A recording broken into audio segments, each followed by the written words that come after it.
Yeah, at which part ako nawala? Mga 10 seconds po. Okay. 10 seconds lang pala. Sige. So, like I said, may bonus ako dito para sa mga gustong maging PEE.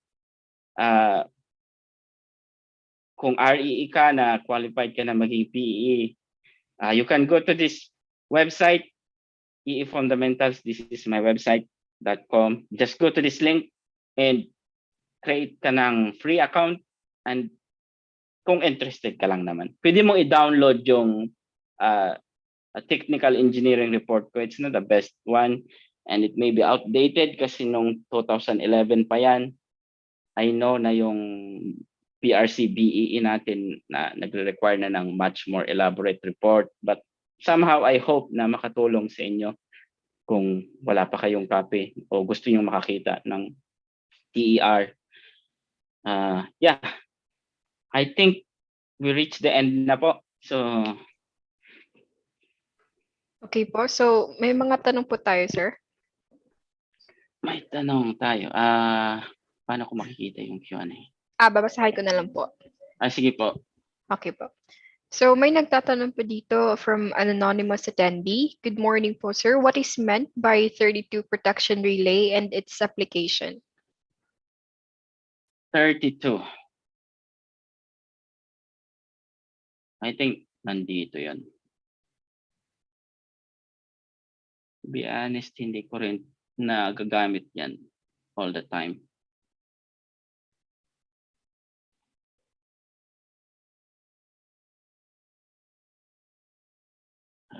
Discard. Okay. Meron ako ditong cheat sheet para makita yung mga ANSI devices. So, I think i-send ko na lang din ito sa inyo if anybody is interested. It's a directional power relay. Hindi ko pa na-encounter na nagamit ito. Or maybe. Yeah, it's a directional power relay. So, the application obviously is pag nag-reverse yung direction ng power mo, that's how the relay would pick up and operate. And if I'm not mistaken, usually ginagamit yan kapag may dalawa kang system. Pag nag-connect ka sa second system,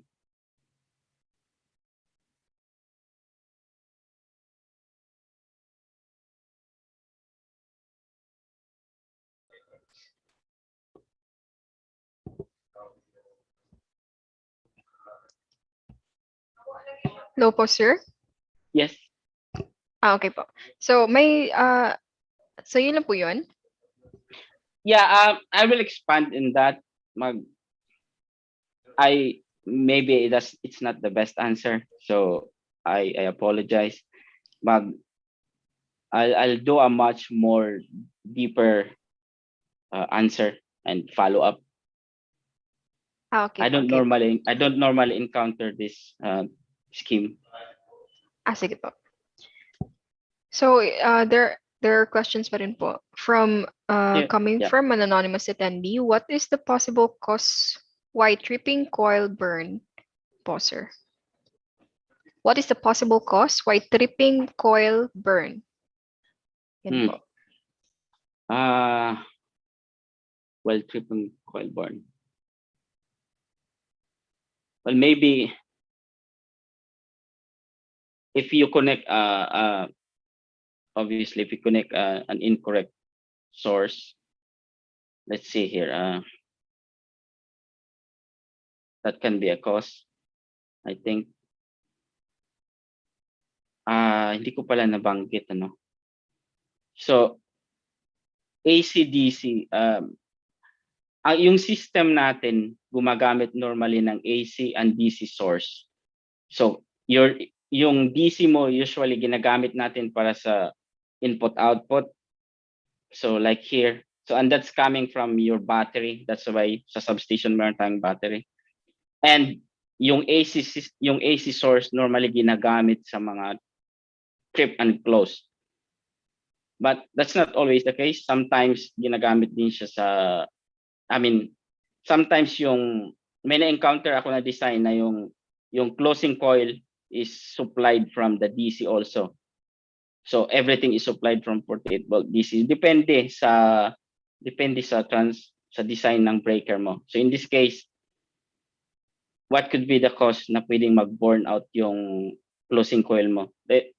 I think in my opinion, kung mali yung source voltage na binigay mo, nagkamali ka, let's say, instead na, let's say 48 volt DC yung specification mo, na ikabit mo na wire mo sa 240 volts. So that can be one thing.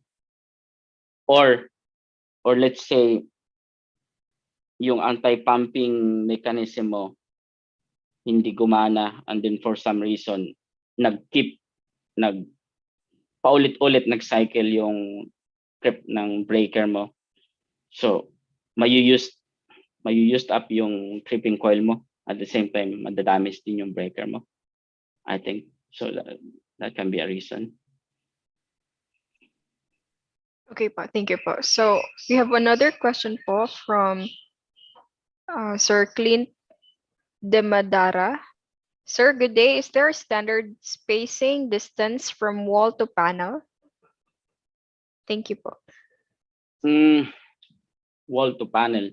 Normally, ang consideration mo dyan is yung clearance.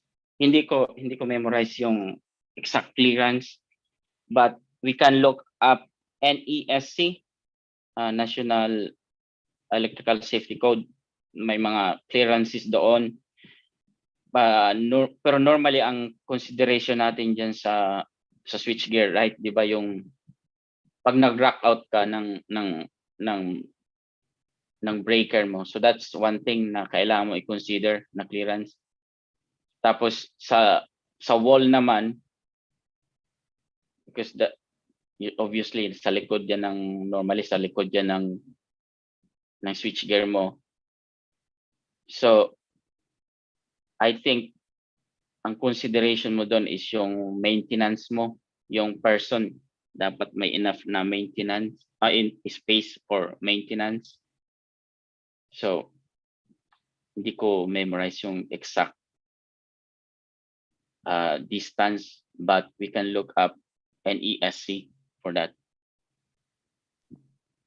Okay po, thank you po. So we have another question po from the chat box.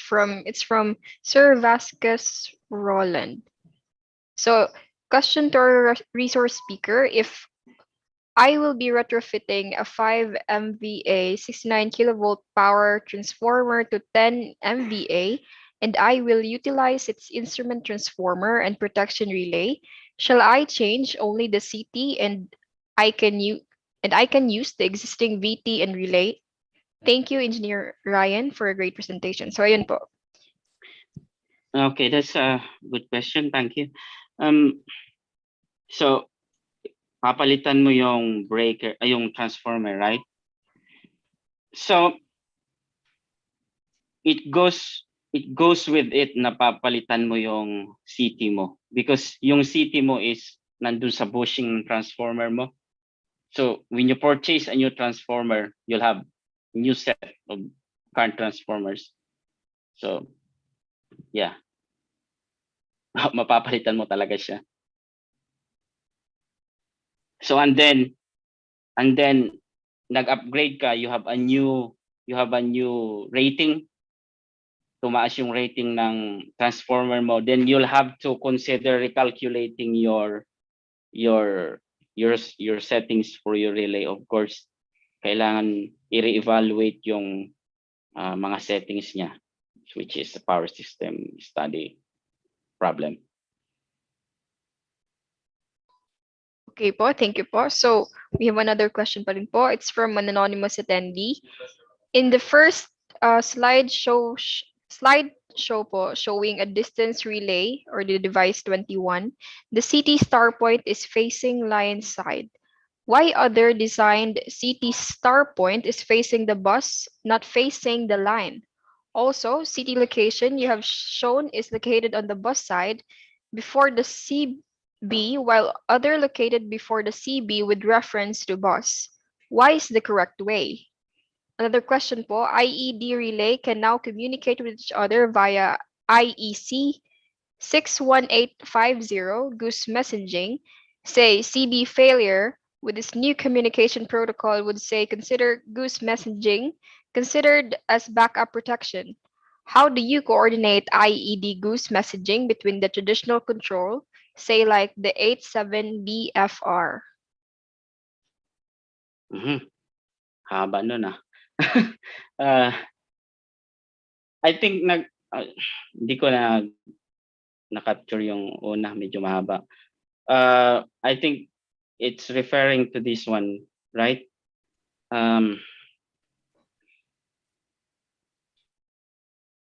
Pwede bang pa-elaborate or palagay sa chat box yung question? Yes po, nandito po sa ating Q&A box po.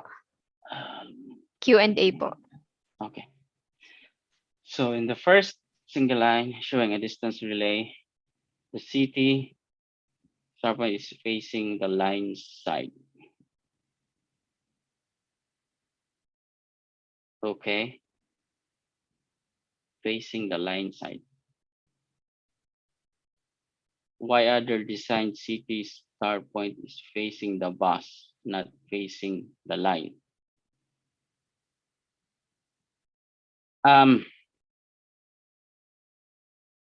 Well, it depends kung ano yung pinoprotect mo na system. So like in this case, ang pinoprotect natin ay yung line towards here. So because like I've shown before, your fault is here and what you're protecting is actually the line going there. So your fault current goes there. So that's why you have to wire your CT this way so that your current should go there, and your current should go here. Obviously, it should go this way. So this is the correct way of connecting your CT. Dito sa question na why other designed CT star point is facing the bus, not facing the line. So maybe that CT is for bus protection, or it's for a different application. So what I'm saying here is the main thing to keep in mind is identify what is the unit you're protecting, and make sure that your CT is facing away from the unit that you're protecting, because your CT is subtracted. What is okay? Another question: IED relay can now communicate with each other via IEC 61850 ghost messaging. Yes, that's correct. With this new communication protocol, would say consider ghost messaging. With this new communication protocol, would you say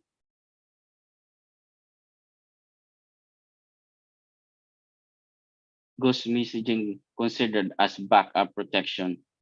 Okay. Yeah, I guess the question pertains to what I've been showing. I've shown two types of breaker failure scheme earlier. One is like the hardwire way of tripping. That is not using ghost messaging. That is not IEC 61850. That is just hardwire tripping. So the relay trips your 86B, your lockout, and your lockout trips your breakers. The other one that I showed doesn't have a doesn't have a lockout at all. The relays are communicating to each other via ghost messaging. So they are different system, and one is not a backup for the other because they are, oh, well, in this case, they are two different projects. But the question here is, would this new communication protocol, would you say, consider ghost messaging as a backup protection? Well, honestly, I haven't encountered a hybrid project yet where you mixed up hard wiring, tripping to a bus lockout, and then have a ghost messaging as a bus lockout. I think that's kind of an interesting concept, but personally, I have not encountered this yet. Yeah, I could not answer that.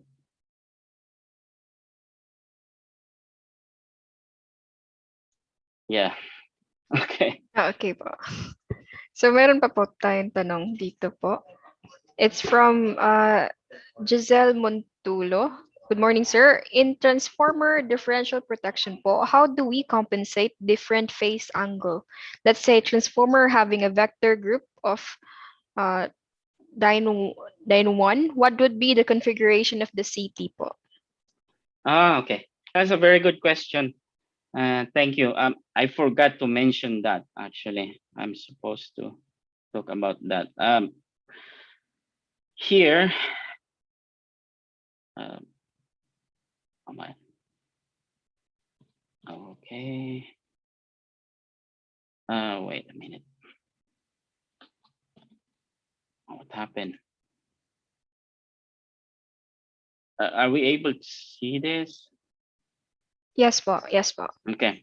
So there is a Y city here.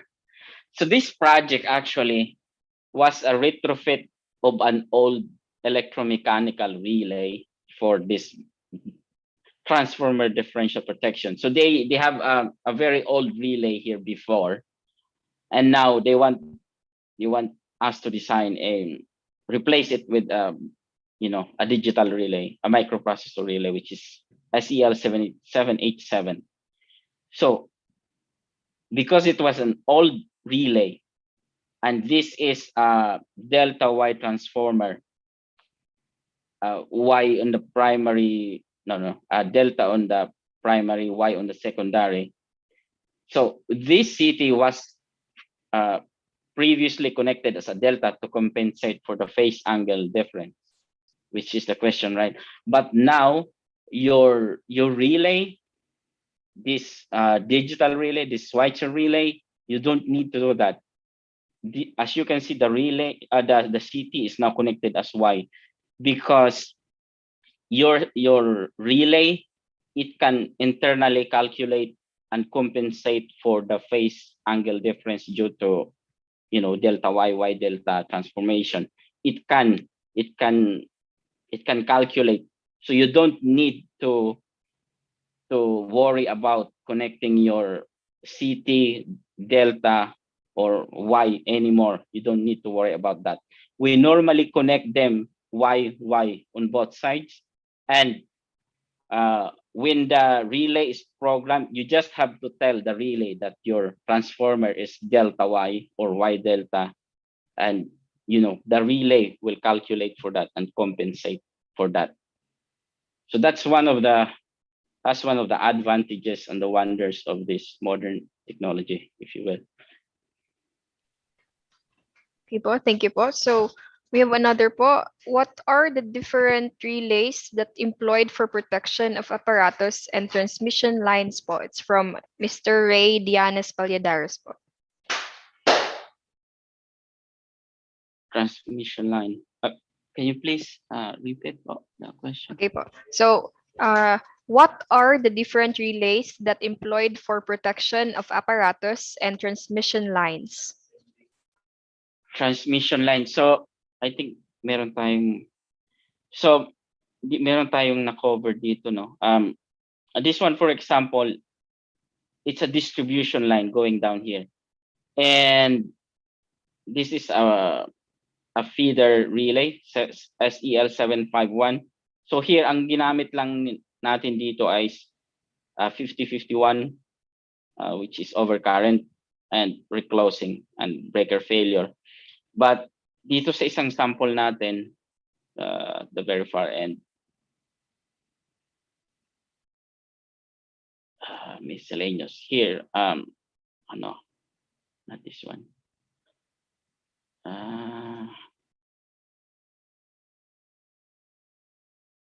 Well,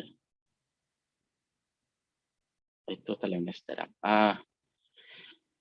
Doon sa isa nating sample, isang project, meron tayong distance, which is 21 and 87. So it depends sa configuration mo, depends sa client mo. Hindi ko na mahanap. So it can be just a 50-51 protection over current, or you would want a distance kung, especially yung mga mahaba-habang transmission line. So transmission line yun, kaya, gumamit siya ng distance protection. And they intend to upgrade it into a line differential, this one. Just looking for this one. So yung first example ko, 50-51 lang siya. Distribution kasi, maiksi lang. So ito, as we can see, wala dito. This one is 138 kV transmission line. So this is a long transmission line. That's why beyond 50-51, meron pa siyang 21, which is distance, and meron din siyang 87 functionality. But right now,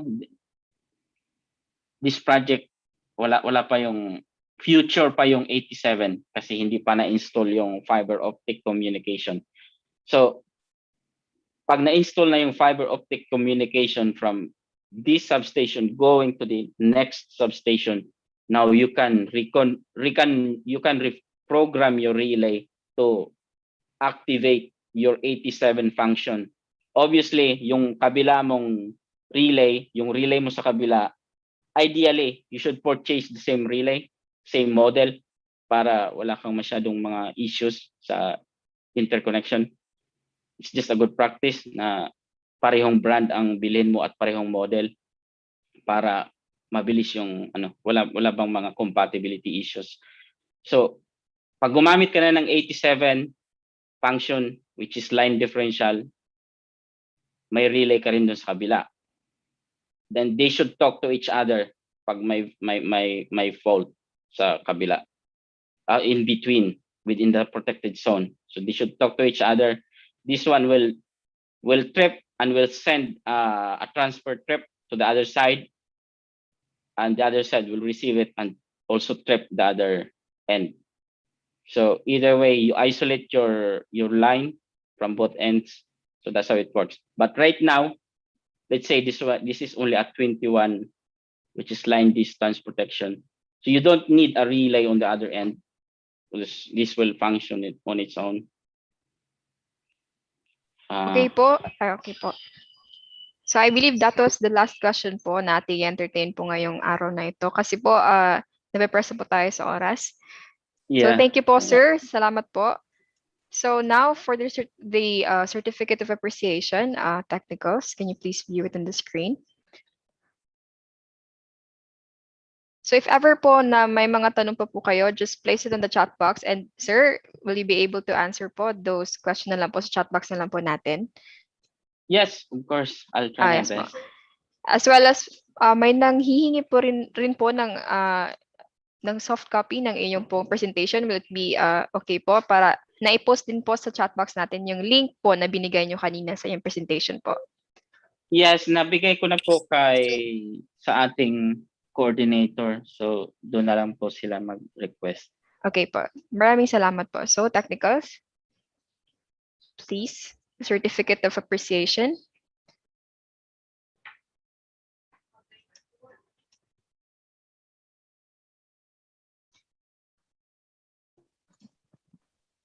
Okay, so the Institute of Integrated Electrical Engineers of the Philippines hereby awarded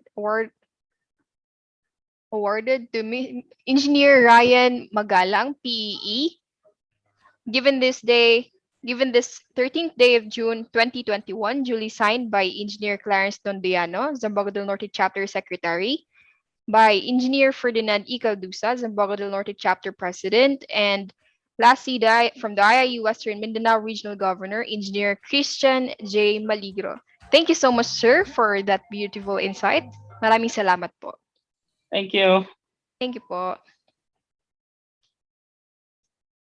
So at this moment in time, medyo press na po tayo sa oras, let us welcome Engineer Fortunato C. Lanas for his discussion in Career Progression and Specialization Program. A round of applause, please. Thank you.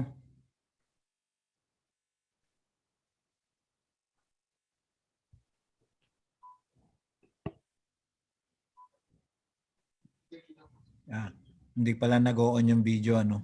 Anyway, okay din yun kasi it will save some bandwidth. No?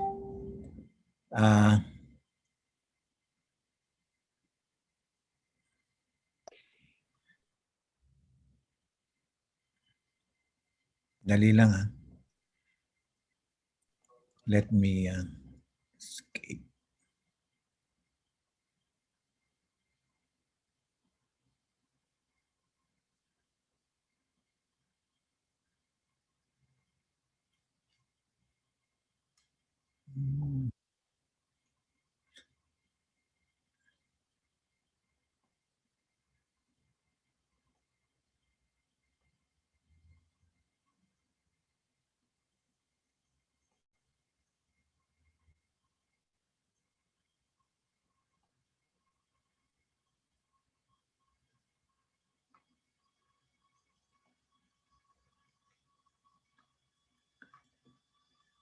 Okay. So let me again share my screen.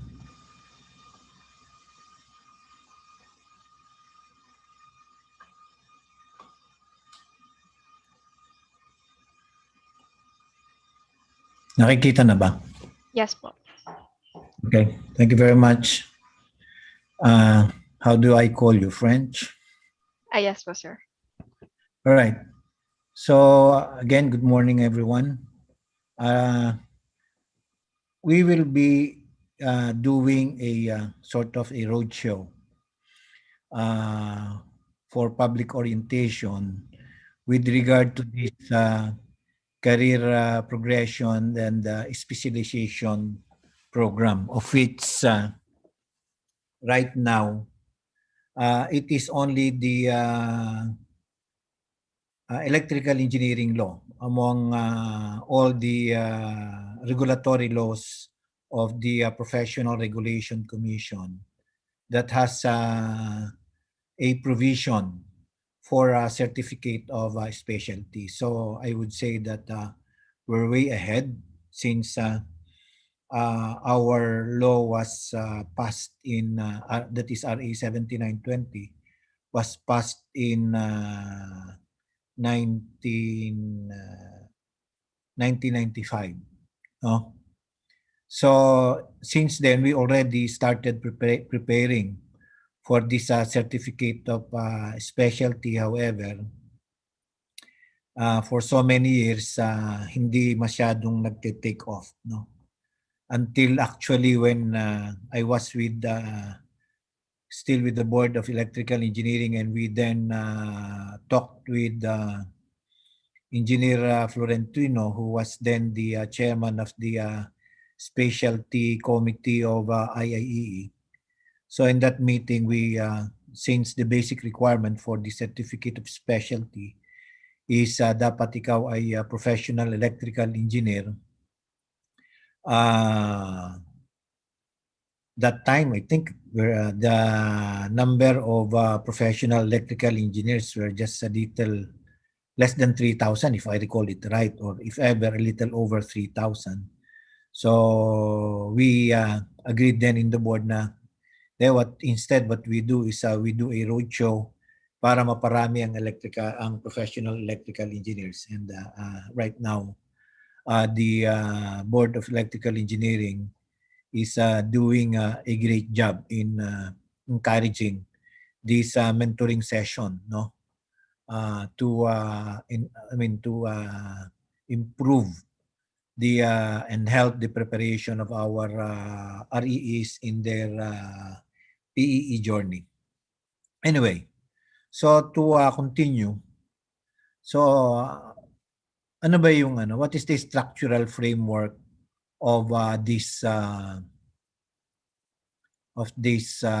career specialization program, or ito ang is career progression and specialization program. So unang-una, on the part of the commission, so it approves the creation of the profession's CPSP, that is the abbreviation for the career progression and specialization program, and CATS, that is credit accumulation transfer system, no, meaning to say the number of units that you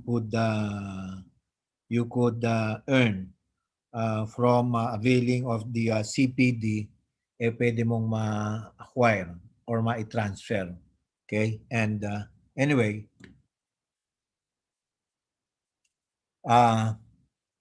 and then we have the creation of the CPSP. At yan na nga, this was, you will see the different resolutions and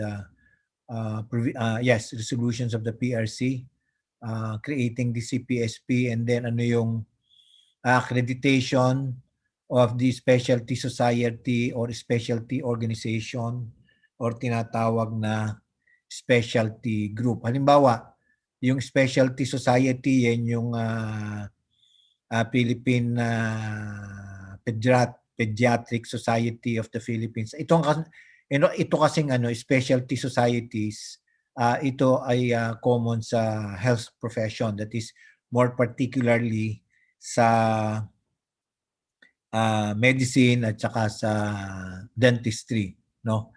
But in our case, electrical engineering, since we are under the yung tinatawag na accredited and integrated professional organization of PRC, which is IIEE, ang tawag sa atin is specialty organization. And then after which there will be a recognition of the professional qualification title. Now, to achieve these tasks, so nauna nang kinreate itong CPD Project Management Committee. And this is anong tawag mo rito, needed in compliance with the yung implementation ng CPD law, no? And this CPD PMC is the advisory and has the advisory and coordinating function, and recommends to the commission the guidelines, programs, and implementation of CPD, and coordinates with the CPSP CATS PMC for the development of the credit accumulation transfer system. No, later we will be going over that when we discuss yung FAQs. And then we have the advisory and coordinating functions naman ng CPSP CATS Project Management Committee rin. And it would recommend to the Commission the general guidelines, programs, and formulation or implementation of the CPSP of all PRBs, meaning to say the professional regulatory boards. It will have to coordinate with the CPD PMC for the development of the credit accumulation transfer system. And then, bawat PRBs, for our case, the Professional Regulatory Board of Electrical Engineering, it will recommend for approval the following guidelines. The creation of the CPSP CATS Committee, and meron na yan. And the chairman of this AE is Honorable Jimmy Mendoza, with 6 members from the different sectors of the industry coming from the other academe, IIEE, from the industry, and so on. So, and then creation of this CPSP. Then we have the accreditation of the specialty society, specialty organization, and finally, yung recognition of the professional qualification title, no, wherein later kasi is the Professional Regulatory Board will award the certificate of specialty to deserving professionals. Then we have the profession CPSP CATS committee, and that's we have for EE. So incidentally, ginawa namin para seamless yung yung trabaho ng specialty committee ng IIEE, no? At saka yung which we have right now, I think 14 members. And yung CPSP CATS committee naman ng ng EE, no, para seamless, all the members of this CPSP CATS committee are also members of the specialty board of IIEE para walang problema, no? Walang meaning to say yung trabaho, yung in the future, problems could easily be addressed from the specialty committee of IIE itself. Bago iba to sa CPSP CATS committee ng EE for recommendation naman of further actions to the Professional Regulatory Board of EE. So yan din yung so we'll work on the professional practice outcomes of the professional qualification title with the learning outcomes of the CPD activities of upgrading the level in the PQF, yung Philippine Qualification Framework. And then we have yung CPD Council naman. So it is responsible in coordinating with the CPSP CATS committee the matching learning outcomes of the CPD activities with the professional practice outcomes of the professional qualification title for upgrading of the level in the PQF.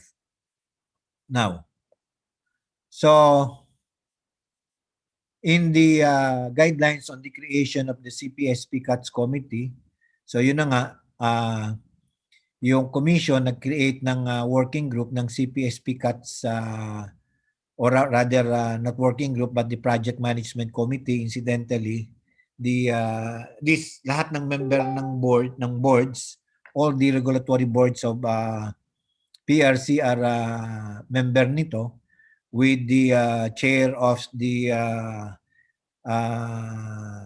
dentistry, board of dentistry as the chairman nitong project management committee. And then yung PRBs, as I was saying, are members nitong PMC na ito, and it will create this yung yung specialization that is in consultation with the stakeholder specialty societies, yung organizations or groups, no? And then sa career progression naman, that is in consultation with the stakeholders, government or private entities, and we will discuss more of this. So towards this, there will be a recognition of the professional qualification title, that is with the approved resolution of the creation of the CPSP with the level alignment matrix contained in the professional practice outcomes. No? Now, ito, ang original sample nito is for dentistry. Nilagay ko na lang ngayon yung sa electrical engineering, no? So while pending dito yung pending yung resolution for publication, but anong tawag mo rito,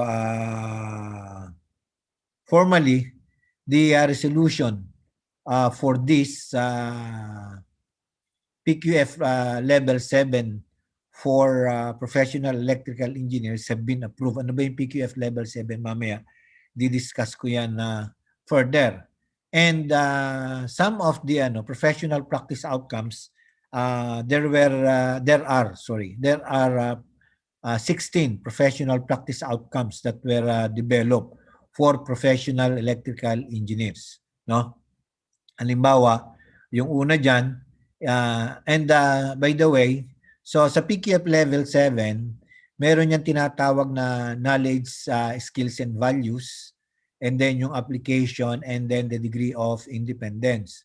Sa knowledge, skills and values, it should demonstrate the advanced knowledge and skills in a specialized or multidisciplinary field of study for professional practice, self-directed research, and or lifelong learning.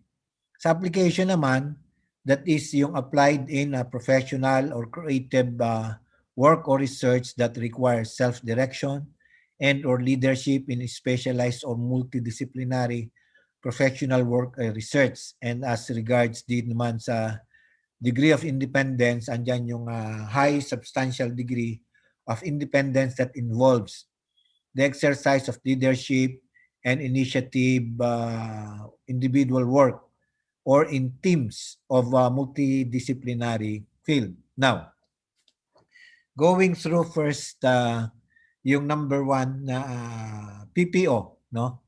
For short professional practice outcome for PEs, dapat he should know how to apply knowledge of mathematics, chemistry, physics, natural and applied physical sciences, including information technology and other engineering principles.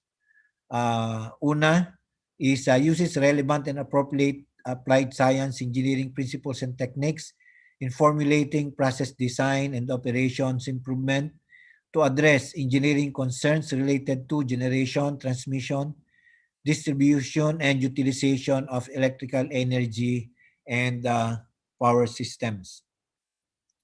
Then develops computer programs and other technological advances in electrical engineering design, electrical systems design and operations, improvement and optimization, and manages and supervises multidisciplinary team, no?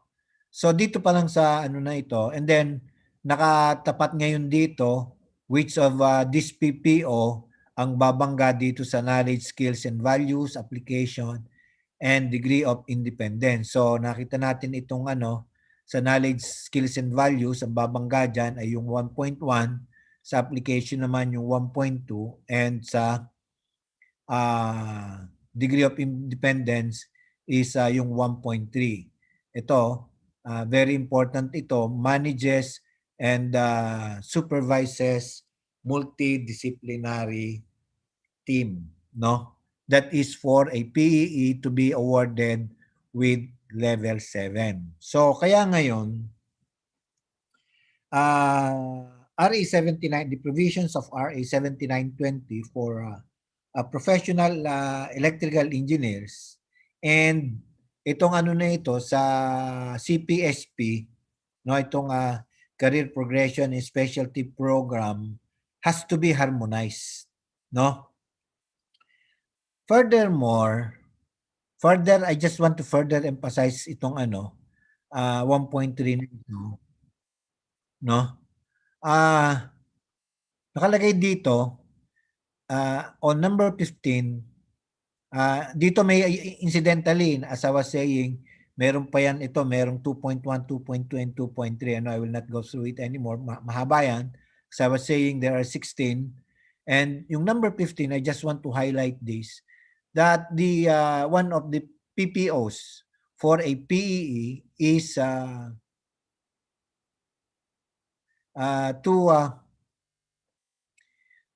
to demonstrate the ability to lead or manage project within the area of specialization.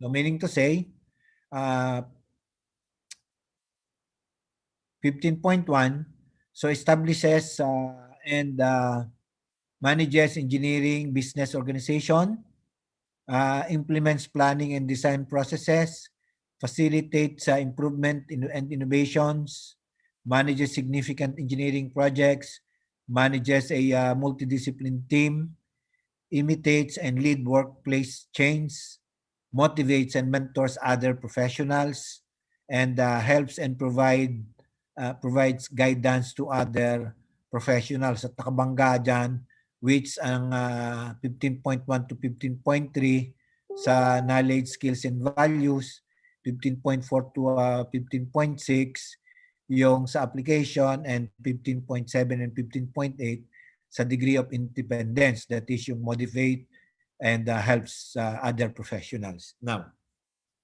ngayon, nakalagay kasi sa RA 7920 na pagka ikaw ay REE, para makapag-apply ka for PEE, ang kailangan mo lang is 4 years experience as a registered electrical engineer. Now, without any qualification as to ano ba ang role mo in your practice of your profession. However, dahil nang eventually kasi under this CPSP project ng PRC, yung PEs kasi will be accorded or awarded with this PQF level 7. Ano ba yan? Ayan, bibigyan ko na kayo ng advance information. Yung PQF level 7 na yan, kasi di ba meron tayong baccalaureate degree sa Philippine Qualifications Framework, that is level 6. Yung master's degree sa educational attainment, yan yung may master's degree. And then yung PQF level 8, yan yung may doctoral degree. So meaning to say, under the CPSP, and this is already approved by the commission, wala pa lang yung hindi pa lang na-publish to for it to be fully implemented. Pagka ikaw ay PEE with this PRC BEE resolution, ma-awardan ka ng PQF level 7 or equivalent to a master's degree. So meaning to say, kasi halimbawa, di ba, ang isang requirement kasi sa pag nagtuturo ka, dapat may MS degree ka. With this now becomes an equivalent of an MS degree pag nagtuturo ka. So pwede pagka PEE ka na, kahit wala ka ng MS. And that mamaya ipapakita ko rin who are the government agencies that are involved dito sa career progression na ito. And in that respect, dapat ngayon pagka PEE ka na, so either nag-lead ka or nagmamanage, meaning to say, you must have at least a supervisory function. Nakikita natin dito, manages and supervises multidisciplinary team. Pwedeng hindi siya multidisciplinary. Even your team of electrical engineers and registered master electricians, but that will now be a major requirement. And mamaya, as part din doon sa tawag mo ron, sa FOX, there is a presentation ng self-assessment for those applying for PEEs, no? And our committee, the CPSP CATS Committee of EE and the Specialty Board will still again meet to work on this in advance. Sinasabi ko na yung anong tawag mo rito, self-checklist, no? Kung na-attain mo nga yung mga PPOs related to dito sa CPSP. So, and towards that, no? So, yung specialty board ng CPSP CATS Committee ng organization, which will be accredited by the PRC, no? We'll have to recommend to the CPSP CATS Committee kung sino yung bibigyan ng Certificate of Specialty. At in advance, mabanggit ko na rito na kapag ka ikaw ay may specialization in a specialized field, and we have identified now at least 13, no? certain specialization, no? So pagka na-awardan ka ng certificate of specialty like sa halimbawa sa electrical design, project management or protection control and metering and so on, no? You will be accorded with level 8, no? And we are already are developing the PPOs for the different specialization for of professional electrical engineers, no? And then sa career progression naman, yung government and private entities. And more of this can magbibigay ako ng example doon sa as provided doon sa ano sa FAQs, no? So and then yung educational program outcomes and learning outcomes, entry requirement and so on. So ito yung sample self-assessment checklist. Incidentally, ito ay sa dentistry. And as I was saying, we will still develop itong self-assessment checklist or guide for REEs who will be applying for PEEs, no, in relation with itong PPOs na ginawa ng board, no, or inapprove ng board. Okay? So ito yung isang sample, no, and this is another sample.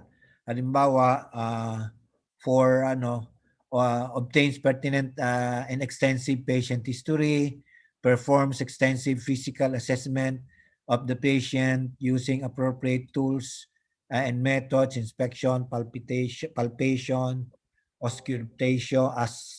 auscultation, percussion, mga mga dental terms which honestly I do not know. No. So anyway, so more or less ganito yung either this one or this one ang gagawin ng either yes or no, no? Or this one rarely, occasionally, always ang gagawin ng specialty committee ng ng IIEE. And then in the issuance of the certificate of recognition and professional qualification title and yung PRC professional identification card with PQF and APQF levels, no? So lalagay na ngayon later kapag ka ikaw ay PEE na, ilalagay na ngayon diyan kung ikaw ay PQF level 7 lang or kung meron kang specialization, lalagay yung specialization mo na you are a specialist in power system planning or so on. Okay? So the board will approve the resolution para diyan sa na yan, sa award na yan, and yung PRB naman will issue the resolution granting yung professional qualification title, yung mga certificate of specialties nga. While bali to, ang approach nito is bottom up, no? So yung CPSP, yung specialty board magre-recommend sa CPSP cuts, no? Using the relevant document, no, in relation doon sa specialization, and then the CPSP cuts will then validate it, no, and then will recommend to the board, and then the board will issue the resolution for approval of the commission for the award of the professional qualification title or yung certificate of recognition or sa EE, sa PEE specialty, we call it certificate of specialty. Tapos naka-indicate doon kung anong specialty yon or sub-specialty. Okay? So that will be it for the for the main point. Now, I have some 19 minutes to go through the FAQs. Bibilisan ko na lang, no? So sa FAQs, ito yung mga FAQs. Ano ba yung what is the legal basis daw of PRC to be the authority granting the granting agency for the conferment of higher professional qualification. So that is provided in R8 10912, that is the Continuing Professional Development Act of 2016.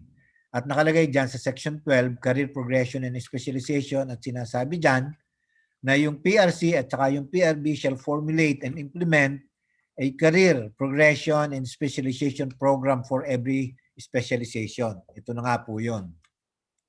No? And actually, what is unique to electrical engineering is itong specialization na ito, as I've mentioned earlier, is nasa sa, if I recall it right, Section 32 of RA 7920, the Certificate of Specialty.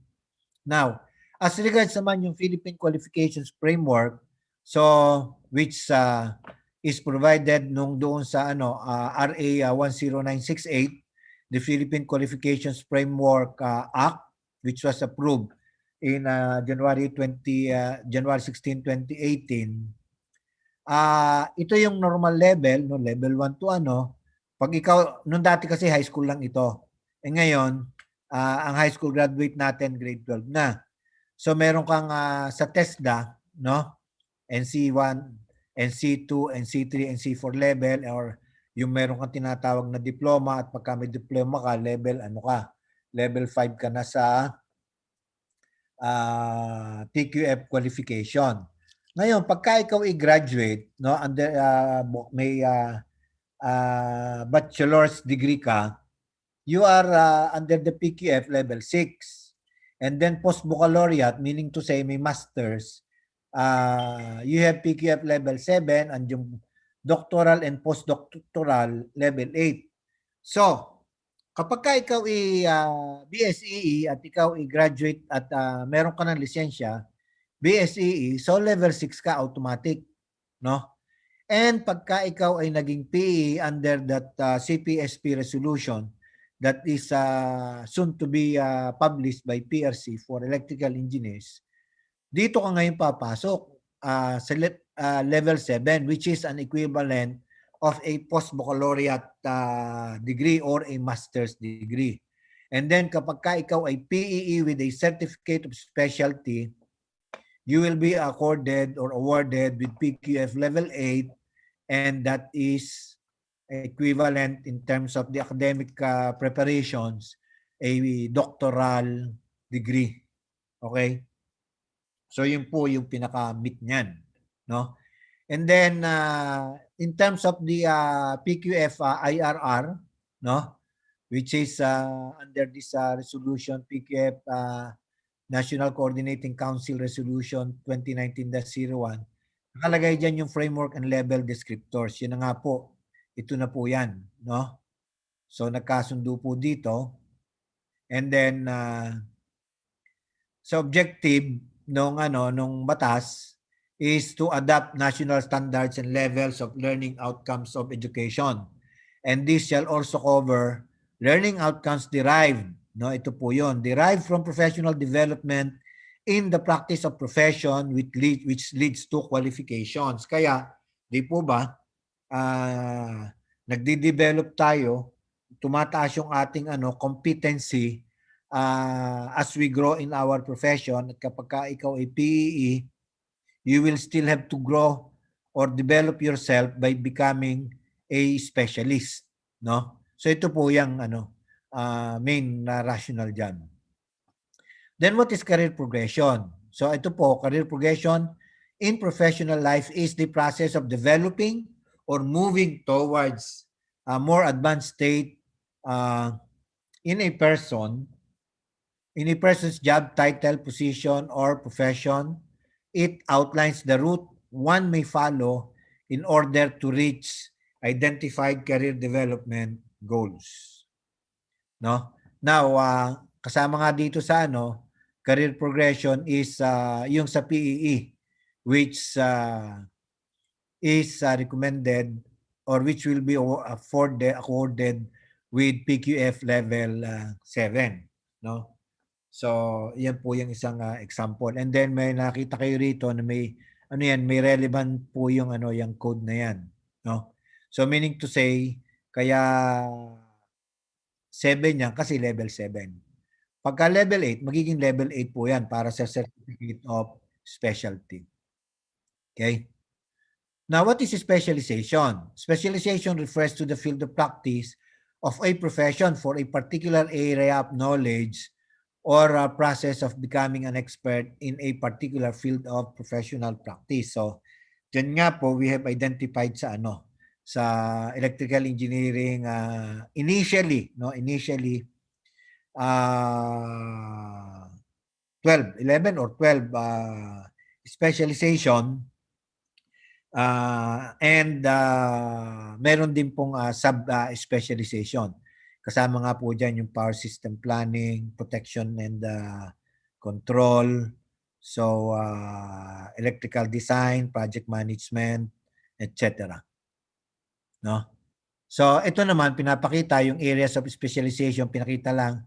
Ang ginamit na example naman dito is dentistry. Nagtataka lang ako bakit level 9. Anyway, 9 sa kanila. Okay, sorry. Ito pala yung 7. And then may may code yan. No? Kaya level 7. Sa pala, sa pag level 8, magiging 8 yan. No? Ito po yung sa PQF naman, meron tayong Philippine Qualification Register. You can, tawag mo rito, visit this link, tawag mo rito, website, no? And makikita nyo po dyan yung sa Philippine Qualification Register, yung mga different information on this PQR, no? And kailangan mag-establish ng NCC working groups at meron na po yan, no? Involved yung different agencies ng Pilipinas natin at ito na nga po yung mga involved dyan. We have yung Department of Education, no? Yung DepEd. Then we have the Department of Labor. We have yung TESDA. We have yung Commission on Higher Education or CHED and the Professional Regulation Commission. So, ang PQF coverage po is all institutions and systems. So, yung training and then specialization and then the skills and competencies, then yung work experience, which actually you also gain skills and competencies through your work experience, which also forms part of yung tinatawag natin na lifelong learning. No? In fact, halimbawa, nag-attend kayo ng seminar na walang CPD accreditation, pagka kayo ay magpapa-renew ng inyong lisensya, you will apply that seminar basta meron lang kayo ng program of activities at saka nung certificate as part para mabigyan ng credit points ng CPD Council ng ng EE as part of the lifelong learning, no? Ngayon, mas maganda kung a-attendan nyo ay yung mga may awarded na CPD points like this regional conference. May ito at saka mga seminars, may mga CPD points yan. Hindi nyo na po problemahin. And that is actually the objective of the continuing professional development for you to enhance yourself para updated din yung knowledge mo in the practice of electrical engineering and other disciplines incidentally. No? Kasi take note yung multidiscipline function requirements do sa PPO natin. No? So ito lang naman yung PRC Resolution 1092, yung pag-adapt nga ng Philippine Qualification Code. Ito po yan. So meron ngayon yung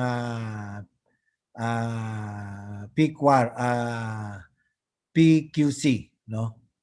So ano itong Professional Qualification Code Assigned? Ito po yan. Halimbawa, sa dentistry, ang qualification nila is PDENT, PDNT, so 70911. Ano bang ibig sabihin yan? So yung P meaning to say professional, D meaning to say dentist.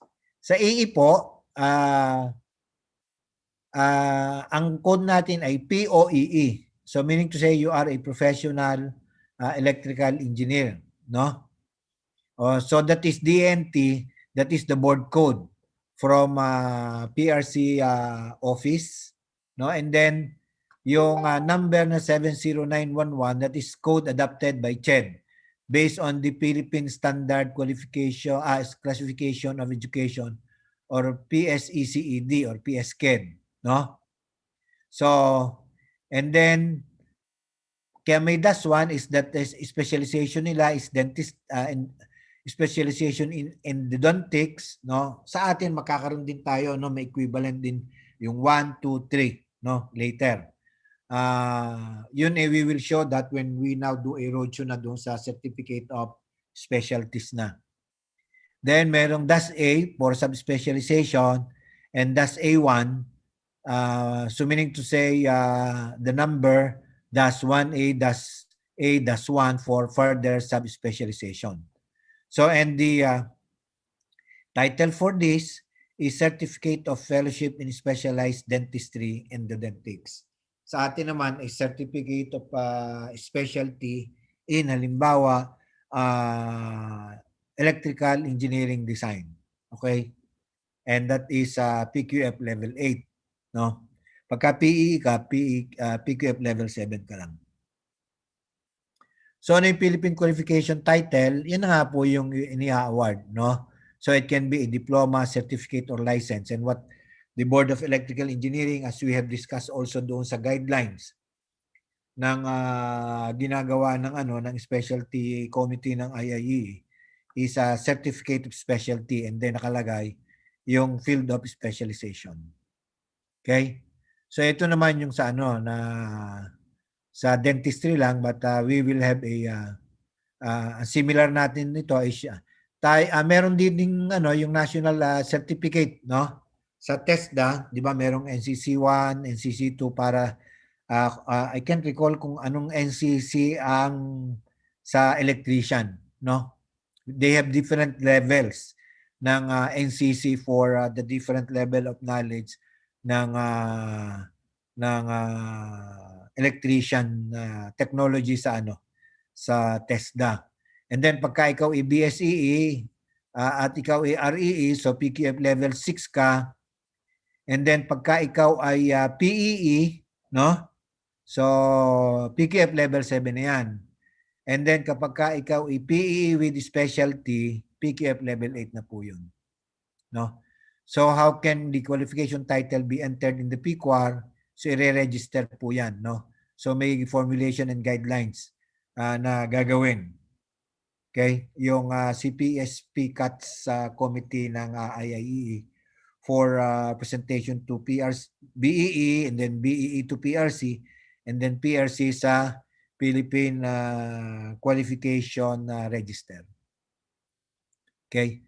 And then we have this PRC Resolution 117 Series of 2018.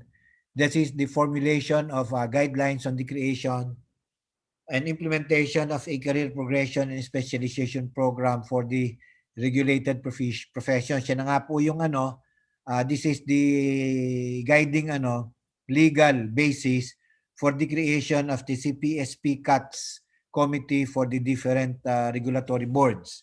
So meaning to say, kami po sa electrical engineering, which incidentally is chaired by, as I've mentioned, chaired by Honorable Jimmy Mendoza. And then ito lang naman po yung mga different tag nito laman ng resolution, yung creation section 1, creation of the career progression specialization, identification of career pathways, and so on. Okay? And then yung board resolution, pinapakita po dito sa dentistry kasi kapag ka meron na po yung sa AE na approved resolution, yung may number, yun po ilalagay natin dito. At ipapasok ko lang uli dito yung doon sa PPO ng PEE. Okay po. Then what is the level alignment matrix? Isa po isang bagay din na critical.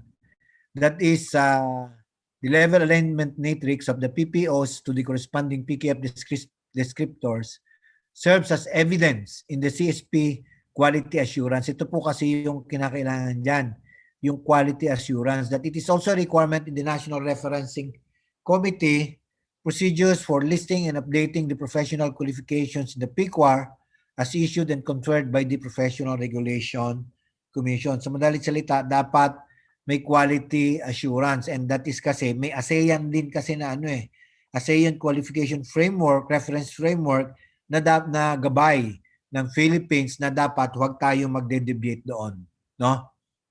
So ito po yung mga kailangan level descriptors, and then yung professional outcomes, yung learning outcomes. Ito naman is tied up doon po sa CPD. Okay? So ito, nilagay ko lang po yung inulit ko yung doon sa sa structural framework ng electrical engineering, no? So linking the PPOs doon sa level descriptors. Anong level descriptors natin? Yun yan, knowledge, skills, and values, the applications, and then degree of independence. Okay, and then doon po sa resolution, may 12 phases yan, no? That is phase 1, identification ng career pathway, yung qualification titles, yung draft ng resolution, and so on, no?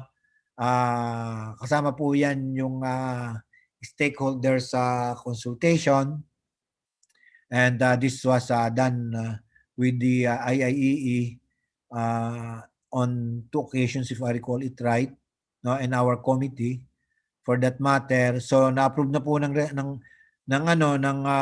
PRC yung resolution ng CPSP, at yan na ngayon po, nandito po sa phase 12 yung public orientation na, and this is part of this phase 12. Okay?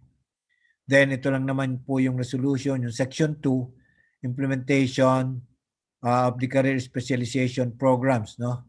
So yung professional practice pathway, and ito nga po yung sa specialization. Okay? So then for professional track, the following shall be considered: yung educational program and PPO, yung entry level, no, and so on. Then ano daw po yung institutional based position titles to be provided? So ito po ay more relevant sa mga government agencies. At ang samples po dito, halimbawa sa DOH, kasi sa dentistry nga, at saka halimbawa sa CHED. No? Sa dentistry, halimbawa, sa DOH, sa level 6, dapat pag pumasok ka dyan, kung ikaw ay nasa hospital dentistry administration, so dentist 2, dentist 3, local government unit, dapat ito rin yung level mo, dentist 2, dentist 3. At that is PQL level 7, level 6 rather. And then kung sa public then meron din yung tinatawag na dentist 4, dentist 5, and then sa local government dentist 4, that is PQF level 7 naman. Now I just recall when I was still with the NPC then, noon ang Civil Service Commission provided similar itong professional ladder na dapat kapag ka ikaw ay section chief, dapat kung yung iyong position is an engineering position at yung position na yon ay may professional level, dapat, halimbawa, me as an electrical engineer, dapat kailangan ikaw ay, kung section chief ka, dapat ikaw ay professional electrical engineer. So in the same manner, ganun din po ngayon. Tapos at the same time, noon, kapag ka ikaw ay magiging division chief, or division manager, dapat ikaw ay level, dapat ikaw ay may master's degree. So, in which case, pag inilagay po natin dito sa similar incident, dapat pagka ikaw ay, kung wala kang master's degree, ay later kasi nung transco na, naging requirement pa rin yung master's na yon, kaya a lot of people were obliged to take either yung CSEE, yung Civil Service Executive Examination, no? And that is equivalent yata doon sa sa may master's degree, or yung CESO, Career Executive Service Officer level, no? Parang equivalent yata yun, that is requirement for a managerial position, and or di kaya may master's degree ka, kaya yung iba kung hindi nag-CESO, nag-MBA or kumuha ng master's degree. No? So, that is, ito yung equivalent niyan, no? So, overtime na ako. So, yan, yun lang naman ang gusto kong bigyan ng emphasis dito. That is similar one, no? So, yun nga yung qualification, and then anong tawag mo rito, yung learning outcomes, no? And then Domain. learning domain. Thank you, BPI Lindon. So, and then malapit na po. Ito lang po yung process flow, no? So, yung position title, qualification title, PQF level, and finally, PRC confinement. Then yung assessment, ito yung process, assessment. And then, kung yung mga requirements, no? And then approval coming from the CPSP CATS recommendation. Okay? So, ito po yung sinasabi ko lang. Ang ASEAN, no? Has developed this ASEAN Guiding Principles for Quality Assurance and Recognition of Competency Certification Systems. Okay? So, kaya dapat po consistent tayo. Hindi po tayo pwede mag-deviate dito. So, lahat po ng ginawa na ito ay consistent with this ASEAN Guiding Principles. Ito pong ating CPSP. Okay? So, ito lang po yung sulat, sample letter. So, ano ang benefits ng PRC accreditation to specialty, subspecialty? Provide standards of recognition of a certificate of licenses that individual may move and progress through. Facilitates recognition of professional qualifications locally and internationally para pagka nag-abroad ka, iba ang level mo, no? And then provides public assurance of quality of professional service. Ito po ini-ensure dyan, yung quality assurance. And then promotes accountability and builds workforce confidence, assures relevant and standards of training and programs aligned to industry requirements. Yun nga pa sinasabi ko, different levels. Kaya, halimbawa, sa isang private organization, the private organization, halimbawa, like a utility company, halimbawa, Meralco, they can now later dictate na for these levels, dapat ikaw ay professional electrical engineer before you can be appointed to the position or bibigyan ka ng ng tinatawag na 2 years, no? Para ma-attain yung yung requirement. Naalala ko kasi yun when I was with NPC noon. Nagbigay ng noon you have 2 years na sige nandiyan ka but you have 2 years to complete the requirements. Okay, yun lang po. At marami pong salamat. May mga Q&A dito. So, sir, bale, bottom line po, niyang exact yung magiging field of medicine na ang setup of electrical engineers. For instance, doctor for cardiology. Hindi naman po doctor sa atin. Sa atin po ay you will be awarded, una muna po, bago kayo awardan ng Certificate of Specialty, unang-unang requirement po dito, dapat kayo ay professional electrical engineer. Now, and then, kapag kayo ay professional electrical engineer na, depende sa field of practice mo, titingnan kung saan ka babagsak, no? Na specialty, halimbawa, power system planning, no? So, you will be awarded pagka nag-apply ka, i-assess ka, no? So, may guidelines na kami na na-develop dyan kung paano yung assessment. Ang wala na lang is yung self-assessment for REEs na gusto mag-PEEs. Bibigyan ka ng Certificate of Specialty and then nakalagay po sa baba kung ano ang specialization mo. Halimbawa, power system planning, no? Power system protection and control, etc. Then pangalawang tanong, Sir, good afternoon. Last 2018, I renewed my REE license which I signed a waiver exemption of 45 points. 30 points na lang po ngayon ang requirement sa CPD per year. Tama, 30. So this 21 will expire. So dapat meron kang hindi, 15 na lang pala ngayon, 15 every year na lang pala, hindi 30. Dati kasi 45. Ngayon it was binaba, no? Kasi maraming nagrereklamo. Ang CPD po ibinaba na to 15 points per 3 years, meaning to say 5 points per year.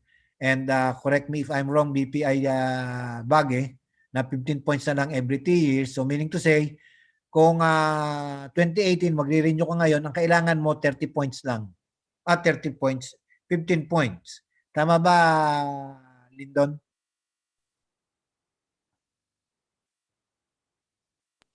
Actually, sir, nagluwag ngayon.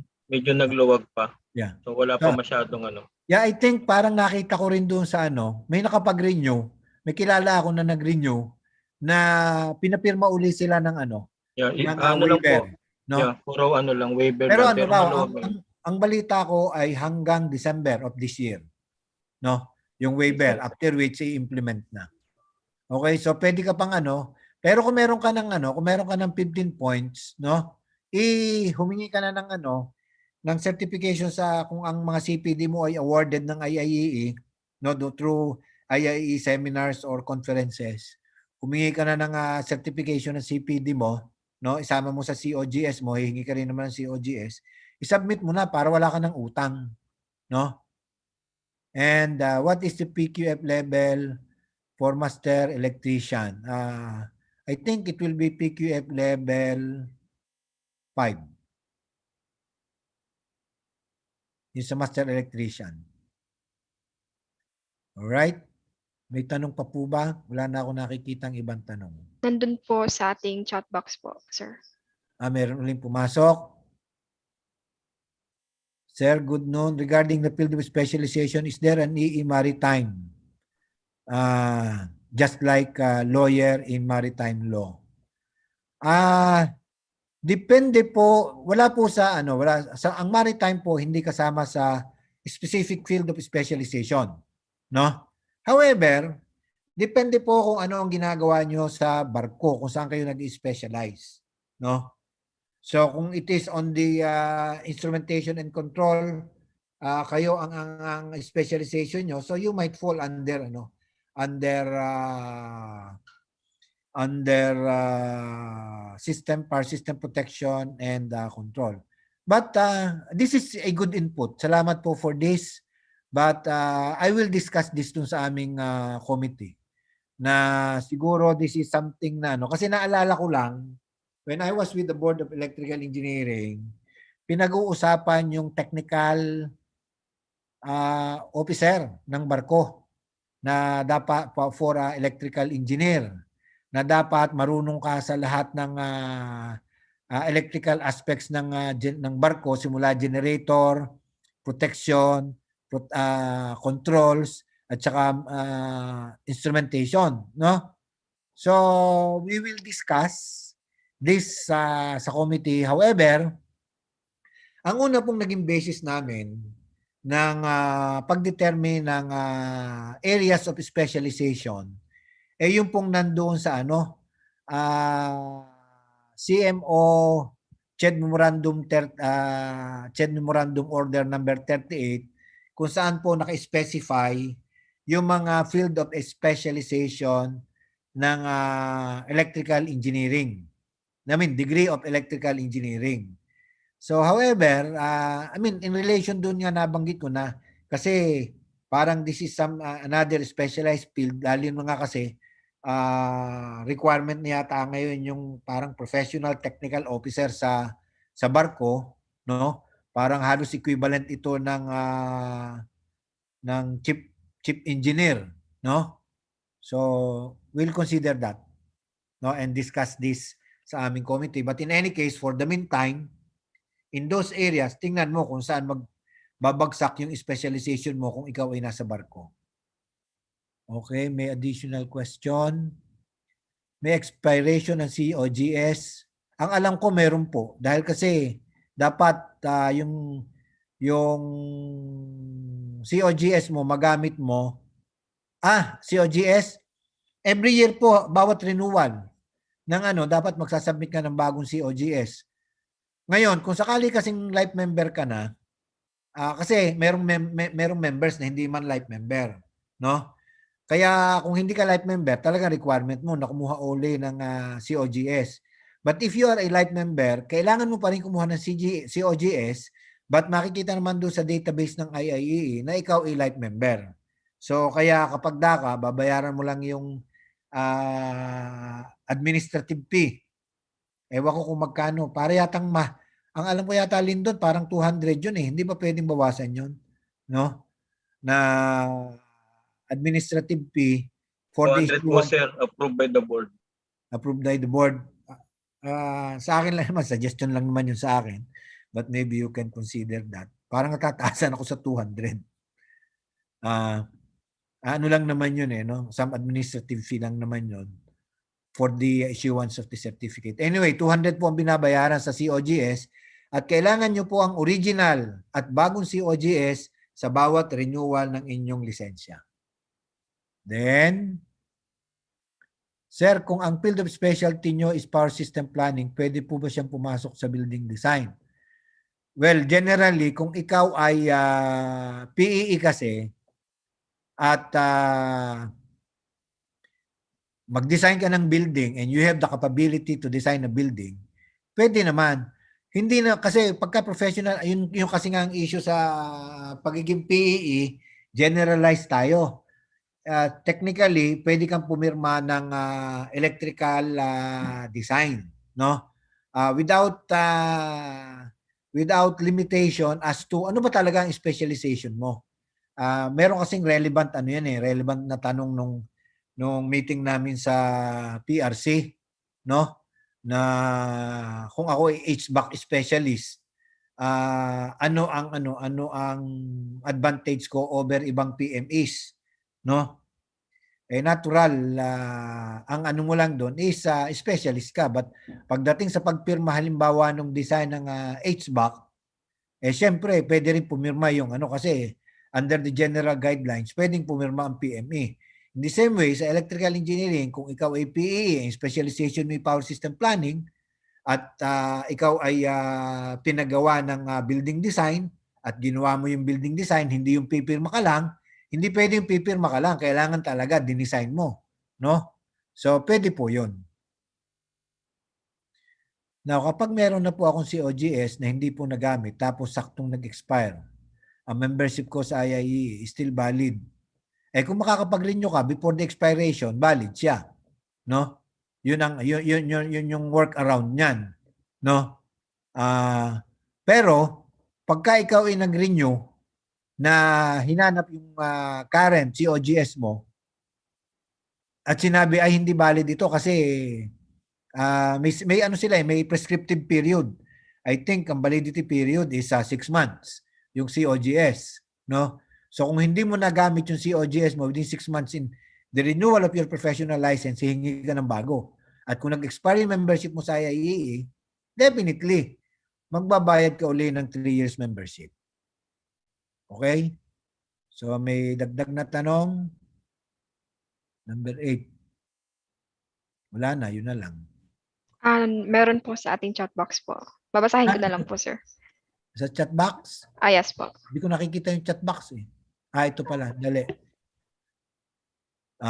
Teka ha. Sir Ryan. Is there a professional qualification? Meron pong specialization sa renewable energy sector. Meron po. Emerging technologies. Nandun po siya. Yung renewable energy. Greetings, sir. Maraming supervisory position ngayon na walang PRC license sa electric cooperative. Well, I guess the board is already looking into this, no? Aspect na ito. And dapat siguro it should be NEA, no? Ang mag-issue ng guideline with the CPSP. Kasi NEA, andyan naman yung Department of Labor. Lindo, siguro this is something that can be brought by the board sa BEE and BEE to NEA. Yes, sir. Meron pong pinag-uusapan na dyan. Okay. Thank you. Alright. Meron pa? Meron pa po ba? Parang wala na po. Wala na. Okay. Okay po. So kung wala na, overtime na po ako ng 15 minutes. Maraming salamat po sa pakikinig. Maraming salamat po. So, technical, can you please present the certification appreciation? So, from the Institute of Integrated Electrical Engineers of the Philippines, Incorporated, IIEE, awards the Certificate of Appreciation to Engineer Fortunato C. Lanas for his discussion in Career Progression and Specialization Program via Zoom given this 13th day of June 2021, duly signed by Engineer Clarence Nondoyano, Zamboanga North Chapter Secretary, signed by Engineer Ferdinand Icaldusa, Zamboanga del Norte Chapter President, and signed by Engineer Christian J. Maligro, IIEE Western Mindanao Regional Governor. So sir, thank you so much, sir. Salamat din, and I hope that nabigyan ko po kayo ng magandang kaalaman dito po sa Brewing Career Progression and Specialization Program ng PLC, and at the same time ang IIEE po pagka lumabas na yung resolution, we will now be working on the PPOs, although naumpisa na namin yon para naman po doon sa Certificate of Specialization. Maraming salamat po uli at magandang umaga sa inyong lahat. Thank you po, sir. So now at this point, let us welcome Engineer J. Martin Y. Rubiano from the Felf Dodge Philippines Energy Products Corporation for the sponsored technical presentation number 6. Permission to leave po. Yes po, sir.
Okay, so while waiting for Sir Rubiano po, mamaya may awarding po tayo sa winners ng ating ML tournament. And at the same time, may pa-raffle draw po tayo. Last day ng ating raffle draw. So I hope everyone will stay tuned pa rin mamaya.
So regarding po sa ating evaluation form, hindi po siya magiging attendance natin. So ang ating technical ay magsasend lang po ng ating evaluation form via email, chat box sa Zoom, and also a-appear po yung evaluation form natin after po ng ating Zoom conference.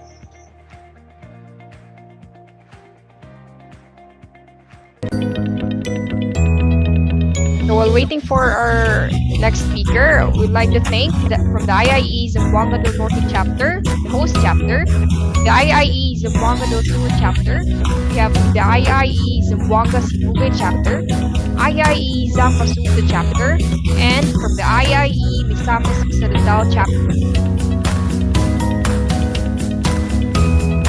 We'd also like to thank Landline Philippines Corporation, Power Equipment and Supplies Incorporated, Merrill, the Himax Electronics Corporation,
also like to thank the LJ Industrial Fabrication Incorporated,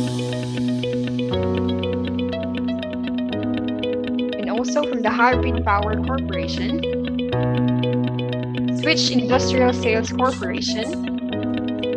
We'd also like to thank from 3M Philippines, RPV Electrotech Power System Incorporated, from the Panasonic Manufacturing Philippines Corporation. We'd also like to thank from the Phelps Dodge Philippines Energy Products Corporation, Deseret Power Engineering and Electrical Supply, from the Electro Engineering Enterprises, Virtual Body 24/7 for accommodating us in our 3-day event. Thank you. We would also like to thank from the Moroni Construction and Electrical Supply, E9D Builders and Electrical Supply, Scanner Marketing, Zamboanga del Norte Electric Cooperative or Zineco, Polag City Government, Jose Rizal Memorial State University Main Campus. We have the College of Engineering Dean, Engineer Elias Cabilin, and we have the Program Head, Engineer Joy Imperial. We'd also like to thank from the IIE Regional Council Student Chapters, Western Mindanao Region, Department of Public Works and Highways, PWH, the Pigeon City Government, and a virtual exhibit. Through here, we can access different merchandise.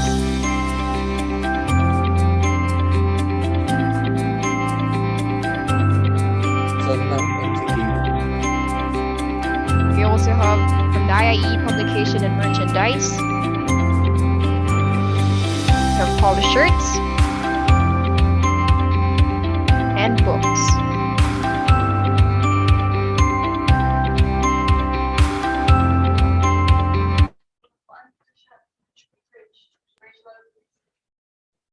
And also check out our virtual booths.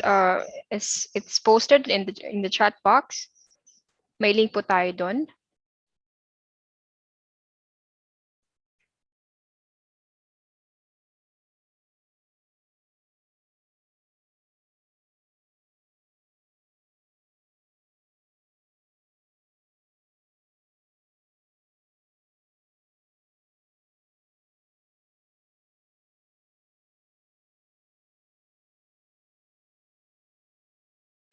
So unfortunately po, parang hindi po matutuloy ang ating presentation number 6. So ang mangyayari ay magla-live po tayo dito ng ating ML tournament while at the same time taking our lunch break po. So currently we are on our fight for third ng ating ML tournament.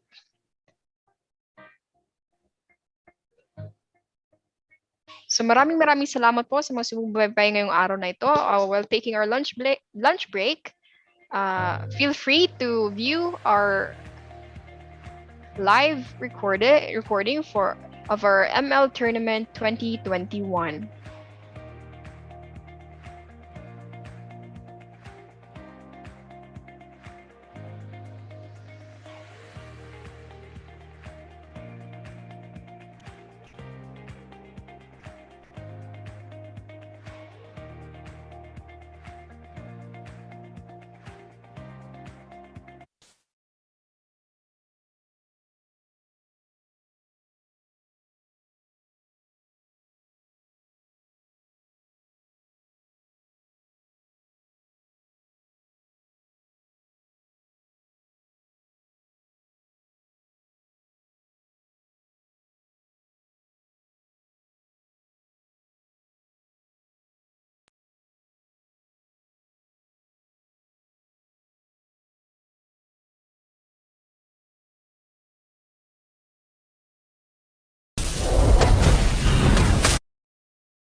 Red team base turret has been destroyed. This one.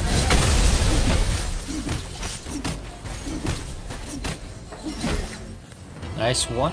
Nice one. Well played. Well played. Victory!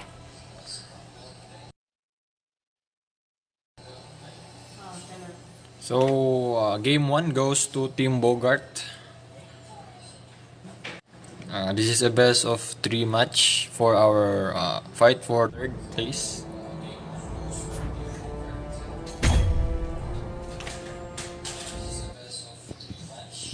So stay tuned, we'll be having our game 2 right away. This is a straight match fight.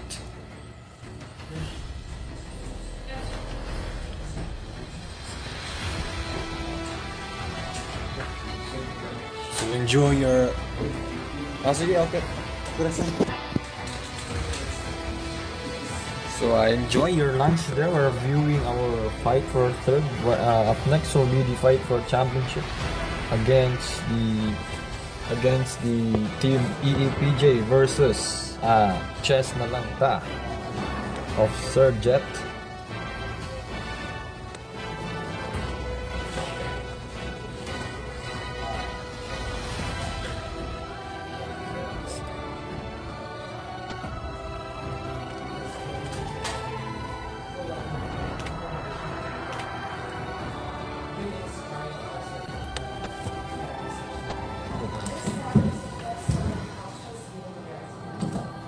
So, stay tuned guys, enjoy your lunch there while we witness the fight for 3rd. Still currently waiting for the players to log in here in the lobby. Ayan. Galing ng Pakito ganyan na guys, naka-maniac. Yan po.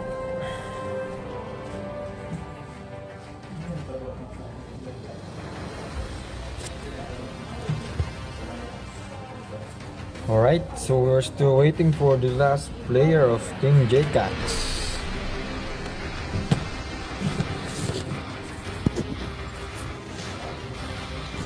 Good job.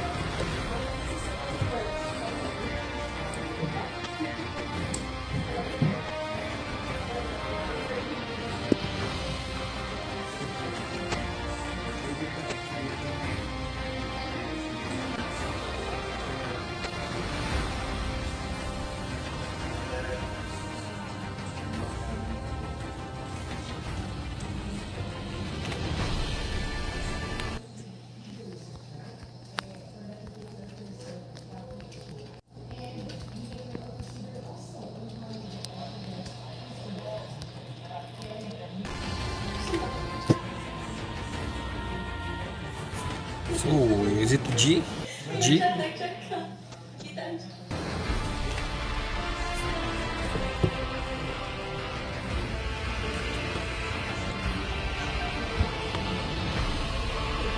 Makita mo ng chat yung matawag ko.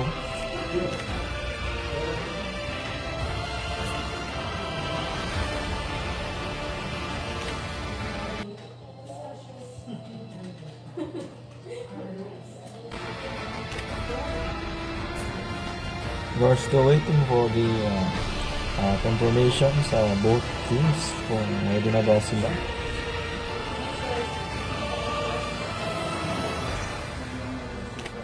This is G, let's go. It's our game 2 for the fight for 3rd. One series 1-0 in favor of JCats. I mean Bogart. I am so sorry. Bogart na nakadami nga. Chat out na lang. Yung red tarot. At kaya natin mapanood ito.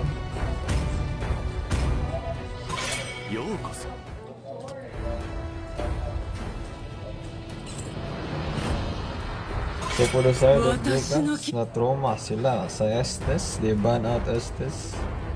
Same ban for Bogart's Alice.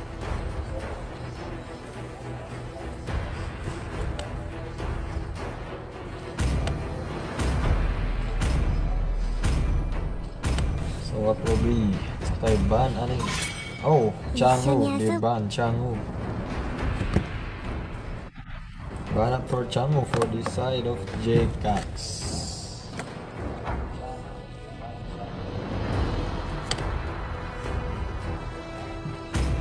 Alright, so ban ng Bogart. Oh, same ban pa rin, Lance.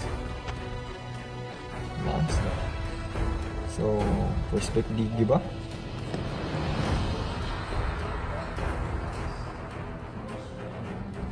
First pick Digi ba to? O ano? Oh, Lunox pa rin. Parang they will stick to Lunox. Alright, lock din ang Lunox side sa Benedetta pa rin. So, Benedetta still core pa rin. Benedetta ata to.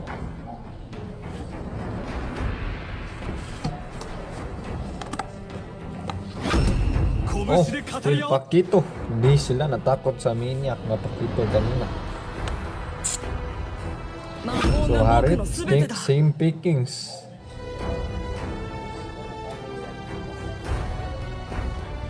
So, same picking, Harit and Lunox. And for the side of Bogart, gumamit pa rin sila ng Benedetta and Pakito. Same strategy here. Oh, change of tank, so they go for a Tigreal. So, for the side of Bogarts, ano kaya yung third pick na? Feel ko magpipick na sila ng tank na dito. Oh, same pa rin, gatot. Walang nagbago.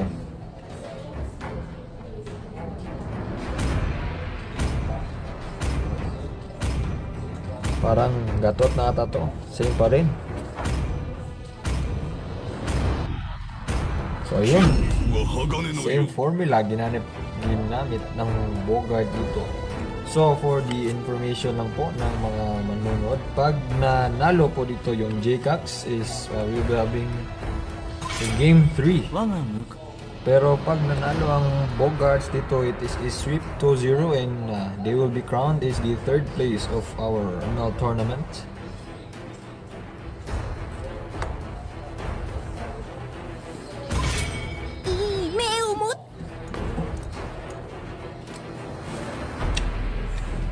So shout out sa mga viewers natin dyan. Enjoy your lunch.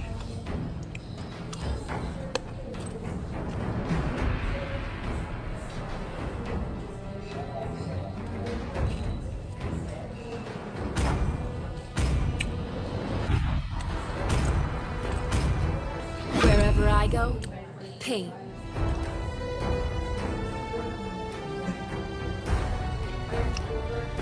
Junfred Tarok, shout out daw siya ni Trisha and Sastre. Shout out sa iyo, ma'am. Happy lunch.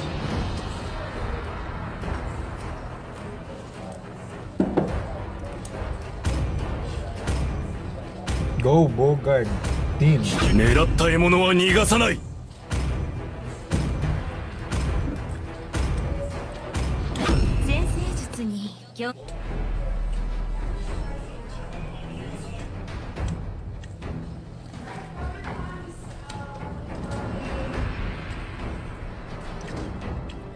So it's an Esme and Roger. Very good lineup para sa JCax. Parang babawi sila dito. For the side of Bogart, they go for Hanabi. A very, very unusual pick for Bogart.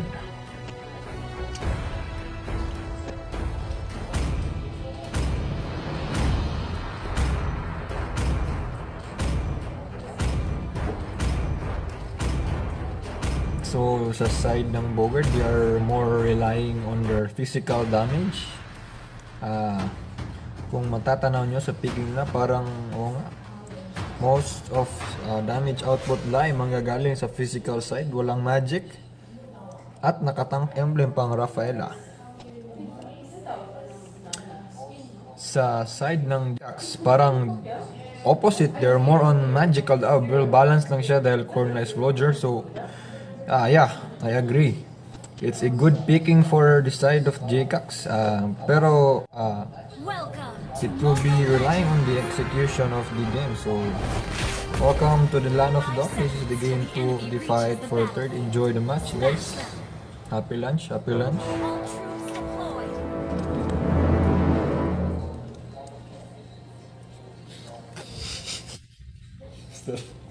Natukan ang tulog ka. Natukan ko, guys. Tulog ka.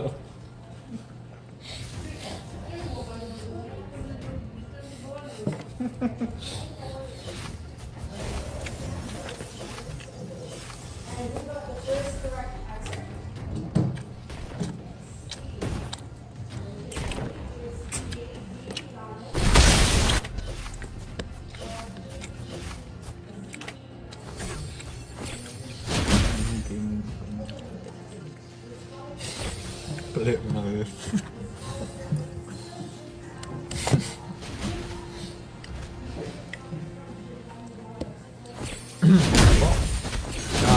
It's an explainer habit. Oh, very unusual. Nagyod niya itong mga match-up dili guys.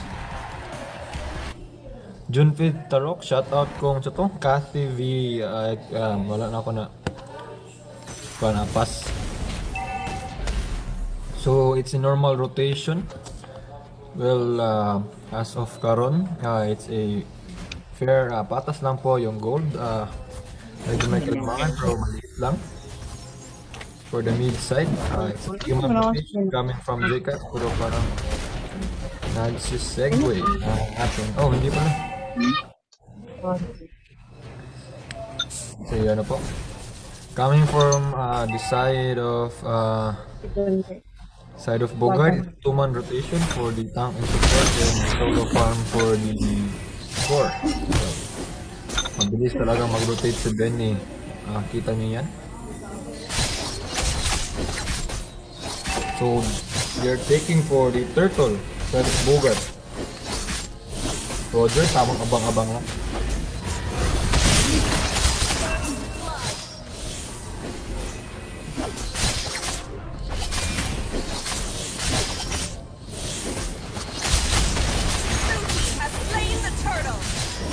Ang gandang retry ng Roger mga kaibigan. Na-steal niya ang turtle. Bogart team backing up. Parang nalugi sila doon. Grabe yung Esme. Galing top, pumuntang turtle lane. Para lang makasali sa clash. And it will be, I think, Harry died.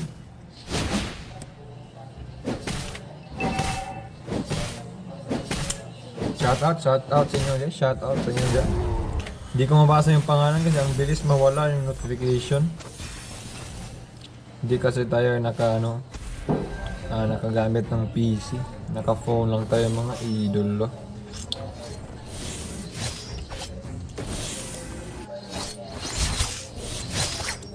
So yan na po,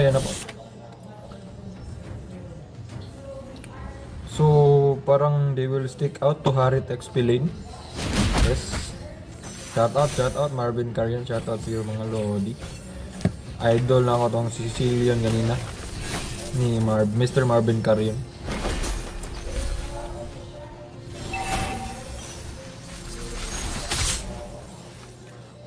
So it's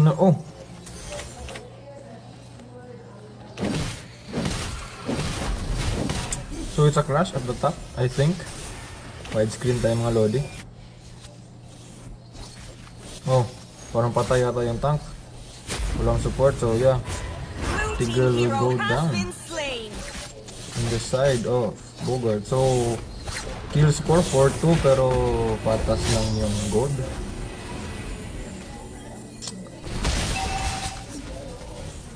Shout out kung John Ray Ugabang. Oh yeah, Lodi to Beatrix, Yudi. Beatrix lang alam.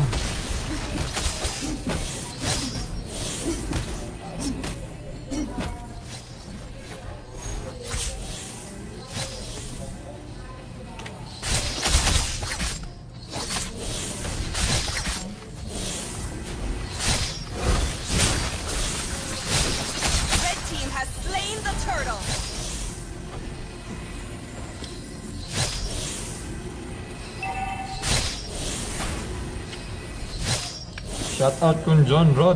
Shout out sa iyo, sir.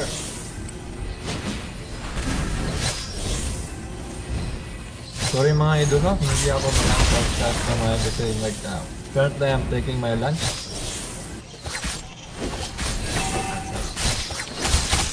Shout out sa inyo. Hello, Mr. Norhain. Safi, Doug, Ryan. Just watching. Thank you. Enjoy our fight for third. So this is a 1-0 in favor of the Team Bogart. This is the game 2 for the fight for third. So yan po. Oh, Esme. Galit na galit. Gusto mo na kick. Yan, sa Esme.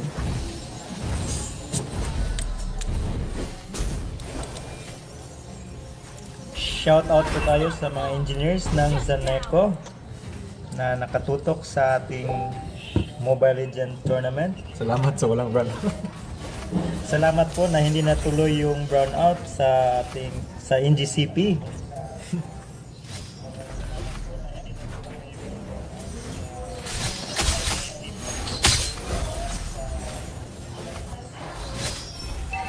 Yun na po, Tigreal with a set. Oh! Nag-set sa hangin yung Tigreal. Ito na, walang SS yung Tigreal mga kaibigan. Oh! Tigreal with a standing ovation. Mukhang mabubuhay siya. Pero ito Roger, kumakalmot. Roger versus Vendetta. Oh, nalugi yung Vendetta doon. Pero yun na nga. Roger ang sakit na with a score of 2-0-2. Gold lead. So, lumalamang yung team JCAX ng 2K gold and mukhang turtle contest ata to for Vendetta.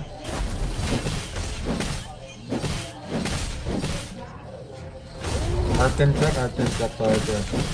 Blue team has slain the turtle.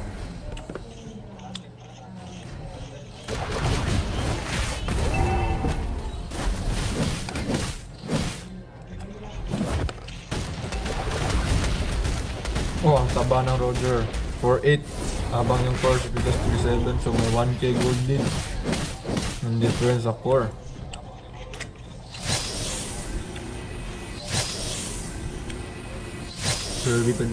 Pero yung lamang ng JCAX only 1K. Habang lamang sa kill per sa bot. 6-1-0 na po yung Pakito. Mamaw ng Pakito na to. Habang sa top, Esme, binabanatan ng... Ito na po, oops! Ang sakit ng Esmeralda mga kaibigan po. Ito na po with SS of the Gatot. Gatot will go down for Roger. Ayun na po. Hanabi at saka Rafaela. Mukhang papasukin ni Roger. Ang sakit ni Roger. It's an out for the Hanabi. Mukhang wala pa siyang item. 8 minutes pa lang. Mukhang magsa-spike yung power ng Hanabi around mga 15 minutes. Ang sakit ng Roger mga kaibigan.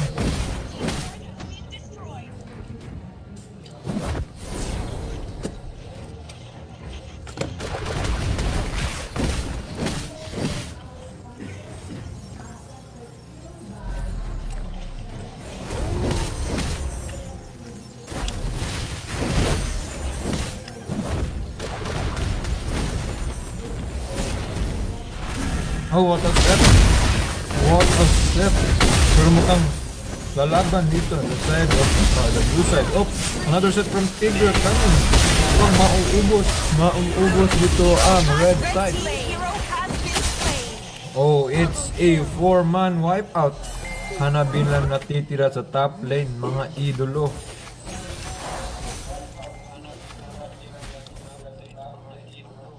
$85K gold lead for the side of JCAX. Mukhang nalulugi na sila. Ang sakit ng magic burst dito ng Lunox at saka sabayan mo pa ng Esmeralda ang sustain. Mukhang mahirapan.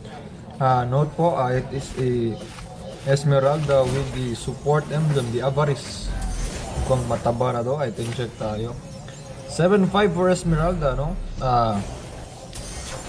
ka-level lang sila ng Roger, the gold. Napakataba ng Esmeralda natin mga idol. Abang side sa kabila, 6k for Pakito. With 2 core items, Hanabi. With 1 core item, medyo hindi complete yung item.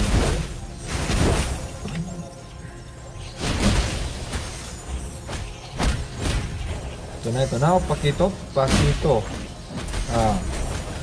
It's a one-man SS for Pakito. Mukhang galit sila sa Pakito. Ayun na po. Ayan na po. Pumasok ang binita. Unstoppable na po for Roger. Mukhang magbabak dito on the side of Bogart. Wala pa kasi silang damage output. Ang sagot ng Roger mga kaibigan. Di na kaya. Magpasimpleng stand lang.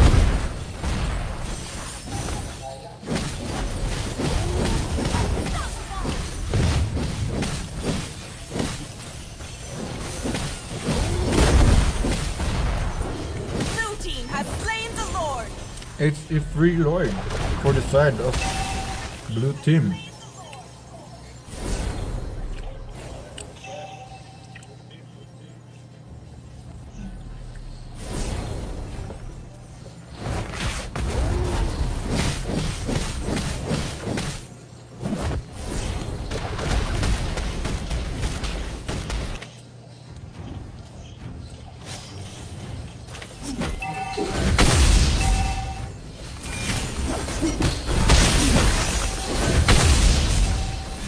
Oh, it's a Ruby Juby.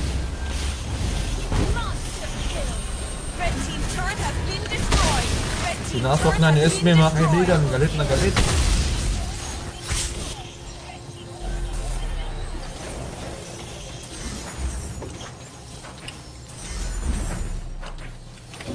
Abang sa bot lane, nag-push lang yung ating Harit dito. So it's a tower down sa bot lane. Nakit na. Oops. Staman force. Kinasana. Op. One man set. Pero murang no man set. I think they will take 3 inner turrets here. So ito na.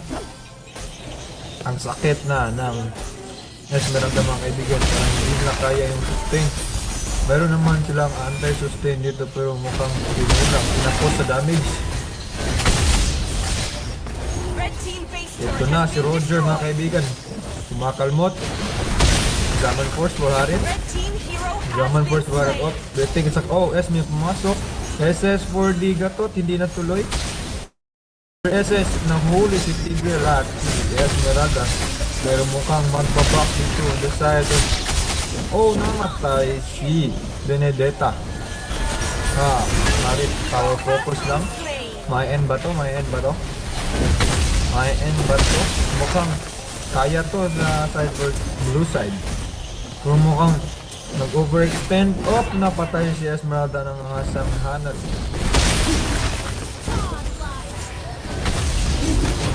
Oh, patay si Luno. Oh, I think nag-overextend yung ating mukhang na-def pa. Ito sa Hanabi mga guys. Ano ng item sa Hanabi? Ang sakit na ng Hanabi. Meron na siyang item. So mukhang masakit-sakit na to.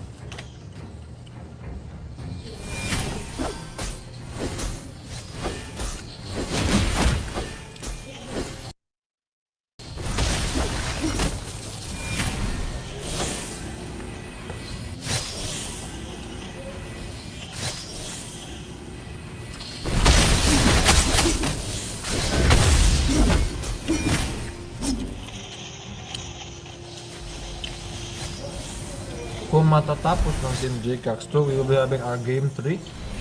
Napakadikit ng laban. Mukhang download gaming lang po yung ating JCax dito. Yung nag-aralan po yung pickings at ginawa ng counter.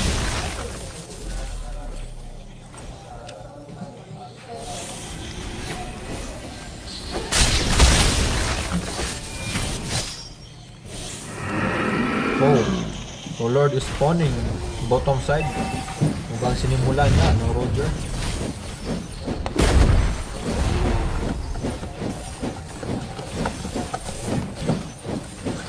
I think it's a free Lord. Hindi magko-contest.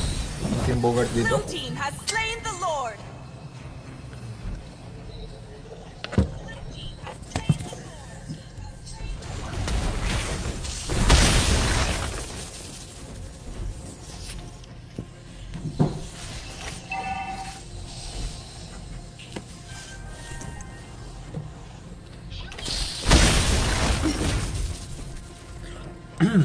And we're back, guys. I'm done eating my lunch, so makaka-shotcut na tayo.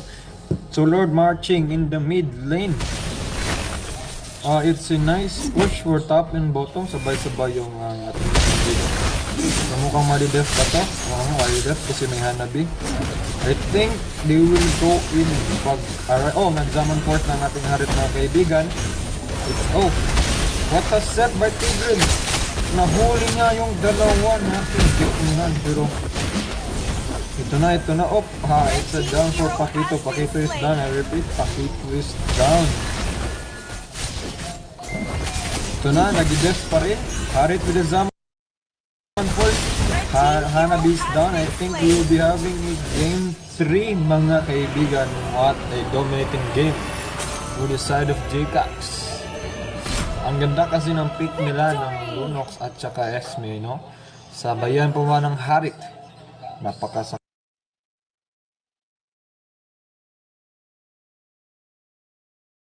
ng napakasakit ng ating budget burst. We have our MVP Eliqua Gino for the Rogers 709. Ang ganda. Ganda ng laban. So we'll be having our game 3, guys. Stay tuned. We'll begin it right away.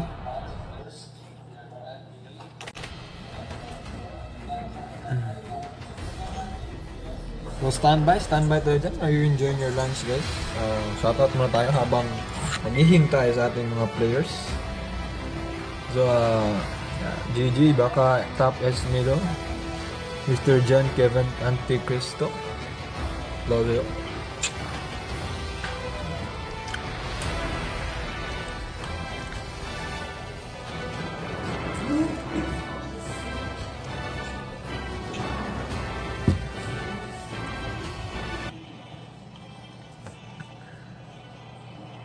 Shout out Market Sagin.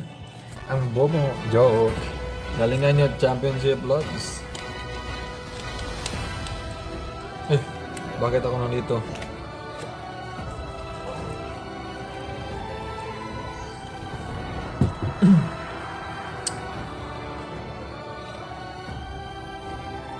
So yun na, we are going to start our final game for this fight for third.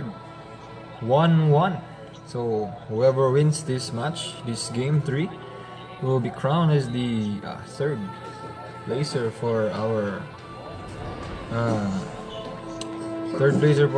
tournament. So ito na po, we're still waiting sa dalawang players to decide for JCax. Shout out sa inyo. So I think we're ready. Confirm lang po natin mga players if ready na ba sila.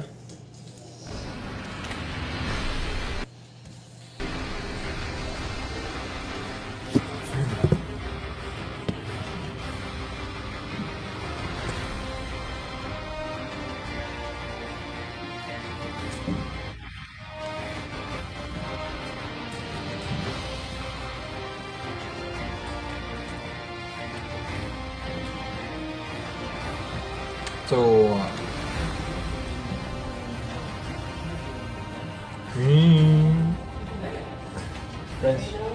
Friends, pamunta na ka ni Sir.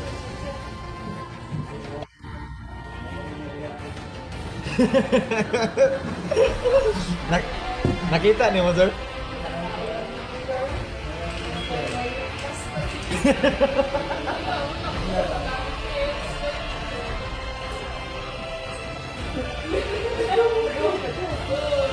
Wala, magod. Ayun guys, klaro kay sa profile ni Ginong Juan. Siya yung MC natin.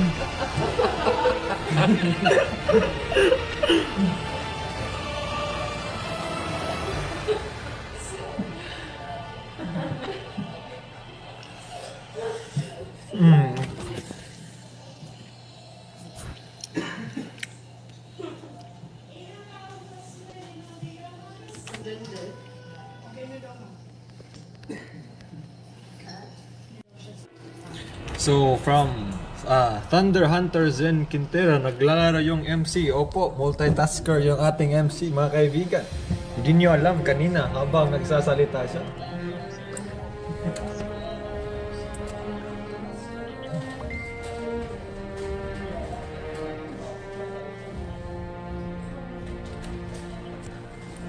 So we're still waiting for the confirmation ng ating players. So yan na po. For the side of JCox, they're ready.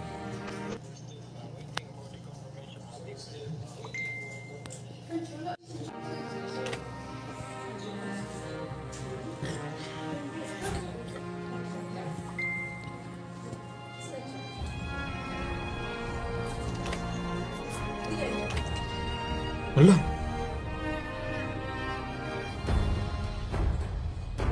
Na-start ko. Sabi G na kasi.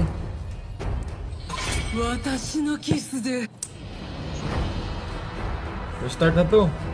Nagsabi na kasi ng G.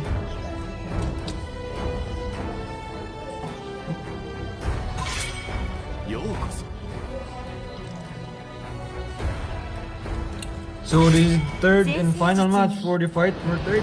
For the side of Bogarts, they're banning Esme and Alice. For the Jcox, mukhang nagbaban sila ng Esme at saka ano pong isang baka magbaban sila ng Paquito dito.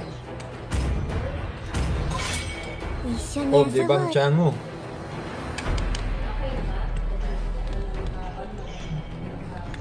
First pick Harit pa to. Mukhang maling desisyon yan, mga kaibigan.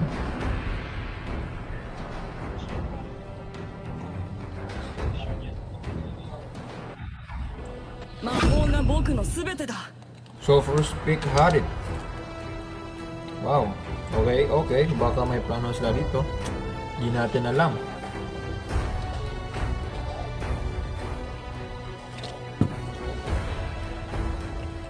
It's still gonna be Lunox o Lunox pa rin. It's a good pick also. It's in the meta. So mukhang Kufra to. Antay sa Harit. So yun. Nag-Kufra na nga. Mukhang mahihirapan ang Harit dito. Magzama Andy-dash pag may Kufra.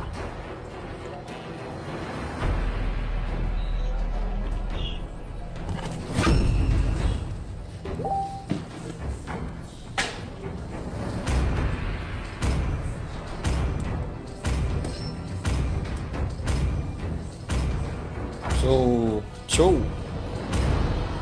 pick. Last Balir. So, mukhang okay naman. Hindi naman questionable yung Cho dito at saka Balir. Kung kasi gusto lang gamitin, wala tayong magawa. For the first 3 picks, I think mas maganda yung pick outside for Jcox dito for the first 3 picks. Ang ganda ng Lunox talaga ngayon, guys. So, 狙った獲物は逃がさない。 bago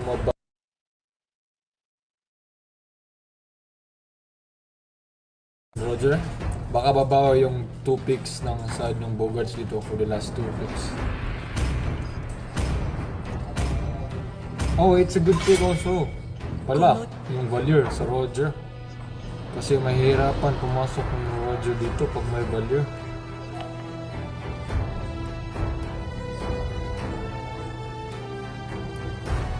Yag at Cho, single lock target hero.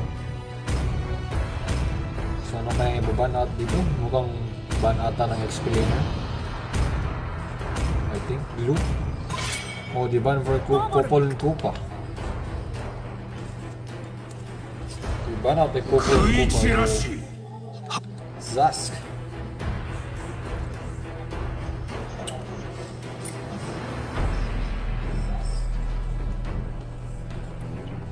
I think magpipik siya ng core dito at saka tank.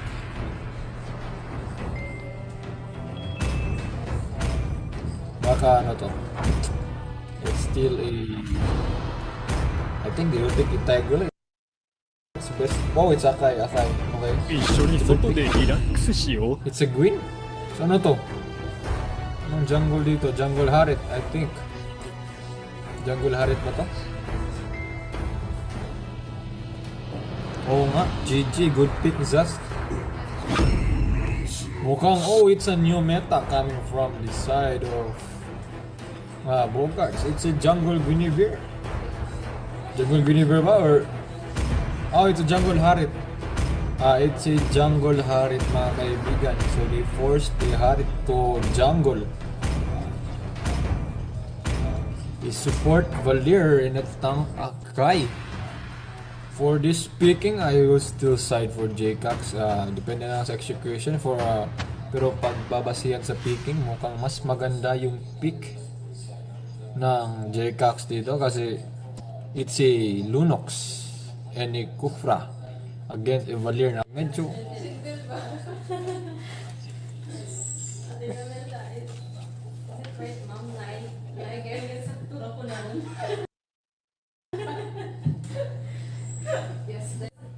Welcome to Mobile Legends! 5 seconds till the enemy reaches the battlefield. Smash them! All troops deployed. Ito na. Welcome to the land of Dawn for game 3 for the fight for third. Who will be our third placer for this tournament?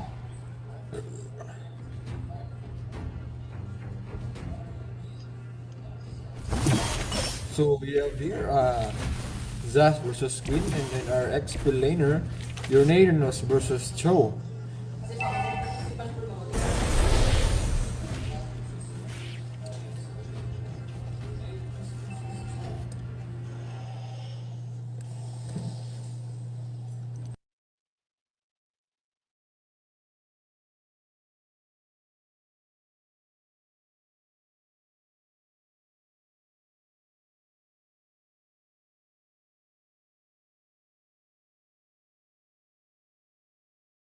Parang kubo pero hindi yun COVID mga So for the mid lane, mukhang it's still it's a farming game. So level, I think level 4 na yung Roger versus level 3 Harit. Mukhang magsaslow talaga yung level dito ng Harit kasi sa red side yung nakakuha ng Little Wonder. So the top lane is a 3-man rotation. Yes, nagpaiwan lang yung Roger. Hindi siya sumabay sa rotation ng tank kasi support. Oh, sa top pala yung turtle. Kaya pala dito sila rotate. Yung Harit nasa baba pa mga kaibigan. Mukhang mahuhuli ito sa pestuhan. Pero andyan naman yung support at saka tank niya. Active naman sa last party. Ayun na po. Nag-flicker out na yung ating Valir. Yan. At saka nag-summon force na yung Harit. So mukhang wala ng ulti dito for the turtle fight. In the side for Bogart. So ayun po. Wala ng blue yung Harit. So ayun. Mukhang i-delay ng side of Bogart yung turtle. Bro, mukhang hindi gagana yun kasi it's a 4-man, it's a 5-man. 5 heroes here for the side of Jcax para lang makuha yung turtle. Wow.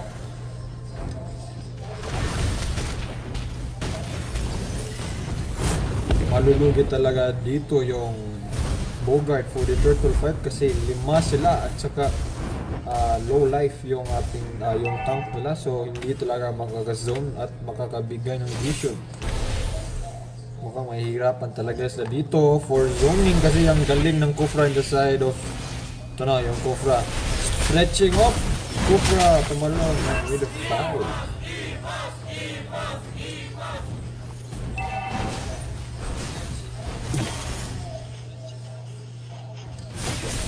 Yan na po. So yan for this side. of the red team. You have a 88 gold and 8,000 for 84 na. So it's a almost 1k gold lead for the side of JCAS. So yun na po, tamang pwestuhan na. Ang galing mang zone out ng Kufran la. Hindi talaga makikita sa map. So ayan, it's a 4-man for the side of Bogart sa top. At bumalik sa middle tank, so tatlo na lang. So sa baba, Univer, mabubuhay ba? Mukhang mabubuhay lang. So ayun, Way of the Dragon or Choke Inasa for that Uranus. Worth it naman kasi wala yung Purify. Alam na wala yung Purify, so binigyan. Yeah, tamang ito mahirap sa ret mga lode pag wala kayong blue. Tas jungler ka ba? Tapos jungler kayo. Hindi kayo makaka-unli dash. Kasi jungler kayo, magbibili ka pa ng jungle item. So if magbibili ka pa ng extra item para unli dash, mukhang sayang naman. Kaya napakahirap talaga sa early yung Harit. So, pero sinubukan naman nila Harit jungler. Kung ano ba to, kung gagana. Pero ito na po, it's a level 8 Roger versus a level 7 Harit. It's a 1 level gap. So ayun. Uy, Kufra pumasok. Yayakap sana pero sinula. Ito na, umuti na yung upside. Yung Lunok nag-orange. Yan na. Sorry, wala ka. So mukhang mababack out dito sa side of blue side. It's a free turtle again. Hindi sila ko-contest. Ayan. Yung Zast up, nag-ult yung Zast. Nilabas na yung uod. Pwede pala yun. Kung mag-transfer ka ng uod bang hindi nakalabas. Ngayon ko lang alam yun.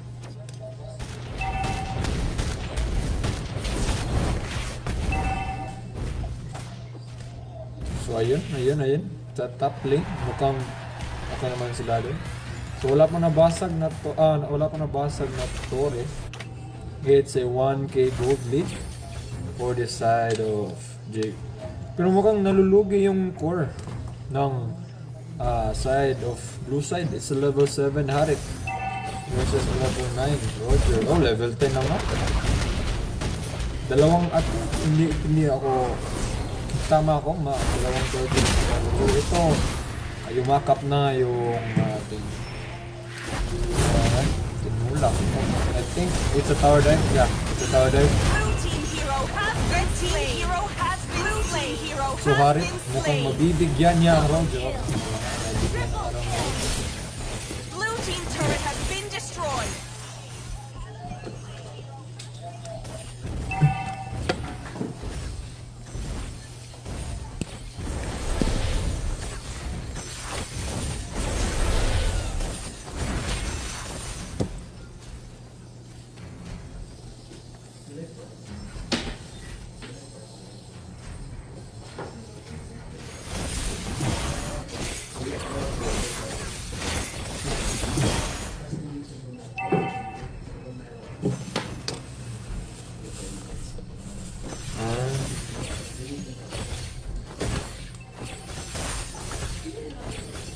Wala pa po. So, game 3 pa.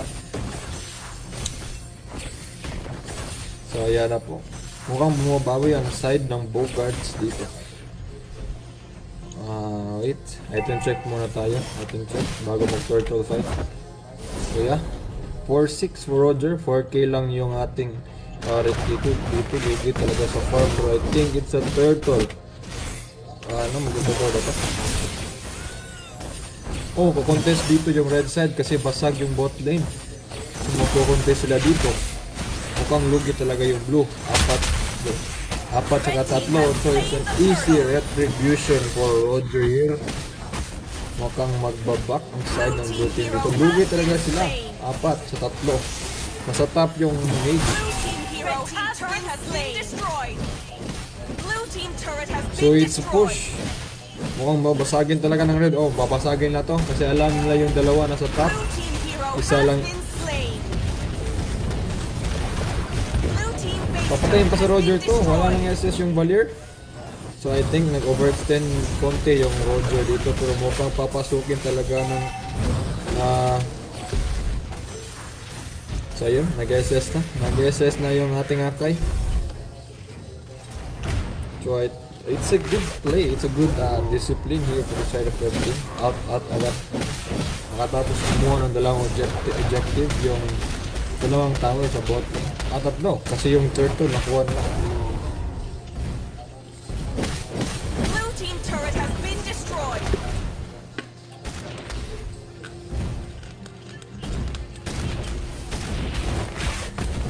So ayun, napakataba ng Roger. Blue team turret At has been napakayaman. destroyed. 6,000. Kaya makabili na ng bagong cellphone.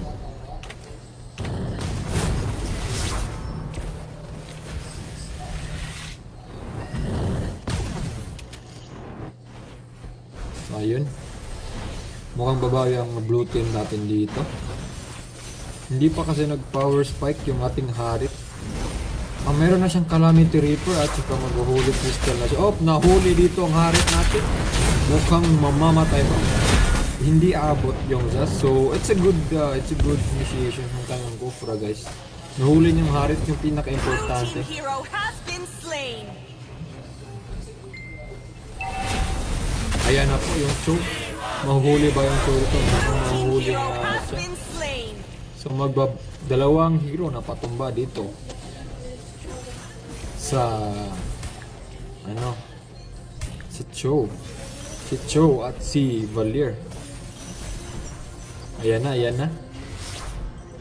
Blue team turret has been destroyed.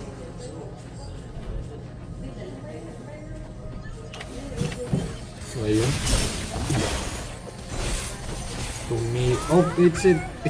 Maglo-lord ata to. Maglo-lord na ata to. So yan. Oo nga, ang galing ng team fight ng red team. Bilis ng respo. Mabilis kasi yung ikot. Has slain the Lord. Mabilis kasi yung ikot yung nila. Yung top at saka yung support. So Red ayun na. team hero has been slain. Inubos na ng red team yung blue team. Namatay si Valier at mukhang mamamatay dito si Harit, mga kaibigan. Mukhang papasok. It's a nice flipping dance pero walang nahuli. Sayang.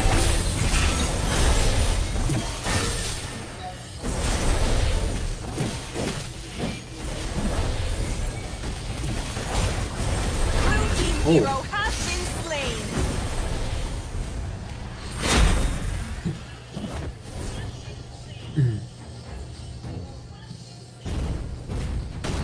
Ayan na po. It's a Blue team turret has pushing been mid destroyed. for the side of red.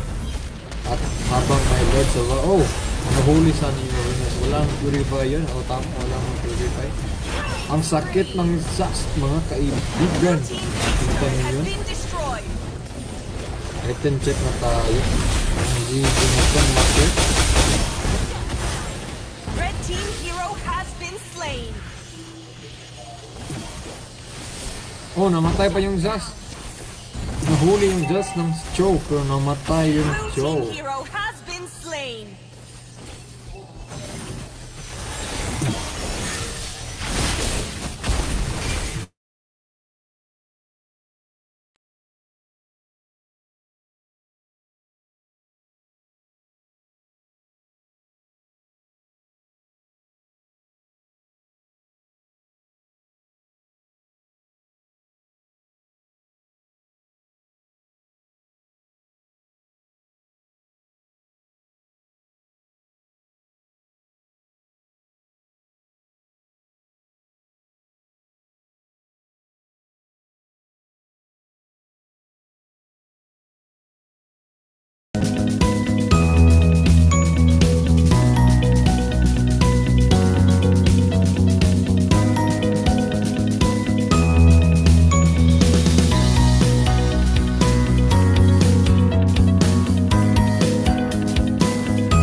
What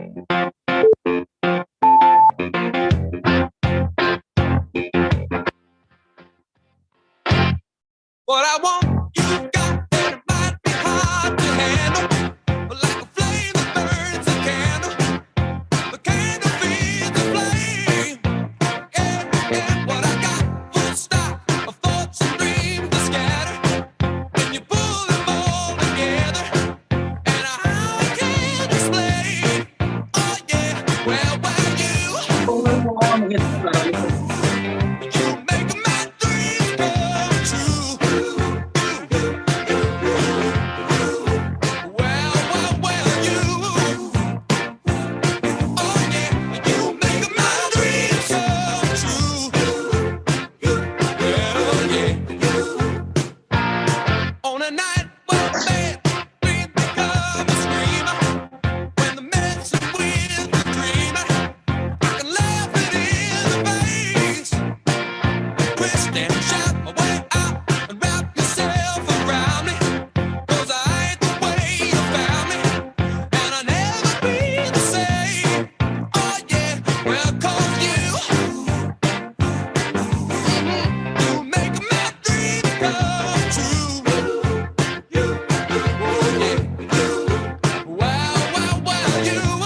Hello, good afternoon, ladies and gentlemen.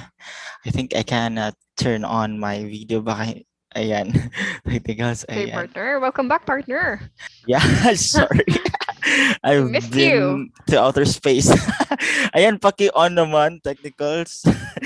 yung video natin. Ayan, so as of this time, good afternoon, maayong hapon, magandang hapon sa ating lahat, Good Pilipinas at ng buong afternoon, mundo. This everyone. is, this is what IIEWMR 107.5. We And wish it's you a, it's, safety, yan, comfort. Yan, let's just start with energy kasi this is the yes. last part. This is the last session of the 8th Virtual Regional Conference. Ayan, that is hosted by the Western Mindanao region. And yeah, we hope for safety, comfort, and let's just ease up and stretch muna tayo so that we would be ready for our next session. Ayan. So partner, how are you there? Yes, partner, how are you? Hey, Yes, where's I your am fine. background, partner? Yeah, yun nga. Wait, I'll just change. Ayan, Sorry. ayan, I'll just not change my background. Let's just proceed for the next speaker. Yes, our next speaker. Okay lang ba? Yes, Ayan, go partner, go because partner. I think everyone is excited for the next speaker. The next speaker is a former IIEE Vice President for Technical Affairs and Vice President on External Affairs of Cagayan de Oro Chapter. Yes, indeed, former President of the IIEE Cagayan de Oro Chapter and overall chairman of the working committees of the IIEE National Mid-Year Convention last May 2012. Ayan, so as the president of the IIEE Cagayan de Oro chapter was the recipient of the two most prestigious and highest award, the 2012 Platinum Chapter Excellence Award and the 2012 Most Outstanding Chapter in the Philippines last November 15, 2012 during the IIEE Annual National Convention at SMX Mall of Asia. Yan. Awarded as the 2011 Best Employee of San Miguel Foods Incorporated, awarded as the senior grade member of the Institute of Integrated Electrical Engineers of the Philippines, and also awarded as the 2012 Most Outstanding Electrical Engineer in the Philippines, and lastly awarded as the 2018 Most Outstanding Alumni in the field of electrical engineering by the Northern Mindanao Colleges, Cabadbaran City, Agusan del Norte. Without further ado, let's call on to discuss us with the IIE new code of ethics and also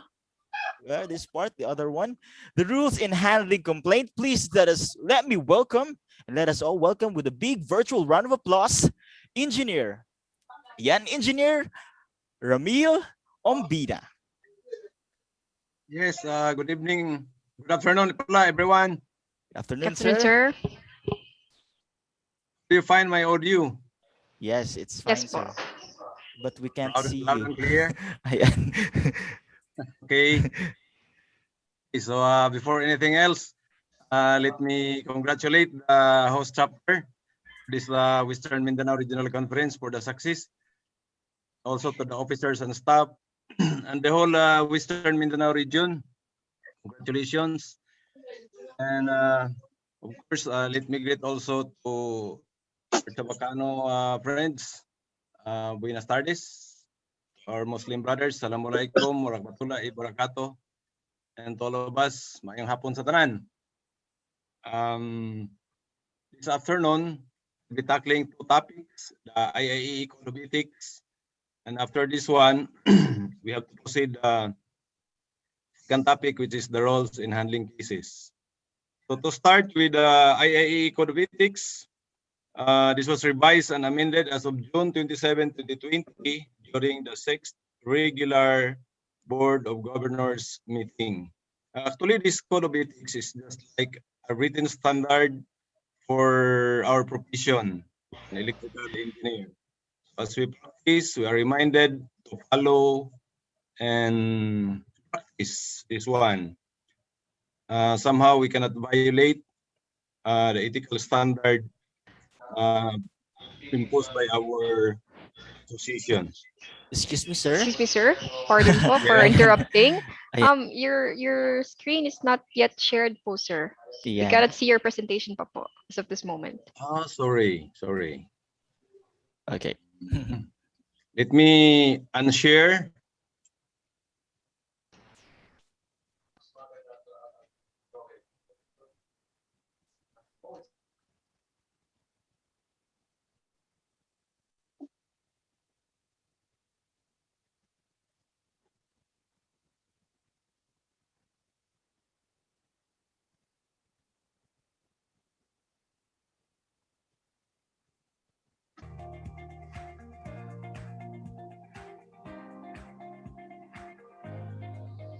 Sir?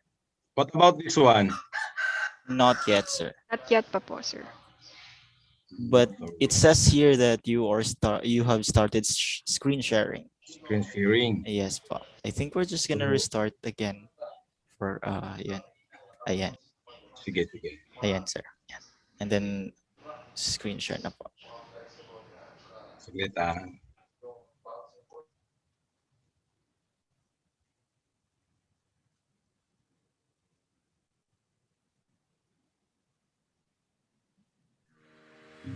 What about this one? Still not yet. Still not yet shared po.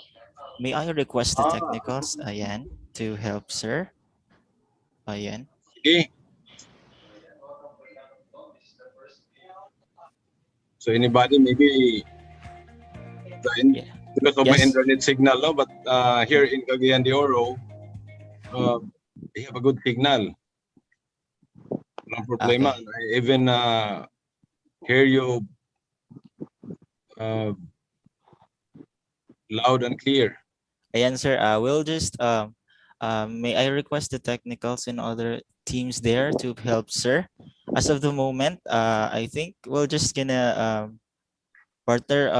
We're just gonna take the acknowledgement muna while we're fixing the problem. Ayan. So standby lang muna tayo, sir, ha? Okay lang? Okay. Ayan. So while we're fixing the problem. And then technicals, please kindly notify us when it's ready. Ayan.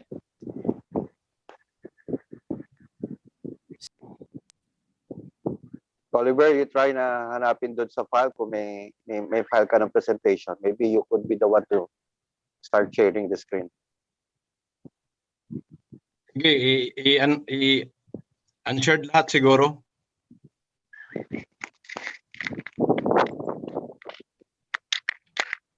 Ayan. Is it okay, sir, if you would send the presentation on us para kami na yun mag-present? Sure. Ayan. Please, ito. This Yes, one. the IIECPD po. Ayan. Stop@gmail.com. Okay. Ayan. Thank you so much. Thank you. Ayan. As of this moment, while we're fixing on it, can we share the acknowledgement muna? Ayan. Partner, help me with this one. Siguro let's just read na lang it, partner, because our facilitators are a bit busy. Okay, Ayan, there meron you naman. go. Okay. They're fast. Don't underestimate them, partner. I think sir is already. Okay, Sir Ramil is there already. Yes, Ayan, so we would let's like to just acknowledge take- na lang Ayan. po this slide from the IIE Zambogado Norte chapter or host chapter. We'd also like to thank the IIE Zambogado Sur chapter. Excuse me. Yes, sir. Define my video presentation. Nakashare na ba? It's hindi pa po, sir. Hindi But pa it's po, sir. starting to screen share. I think sa signal, maybe that's the case. Maganda kasi kung ako ang mag-control dito. Yes, Para hindi na ako next slide please. Next slide please. Ayan. Nakakaya, no? Dali, It's okay, no problem. It's okay sir. po, it's okay no po. problem. It happens a lot in virtual. Yes po. Yeah. So I think we'll just read the acknowledgement. We would like to thank the IIEE Zamboanga Sibugay chapter, also the IIE Misamis Occidental chapter, and also the IIEE Council of Student chapter. We would also like to thank yes. from the Limelight Philippines Corporation, Power Equipment and Supplies Incorporated, Emerald Vinyl Corporation, Himax Electronics Corporation, PPI Pacific Power Incorporated, Yan, Epitax Claro Philippines Incorporated. Yeah, Control Control Gear Gear Electric Corporation. Go, partner. we have the IMAX Energy Solutions Corporation, Sitang Automation Philippines Corporation. Anyway po, Sir Umbina, if ever ready na po yung screen share nyo, just please, Yes. Butt in. yes, button lang po. Shilin Electric Corporation. We have from the Hymed Lexi Electric. Okay. Ayan. So I guess, Sir, are you ready na po? Meron na ba? Still, it's starting to screen share, sir. Hintayin lang natin. Hintayin lang natin. Yes po, yes po. Okay, sir.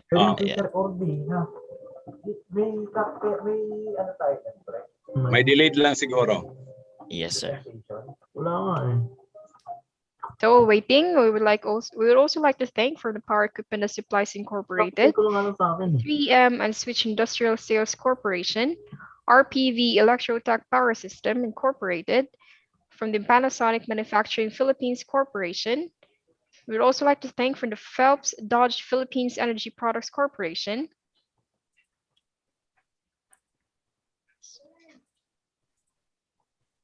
Email ko na lang siguro, no? Yes, sir. Yes, sir. Yes, No yes, sir. problem. Yan.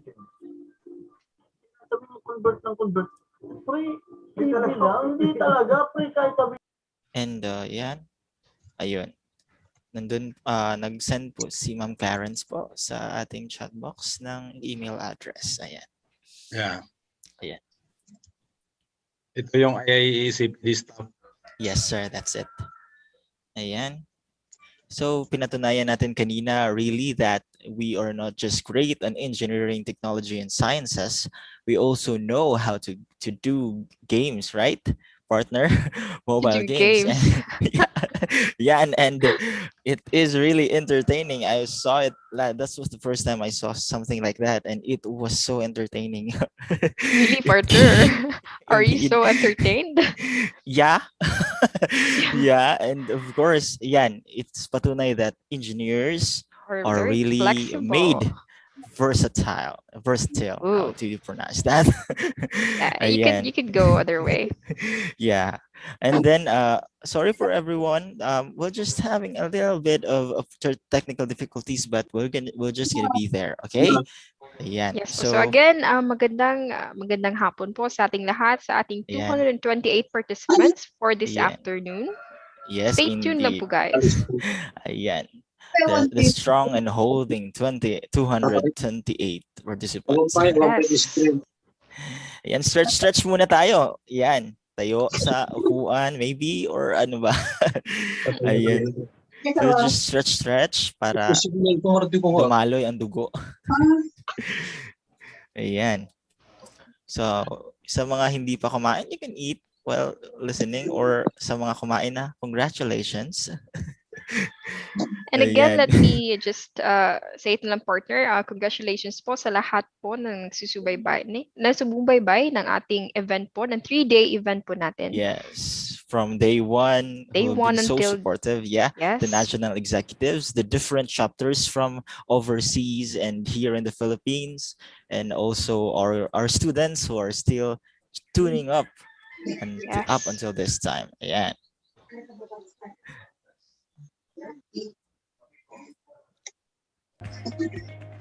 Send my presentation. Please check. Yes, sir. Yes. The technicals are already checking on it, sir. So we'll just wait for the announcement. Thank you. Yes, sir.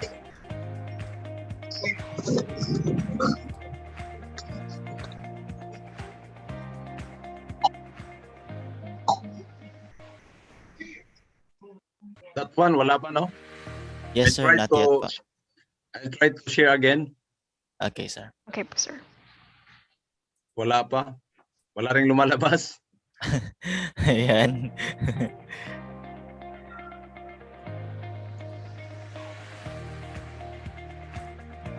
Ayan.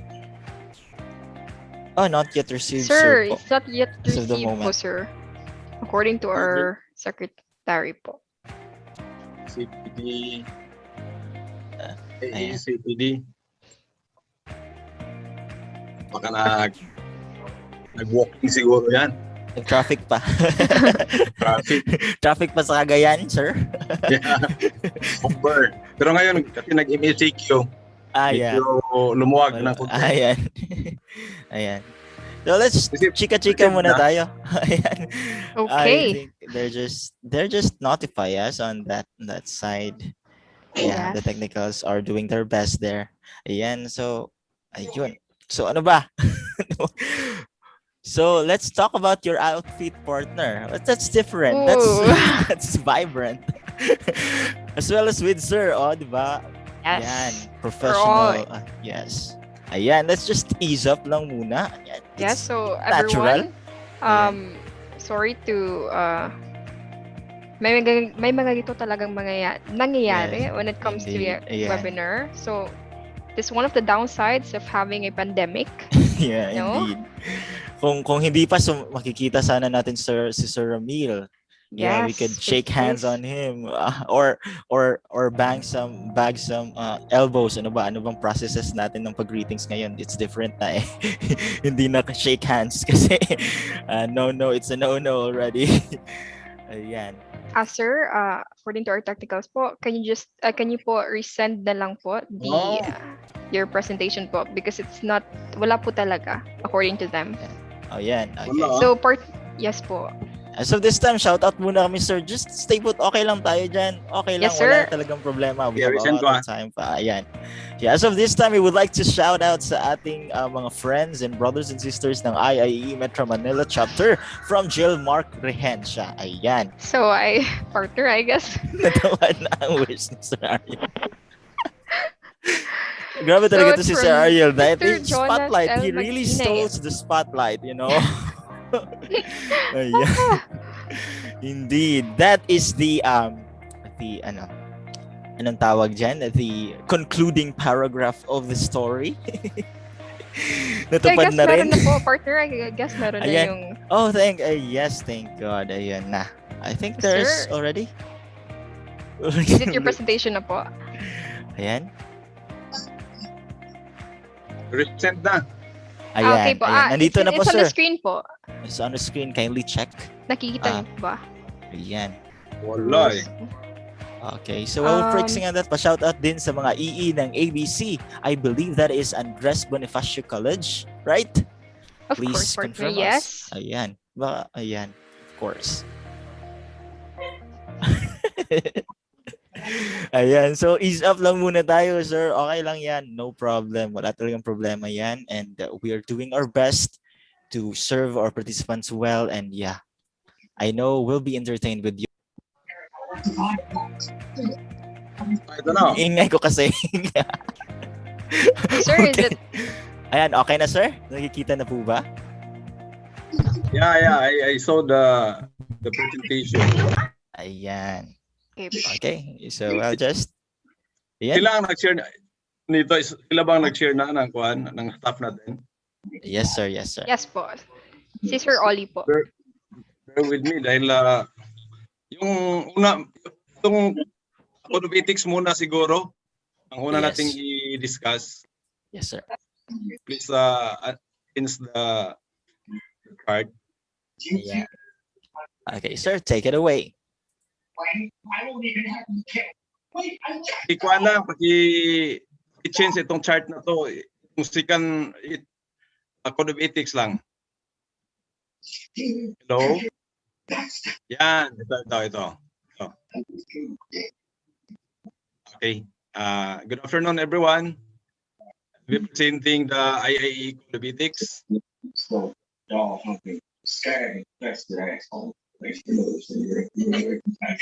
Okay.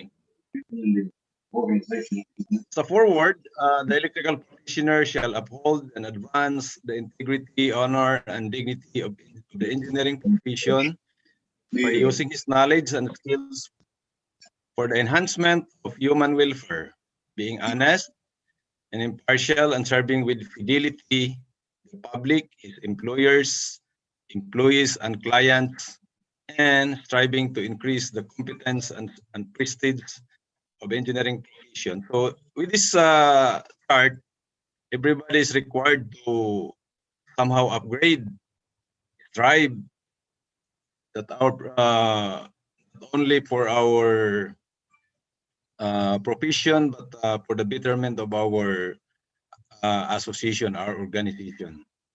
Others may attend some seminars just like this one, regional conference. Others may attend also workshops just to enhance, and not just only to gain CPD, but also to enhance our profession as a whole. Next slide, please. Ito na nga, no? Next slide na. We have objective. This is to guide in performing our duties and responsibilities professionally, and to be our basis in making sound decisions, to earn respect with our electrical profession, and to ensure the members are clear to the mission and vision of the organization. So, in the next chart, please. This is our mission and vision. In our objectives of the IIA Economics, we are reminded also to our mission and vision. And let me dali lang kasi medyo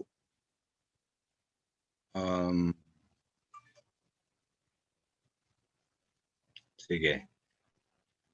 Let me read the mission and vision: to enhance the competencies of electrical practitioners to make positive contribution toward new trends and technologies, to be an authority of electrical engineering services that results to safe, reliable, and efficient system, to consistently deliver high-quality products and services duly recognized by international organization and institution, promote awareness on the use of environmentally friendly electrical products, services, and resources, as well as active participation on disaster preparedness and recovery program. Our vision: to be the leading electrical professional organization globally. Okay, so having said that,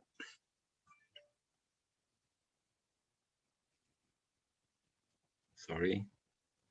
Next slide, please. What is code of ethics? This is somehow our guide, our written standard to practice our profession, and we'll be reminded that to control everything, especially when a transaction emanates or a possible conflict of interest. So somehow, if we're in doubt, we just go back to this code of ethics. Next slide, please. Why is this code of ethics important? Again, it also develops loyalty and attachment towards the organization, and because it is clearly lays out the roles for behavior and provides the preparation for a preemptive warning. So yun yung sinabi ko kanina, somehow ito yung remind sa atin that before we proceed to transaction, we proceed to our action, we have to think first that is this transaction wala bang problema pagdating sa dulo, baka ito ang magdala sa atin sa kapahamakan, ika nga, no? So ito ang isa sa mga why we have this code of ethics, why code of ethics are important. Okay, next chart, please. We have the fundamental canons, no? We, members of the Institute of Integrated Electrical Engineers of the Philippines, in recognition of the constant involvement of technology in uplifting the quality of life and in accepting a personal obligation and dedication to our profession, its members, and the communities we serve, do hereby pledge and commit ourselves to the highest ethical and professional conduct and agree to. So ito yung somehow pledge natin, no? Of the code of ethics, that we are obligated, we're obligated to follow this written standard for our profession as we practice. Next slide, please. So this is number one, accept responsibility in making sound engineering decision consistent with the safety, health, and welfare of the public, and to disclose promptly the factors that might endanger lives and the environment. Avoid real and perceived conflict of interest or disclose existence of such affected parties. So ito yung sinabi ko na immediately we have to divulge information, especially to the stakeholders who are greatly affected with the action, especially the public. When we perceive there's a possible compromise of safety, so we have to somehow inform them immediately. Okay, next slide please.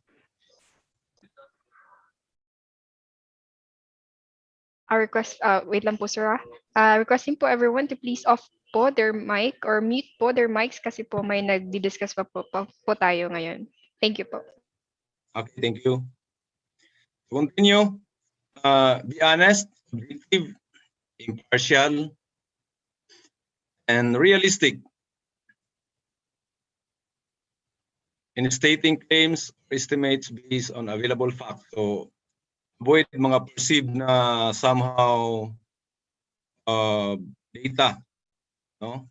Yung mga ginawa-gawa lang nating data para lang makapagsabi tayo. So we have to refrain doing that.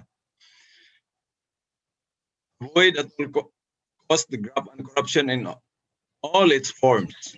So itong part na to somehow reminding us that we will not engage in any form of graft and corruption. But of course, part na ito ng somehow perennial problem, not just only sa gobyerno but also in the private sectors.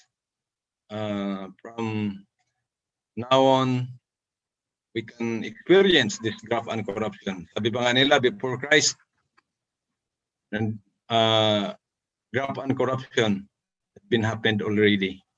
But of course, since this is against our code of ethics, so we are reminded not to engage in any form of graft and corruption. Then improve the ethical understanding of technology and its application. So it was somehow related ito sa nabanggit ko kanina that we are required to improve our understanding in the technology. Karamihan sa atin, lalo na pag medyo na somehow assured because of the work. So wala na tayong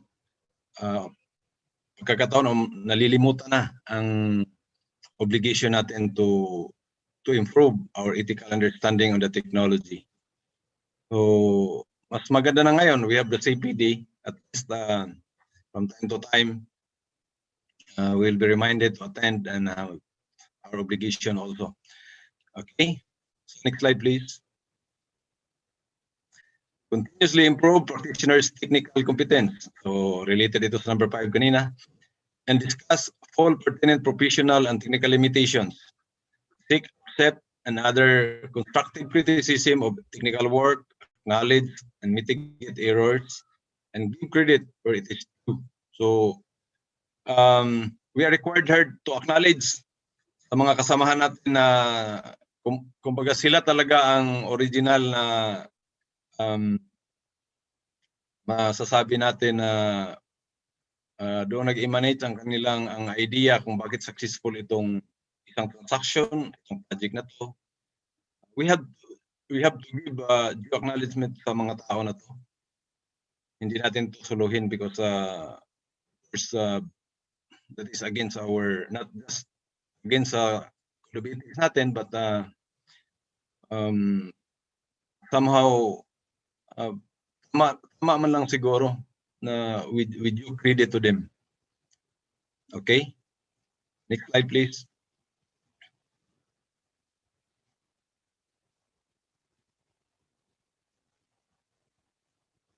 Okay, thank you. Equally treat all persons regardless of race, gender, physical condition, age, or national origin.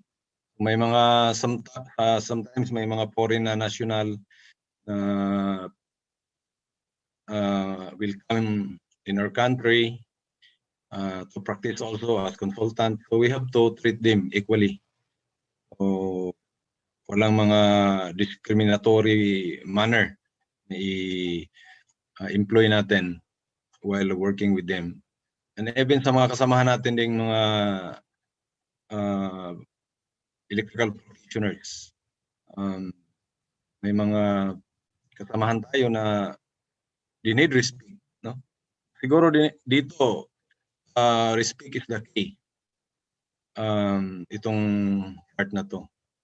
And protect and avoid injury to others' life, property, or livelihood by false or malicious actions. So ito, lalo na pag mag-design tayo, bear in mind na we are protecting not just profession but the life of the person or the stakeholders this project as well as the property.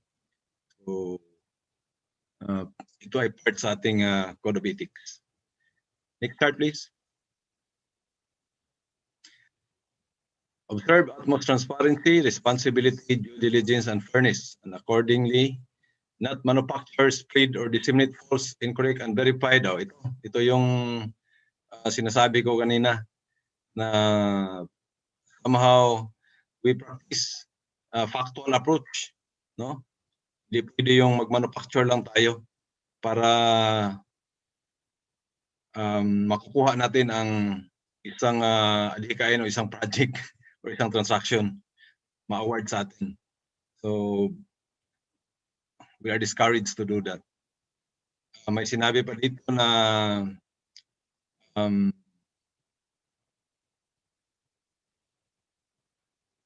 besmirch the honor and integrity for impute and wrongdoing of the part of co-members of the IAA, its officers, employees, and representative or agents. So, yun. Siguro hindi lang siguro kung ang apektado, kung besmirch ang honor niya and integrity, kahit na hindi siya IAA member, we will refrain doing that. No? We will refrain doing that because siguro itong code of ethics na to ay sasabi natin na hindi lang ito sa i-practice natin sa mga kasamahan natin sa association, but also outside na sa organization natin. Napakagandang ito, practices. Somehow baka maging model pa tayo sa ating community if we employ this code of ethics. Okay? Next slide, please. Support colleagues and co-workers in their professional and technical development and assist them in complying with this code of ethics. Okay, so yun yung tulad sa sinabi ko kanina, we're required also to help our fellow electrical practitioners para ma-comply niya ang code of ethics. Siguro isa nito is pagtingin natin na pre parang tumatanggap ka doon sa para may nakita akong sobre na binigay sa lamesa mo. And I heard na you are favoring that transaction to others. So, huwag pre, bawal yan. Ibalik mo yung sobre na yan. Example lang yan ibalik mo yan sa pinanggalingan ng sa origin ng sobre na yan para ma-award yung isang project. So, by doing so, by telling your co-workers or fellow electrical practitioners nakatulong ka doon sa kanila. Nakatulong ka to comply this code of ethics. Then timely and fully comply and abide with any and all of his obligation to a co-member of the IIEE, the IIE itself, or any third party. So ito yung sinabi ko kanina, no? Na somehow not just for the IIEE members, but also to others na related doon sa directly related doon sa practice natin sa ating profession. And of course, we're reminded also that as member of the IIEE, we have obligations like the annual dues, or as member, we are required to attend activities sponsored by our organization.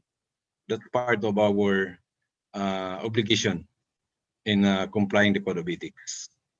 Next chart, please.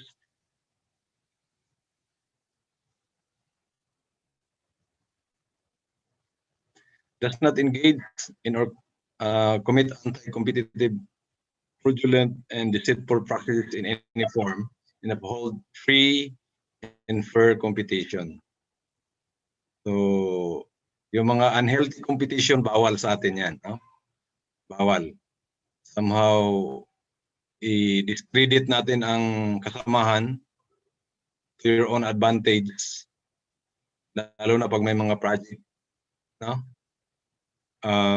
You have to adjust your estimate, though hindi na siya realistic, para lumalabas na mababa ang project cost mo compared to others.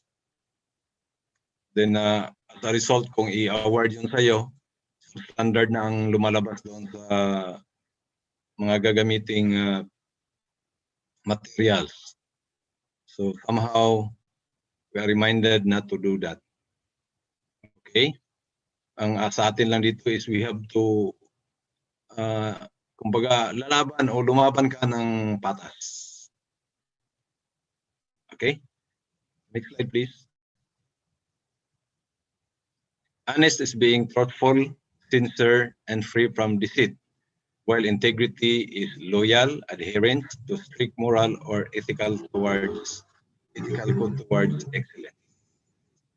So we reminded her about the honesty and integrity.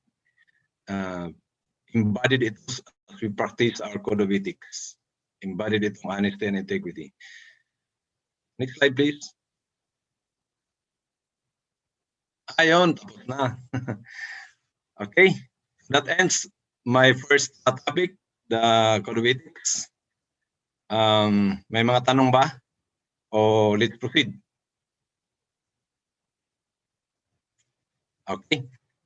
Give me siguro mga 2 minutes lang. Tuhan ako ng tubig, ha? Inom muna ako. Okay ba? Ma'am, sa inyo, sir? Yes po, yes po. Okay, thank you.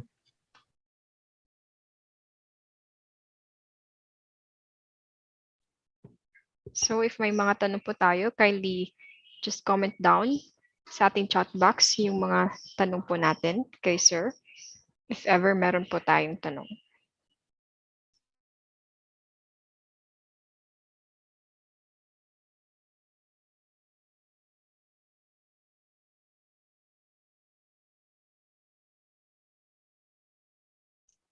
And also, we'd like to remind everyone ng ating evaluation form sa ating day 2 ay deadline po ngayong 5 p.m.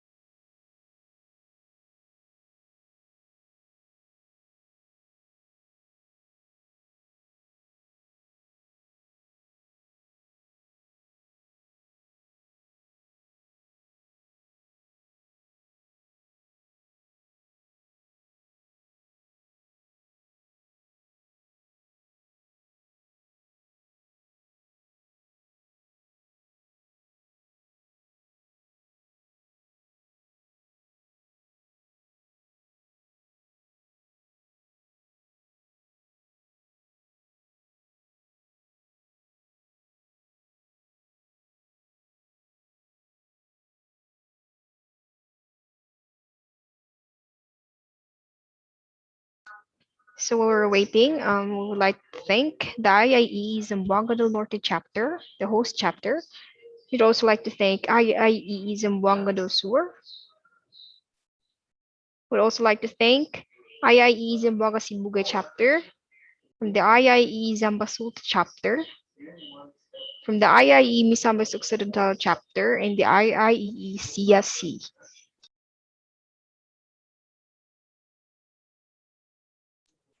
So may nag-comment po sa ating chat box. Good day po, Miss Host. Yung link po for attendance isi-send ba sa email? Technicals, may I respond? May I please respond po sa ating question kay Mr. Jonas po L. Maghinay.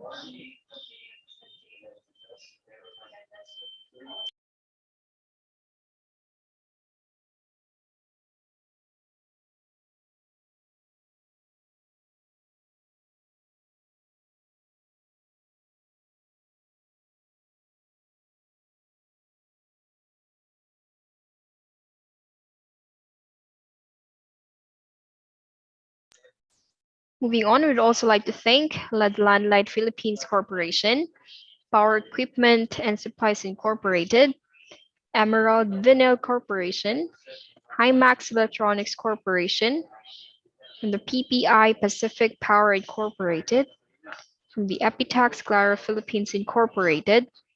We would also like to thank the Control Gear Electric Corporation,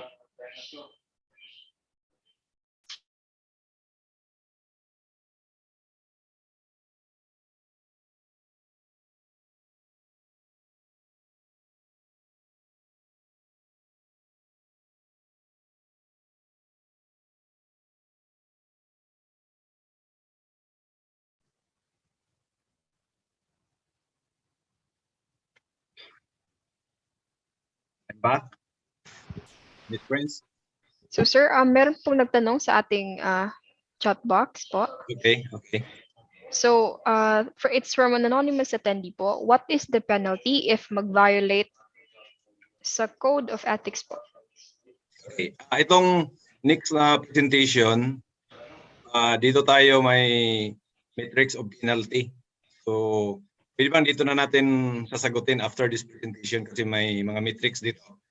Sige po, sir. Okay, thank you. So, let's proceed.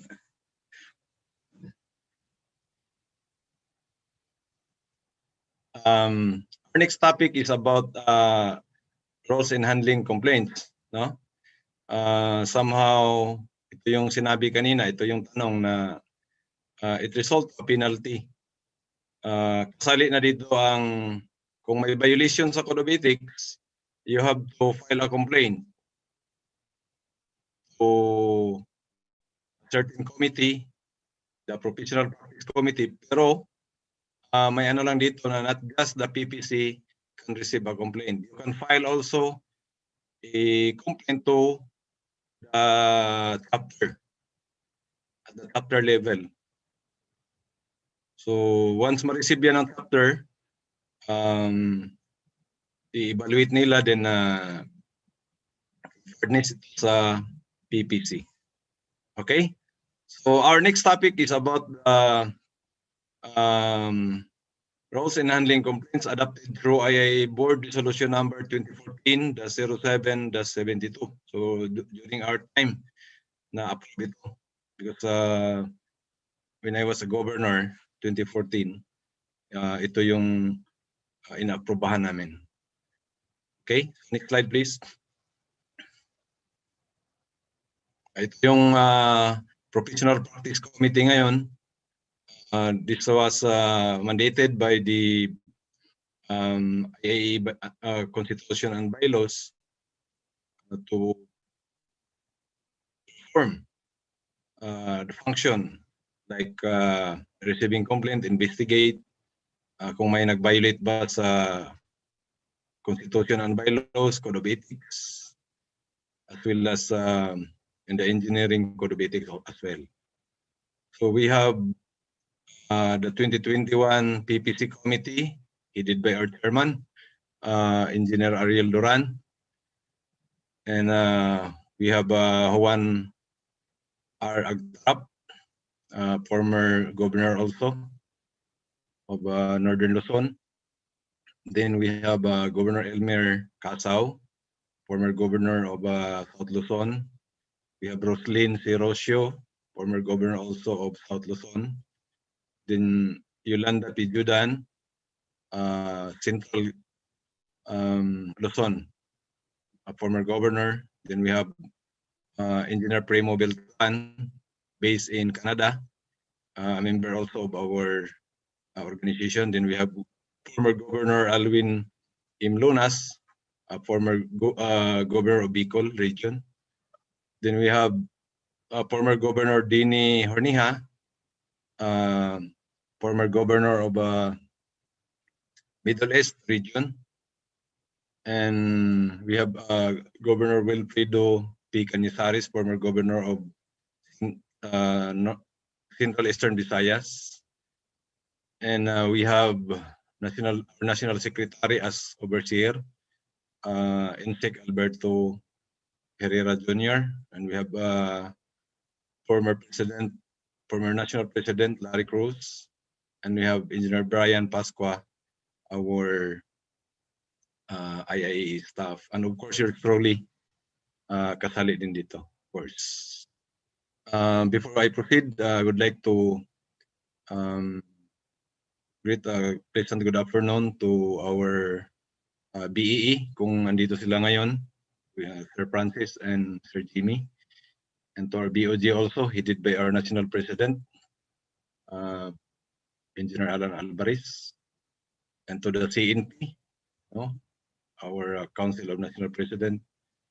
And of course, the all former governors, lalo na sa all Mindanao former regional governors. Magandang hapon sa inyo. Okay, so let's proceed. Slide please. Ito yung sinasabi ko kanina na our authority was promulgated based on the Constitution and bylaws of IIEE, Article 8, Section 3.6 of our bylaws, which best authority to the PPC to take charge of all matters relating to PPC of professional practice consistent with the Republic Act 7920 and otherwise known as the new electrical engineering law. Okay, next slide please. This is our jurisdiction. PPC shall act on all matters brought before in accordance with the IIA Constitution and bylaws. Ito yung sinasabi ko kanina. Our mandates coming from the bylaws, the IIEE Constitution and bylaws. Okay? Next slide, please.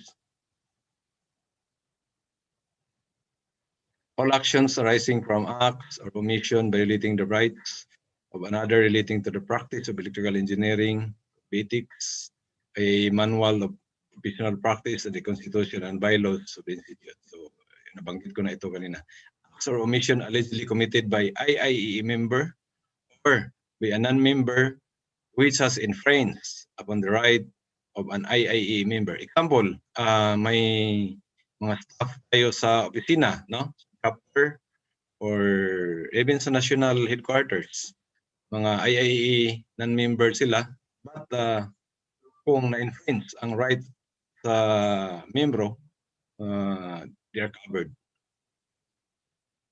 Next, no anonymous complaint shall be entertained unless there is an obvious truth or merit to the allegations. So, somehow, kung may mga anonymous complainant, lalo na pagdating sa chapter, i-verify muna natin yan. Kung mga heresy, hindi natin i-entertain. But, may sinabi dito, there is obvious truth or merit to the allegation, so doon na natin further investigate. Pero kung kahaka lang, like for example, i-complain namin si Mr. Engineer 1, Engineer 1 kasi si Engineer 2 ang inano niya. Di ba? Naisahan niya si Engineer 2. Kung ganong statement lang, walang mga somehow objective evidence na talagang iniisahan talaga niya, hindi namin ipostro yan. Unless kung sa tingin namin na talagang nakikita namin si engineer na dihado talaga, doon pa namin postro ang investigation. Okay? Next chart, please. Complainant, ito, roles. Pag ikaw ay complainant, should have written in a clear, readable, simple, and concise language in a systematic manner to apprise the PPC of the nature and cause of the accusation against the person complained of, and to enable the person to intelligently prepare his degree defense or answer following the format provided. So we have the format, no? We file a complaint. Person complained of, ito yung respondent, no? Upon receipt of the complaint, which is sufficient in form and substance, the PPC shall require the person complained of submit counter affidavit, comment under oath within 15 calendar days from the receipt thereof. So you will be given ang complainant, ang respondent will be given 15 calendar days to answer. Oh, with your of course under oath counter affidavit. Okay, next slide please. A complaint shall at least in the following. So take note also mag-file ng complaint but I'm not encouraging you to file na lang file. Yung may mga business naman because accordingly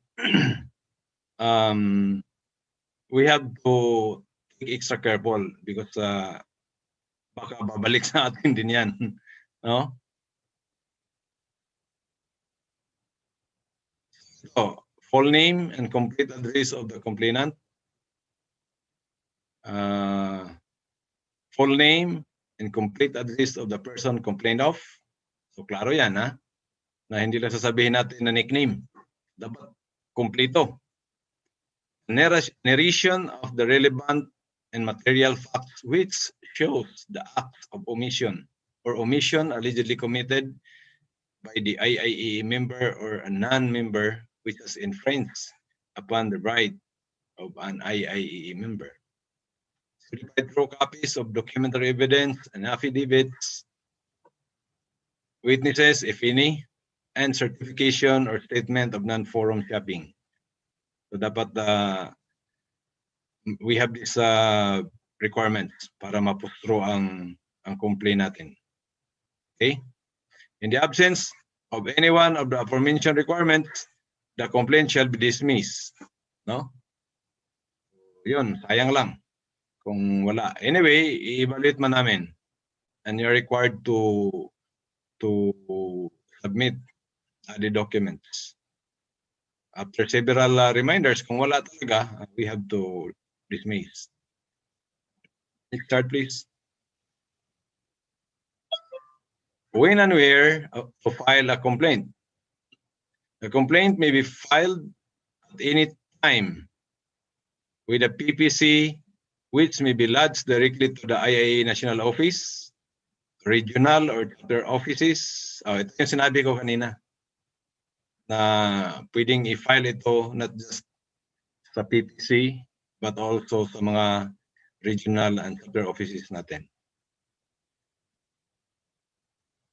A complaint against an IIA member shall not be given due course unless it is in writing and subscribed and sworn to by the complainant in accordance with the Constitution and bylaws of the Institute. However, in cases initiated by the proper disciplining authority, the complaint need not be under oath. Okay. Withdrawal of the complaint. The withdrawal of the complaint does not result in its outright dismissal nor discharge the person complained of from any liability. Where there is obvious truth. So ito yung sinabi namin kanina, no? Kung may obvious truth talaga, kahit na i-withdraw pa, complainant, ang complaint, we will push through the investigation. No, ito, where there is a documentary evidence that would tend to prove the guilt of the person complained of. The same should be given due course. Okay? Slide, please.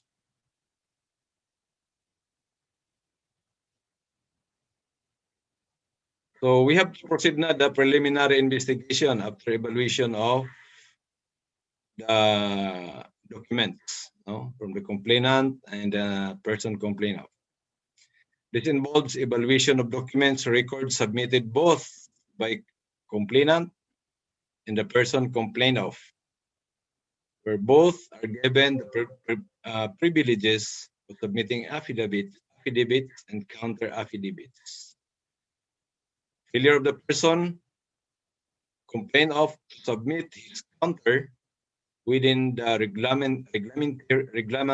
reglementary period should be considered as a waiver thereof, whereby the case will be adjudicated based on the documents submitted. So, after 15 days, kung walang counter affidavit ang respondent, the person complained of, we have to adjudicate the case based on the available documents.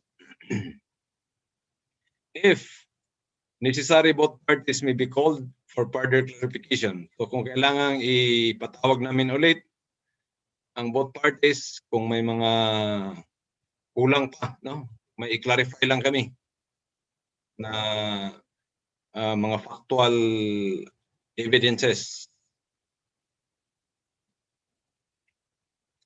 If the counter affidavit is received, PPC may be decide whether it warrants that formal investigation shall proceed. Finding investigation follows which serve as preliminary investigations of the proceedings. Next slide, please. Okay. Duration of the investigation. So within 15 calendar days from receipt of the complaint by the PPC or earlier, depending upon the merit of the case, and shall be terminated within 60 calendar days. So pag receive namin yan, after the evaluation of that such documentary evidence, an investigation shall commence not later than 15 calendar days. Okay. Investigation report. Within 15 calendar days from the termination of the preliminary investigation, the investigating officer shall submit the investigation report, the complete records of the case to the PPC and bank. So we have to submit to the PPC and bank the investigation report para doon sa resolution the case and eventually submission to the BOG for final resolution. Okay, next slide, please. If a prima facie case is established during the investigation, a formal charge shall be issued by the PPC. In the absence of a prima facie case, the complaint shall be dismissed. So, doon, kung sufficient in form and substance, we have to evaluate first. Kung ito na yung sinasabi, in the absence of that, it will be dismissed. Next slide, please. Formal charge to the respondent. After finding a prima facie case, the person complained of shall be formally charged. The formal charge shall contain a specification of the charge, a brief statement of material or relevant facts accompanied by certified true copies of the documentary evidence, if any, some statement covering the testimony of witnesses, a directive to answer the charge in writing under oath within 15 calendar days from the receipt thereof, and advice for the respondent to indicate his answer whether or not he elects a formal investigation of the charges. Notice that he is entitled to be assisted by a counsel of his choice. Ito yung sinabi namin kanina na the respondent should be given 15 calendar days to have or to submit his counter affidavit and to bring in, no, to consult his counsel or his lawyer. Okay, so next slide, please.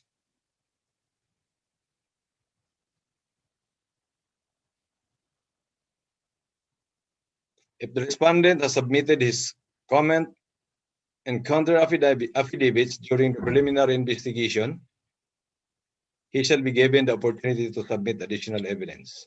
Okay? Hindi naman tayo talaga ang PPC. Hindi naman sasabi natin na higpit talaga pagdating na doon sa additional documents na i-submit unless sa tingin namin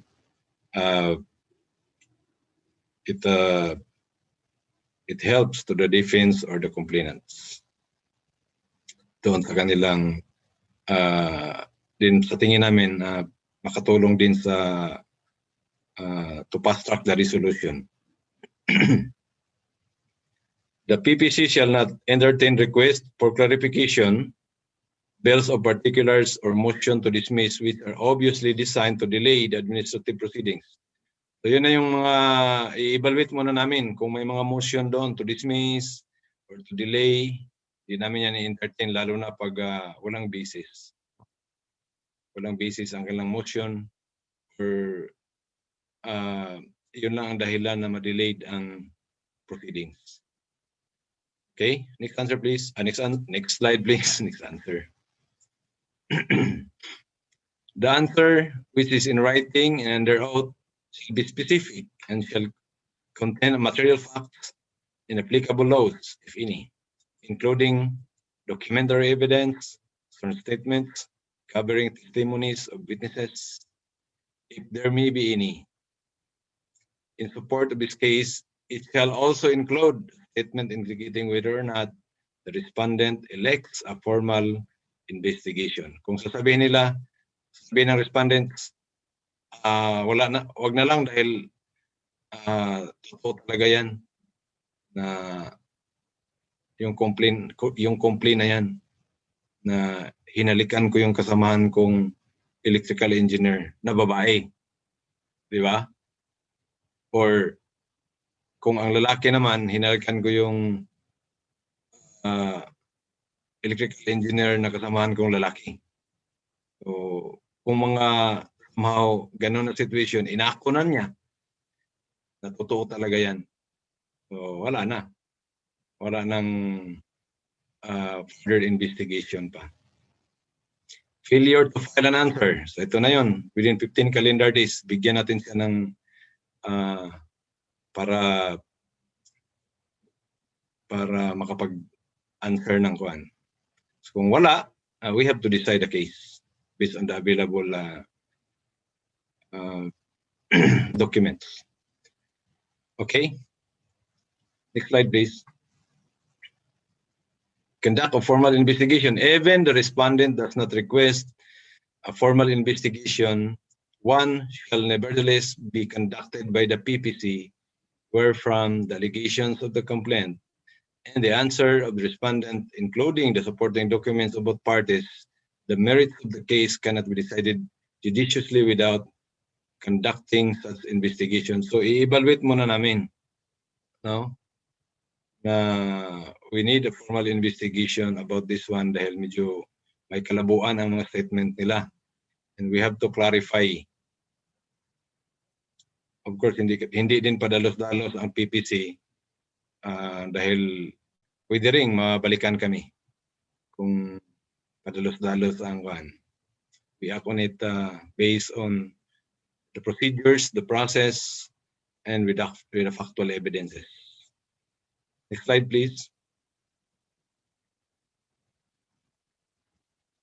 Ito, conduct of formal investigation. The investigation shall be held not earlier than, ito yung sinabi ko kanina, not later than 30 calendar days from receipt. So hindi rin susobra sa 30 calendar days, no?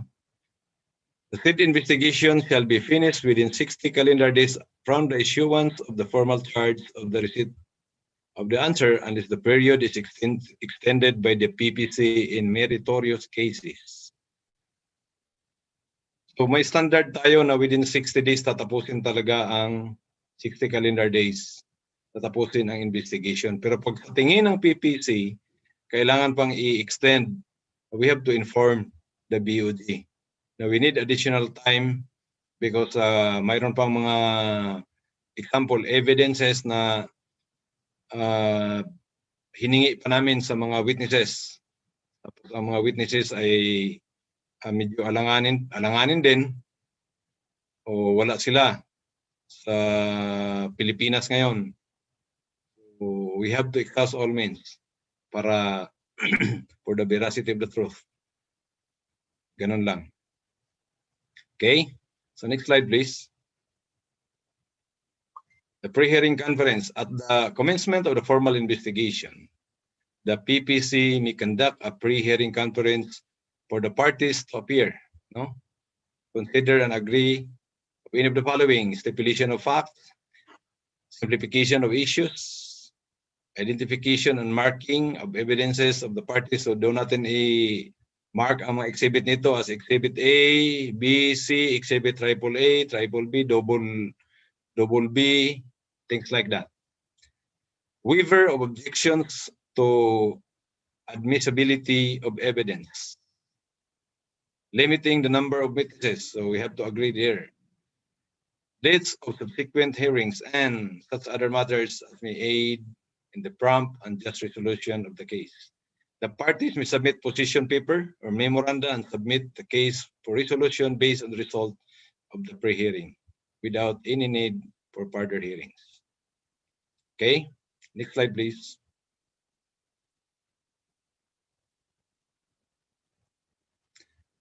So after after the hearing or investigation, both parties may enter into an amicable settlement, no? Or alternative modes of dispute resolution of any during the pendency of the case. So habang hindi pa na-desisyonan ng kaso, both parties can enter into an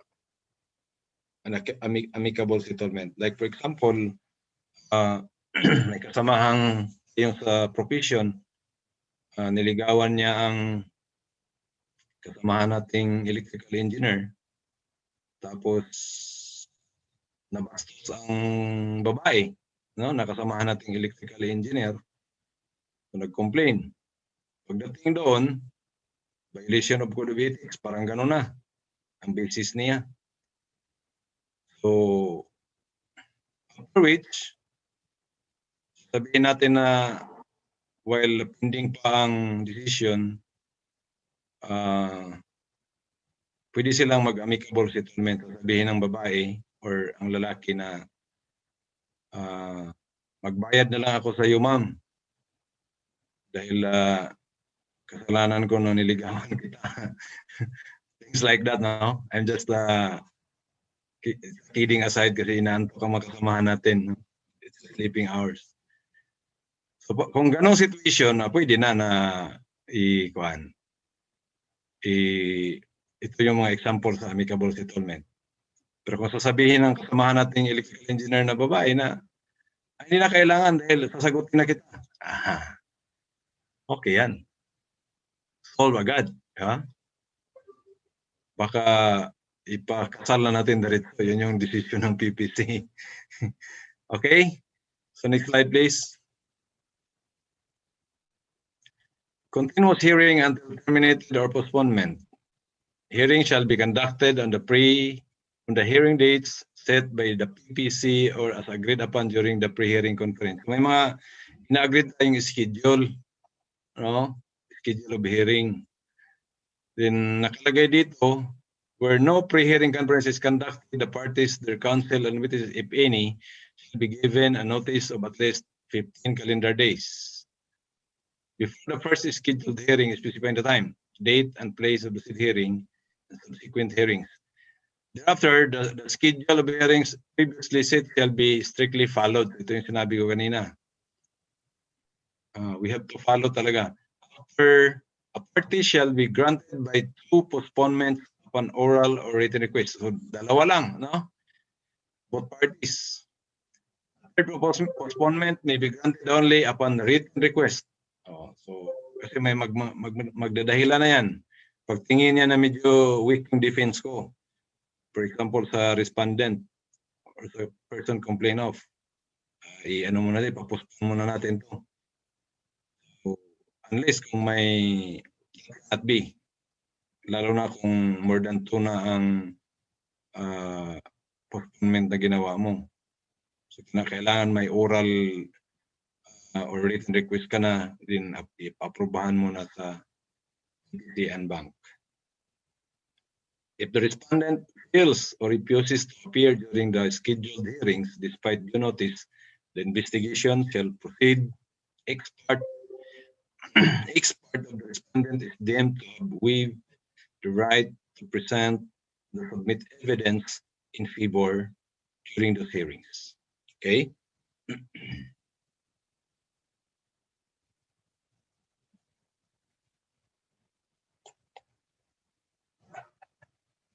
Next slide, please.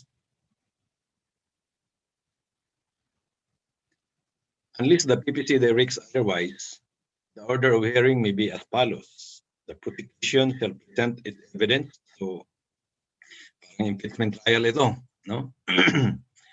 Cross-examination by the party. So, kung may lawyer ka, or may counsel ka, siyang do the cross-examination. There may be a redirect and re-cross-examination if necessary. Then respondent shall then offer evidence in support of his defense following the same order. Rebuttal and pure rebuttal, if any. When the presentation of evidence has been concluded, the parties shall formally offer their evidence either orally or in writing and thereafter. Okay? Objections thereto may also be either orally or in writing, after which both parties may be given time to submit the respective memorandum, which is in no case shall be beyond 15 calendar days after the termination of the investigation. Failure to submit the same within the given period shall be considered a waiver thereof. So after the formal investigation or formal hearing, may 15 days pa tayo, no? Not more than 15 days na i-submit within that period kung may mga additional document ka pa na kailangan mong i-submit to strengthen your defense or your complaint. No? Okay, next slide, please.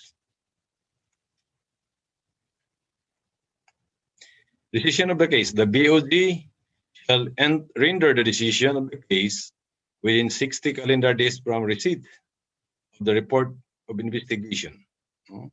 Filing of motion for reconsideration. The party adversely affected by the decision may file a motion for reconsideration with the IIEE BOD will render the same within 15 calendar days. So ito yung sinabi ko kanina na after the finality of our report, the PPC will submit the resolution for BOD approval. Kung i-override nila ang recommendation namin, then yun, ibalik nila sa amin yan for review. A motion for reconsideration sent by mail shall be then filed on the date shown by the postmark. So kung anong nakalagay doon sa sobre natin na pizza, yun yung start, no? records of the case, and in case of personal delivery, the date stamp thereon by the proper office. Okay? Next chart, please.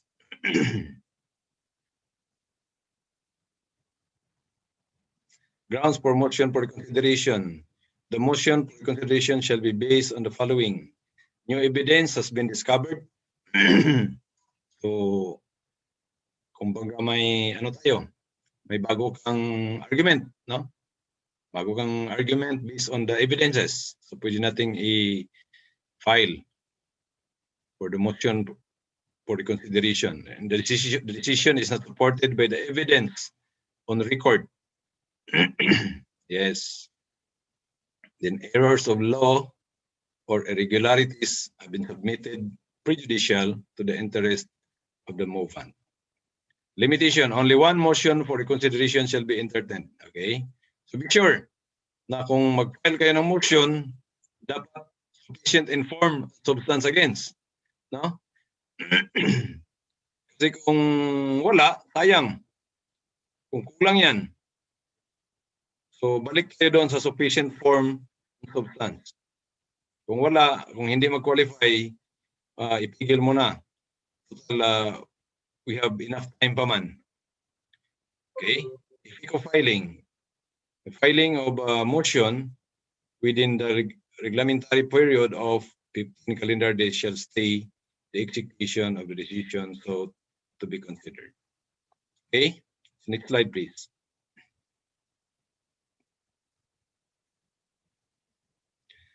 Filing of appeals. Decision imposing a penalty exceeding 30 days suspension or expulsion from IIEE membership may be appealed to the BOG within a period of 15 calendar days. So kung suspension or expulsion from membership, dapat may file yan within 15 calendar days to the BOD. Pending appeal, the same shall be executory except where the penalty is expulsion, in which case the same shall be executory and only after reconfirmation of the BOG. Klaro, klaro yan ha. So, kung tingin natin na may laban pa, kung mag-apila tayo, we have to do it immediately. Okay? Next slide, please.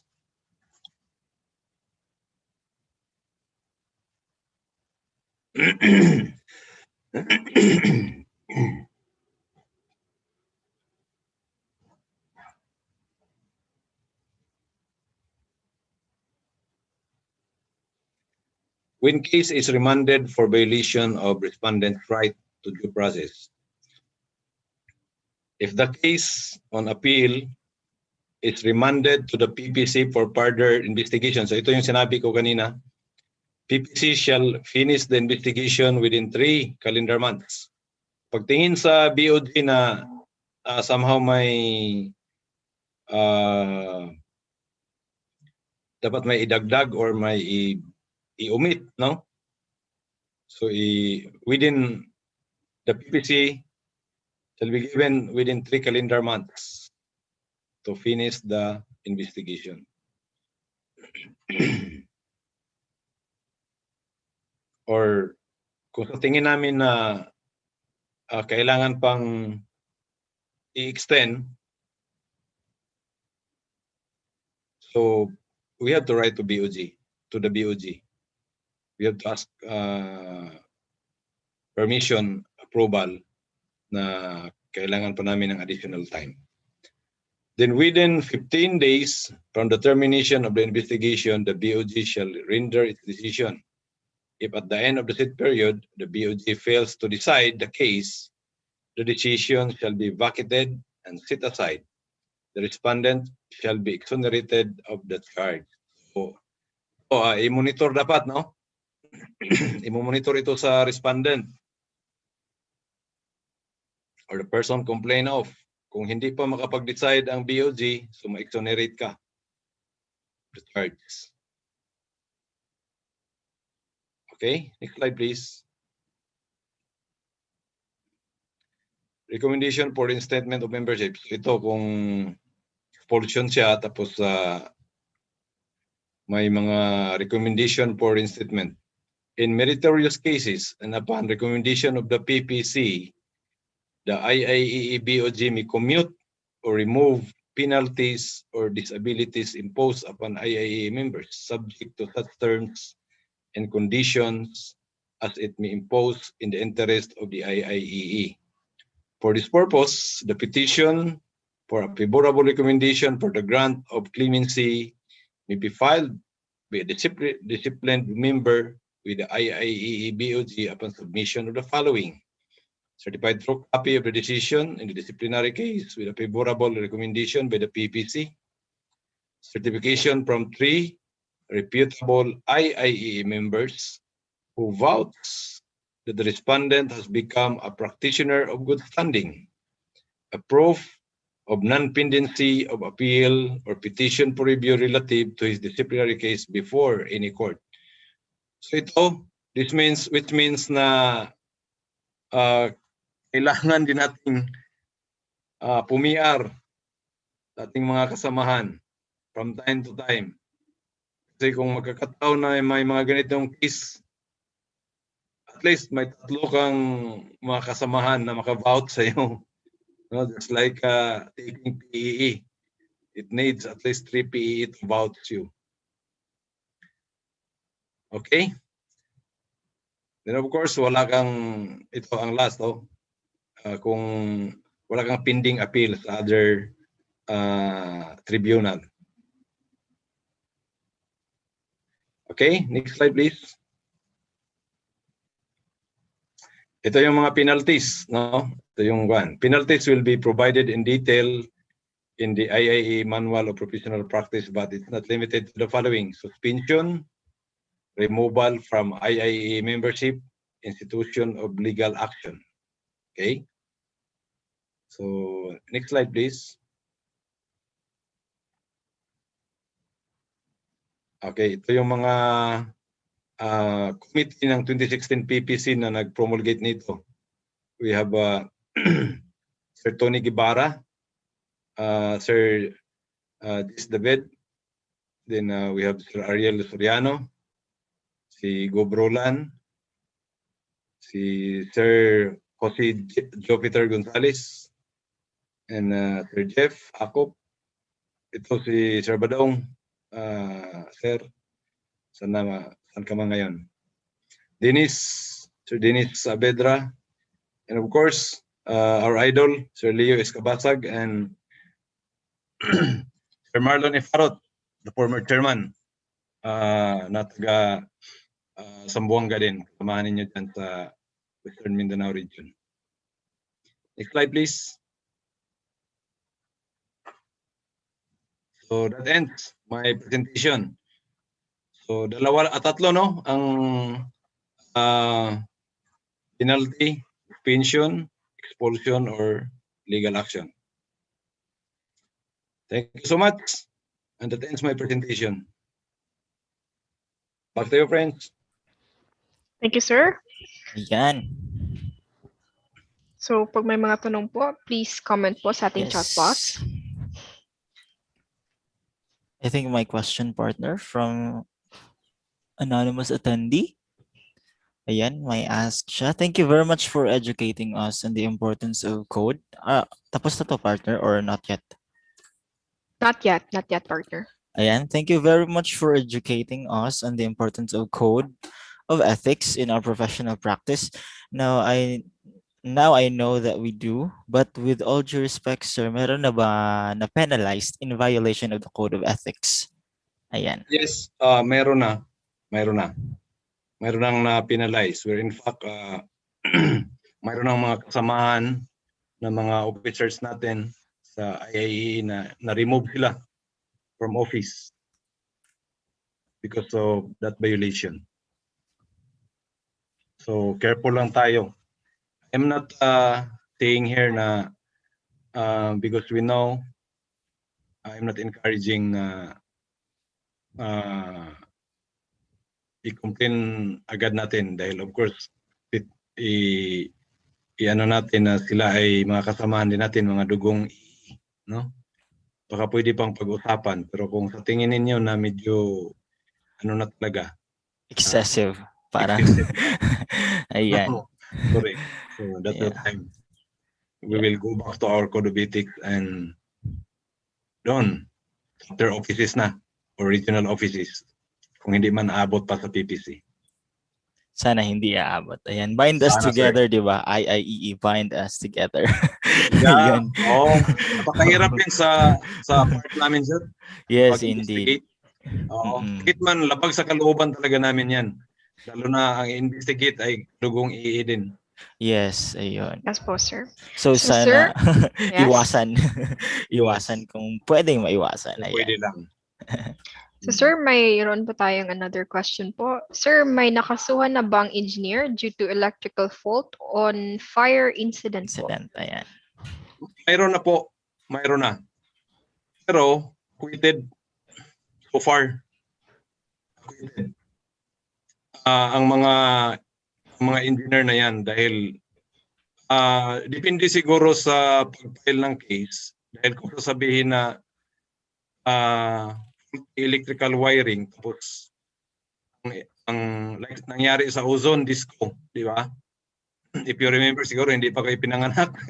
Pero narinig namin yan, sir. Narinig din nyo yan. That was mga early 90s. Implicate ang mga electrical engineers natin doon because yun na nga, may nangyaring overload sa kanilang system. So, ang ginawa, nakasuhan yung design engineer pero na-acquit siya dahil ang kaso sa kanya ay faulty electrical wiring. And remember, this faulty electrical wiring can be happen during the testing and commissioning. So, ibig sabihin yan, kung matagal na, mga 15 years na ata yon ang building na yan, nasunog. And it was, sabihin natin na thorough investigation, it's the electrical overload, no? System overload ang nangyari. So pagdating sa technicalities, hindi siya faulty electrical wiring. It's electrical system overload. So yung design engineer na yan, na-acquit ka because yun, hindi man niya kasalanan na bakit nag-overload yan. Dapat kasi before any alteration or modification of the building, kung may additional load, ipaalam yan sa ano yan sa OBO. I-submit natin ang revision, tapos OBO will require an additional computation coming from a design engineer para ma-reinforce ang existing feeder line. Ito, medyo may nadagdag na electric pair bagong load. So, kailangan i-reinforce na natin ito. Example lang yan, ha? Ang nangyari dyan, dagdag lang ng dagdag. Sabi din doon, history na ipaalaman daw sa Quezon City, Ubo, na may mga additional, pero ang tanong doon, bakit nangyayari? Then, of course, pagdating na sa structural, ang may nakasama sa balita na walang exit. Walang exit o kulang ng exit ang ozone disco na yan, na structure. Kaya nagka-stampede na ang mga tao during the emergency. So, hindi na-acquit ang kasamahan nating dugong EE natin doon sa kaso na yan. Mostly ang naapektuhan yung mga kasamahan natin sa civil ang apektado.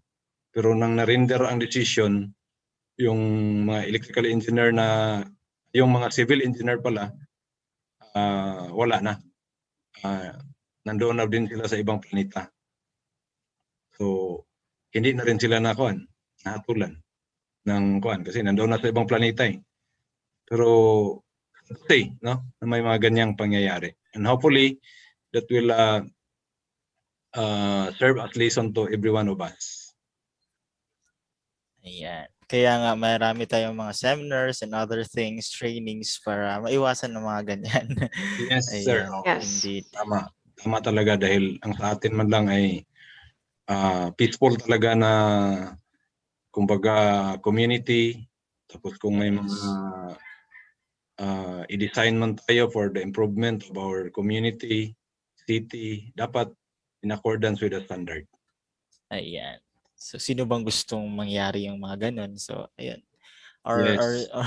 our top priority is service, convenience, safety. Safety. Safety That's the top. first, Yeah, yes. safety first. Safety. Sorry, safety, and then follow the other one, the other things. Ayan.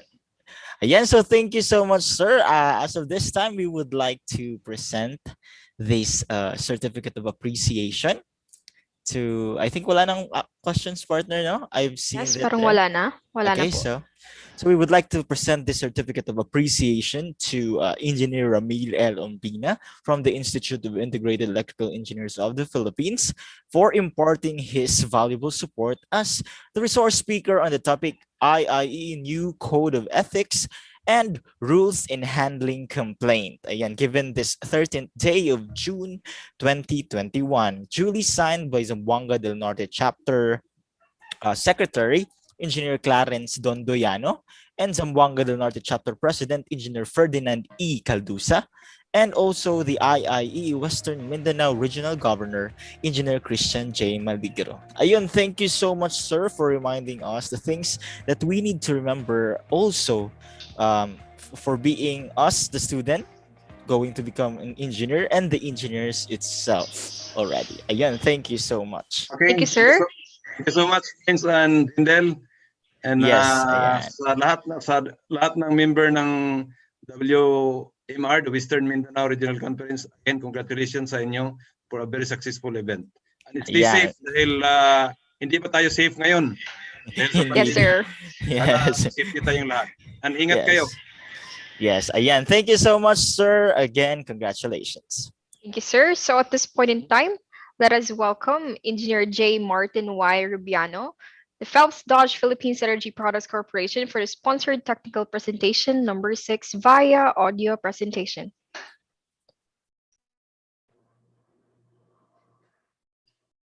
Okay, good afternoon.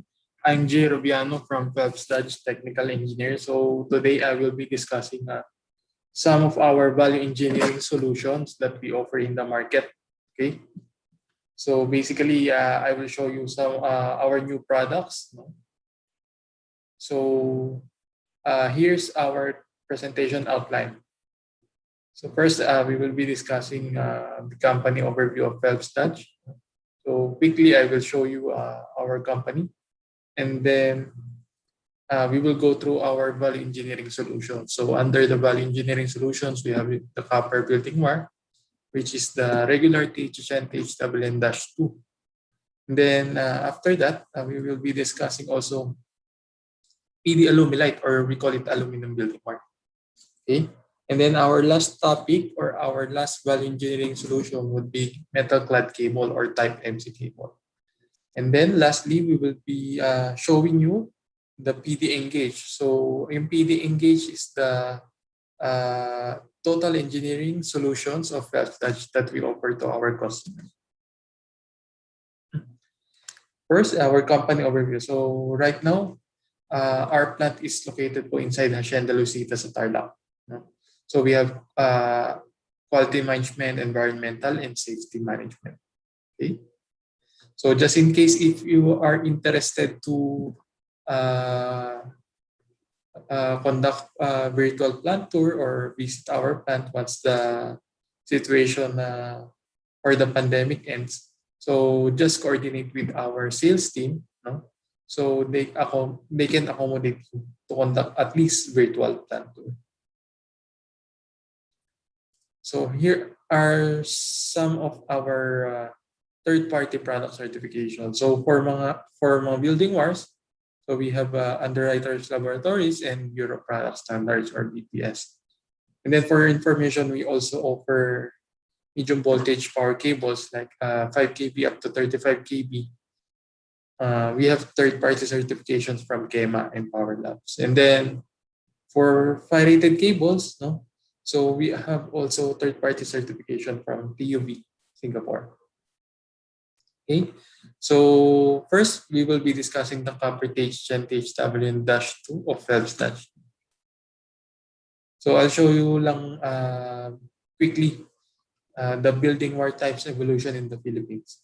So since 1981, Phelps Dodge offered TW or THW. So alam naman natin the TW, it composes of the copper conductor and the PVC insulation only. Same with THW. So the difference with them is the temperature rating. So for the TW, it can operate 60 degrees for both dry and wet application. And then for the THW, it's 75 degrees for both dry and wet application. So come 2004, si Phelps Dodge, in-improve niya yung building wire niya. So we made it THN, THWN. No? And then after a year, so we offered lead-free PVC or lead-free na building wire, and then cable tray rated na building wire. Okay? And then come 2008 up until now, so we are offering yung THN, THWN -2. So ano bang meaning ng -2? So for the -2, it can operate for both 90 degrees dry and wet application.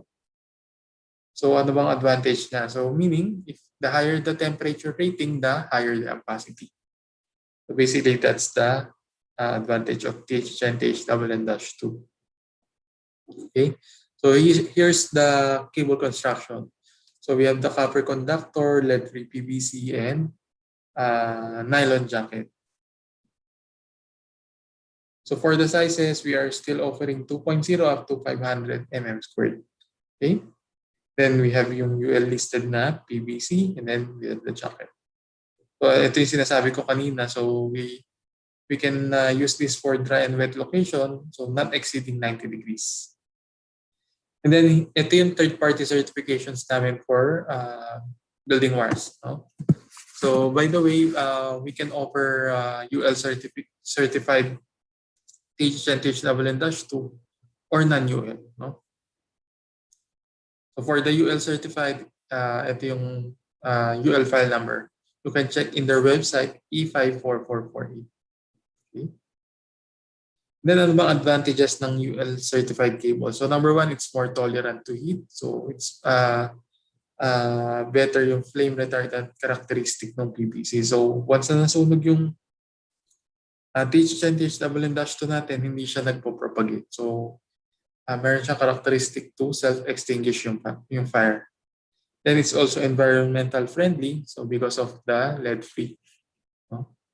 Then the nylon jacket is chemical and oil resistant also, for your information. Okay? And then ito pa yung mga advantages ng mga building wires namin. No? So it's NEC and PEC compliant. And then yan, sinabi ko kanina, it's also better yung flame retardant properties niya compared to other competitors. And then by the way, we also offer yung cable tray rated for the THN, THWN -2 4 sizes, 50 mm² and above. So based sa electrical code, we need to use CT rated cables if we will install the cable in the cable tray. Okay. And then for information also, we also include yung mga sequential length markings, no? So ano bang advantage nito? So once na may sequential length marking yung cable natin, so mas accurate yung length monitoring natin sa site. And then in terms of inventory or storage, mas mapapadali yung trabaho natin. So when we do inventory. And then may iwasan din yung filterage or yung wastage, especially mga scrap sa site, just like this one. So kasi every meter yan naka-indicate yung, for example, if you have 500 meters, so 1 to 500 meters we have sequential length marking. Okay.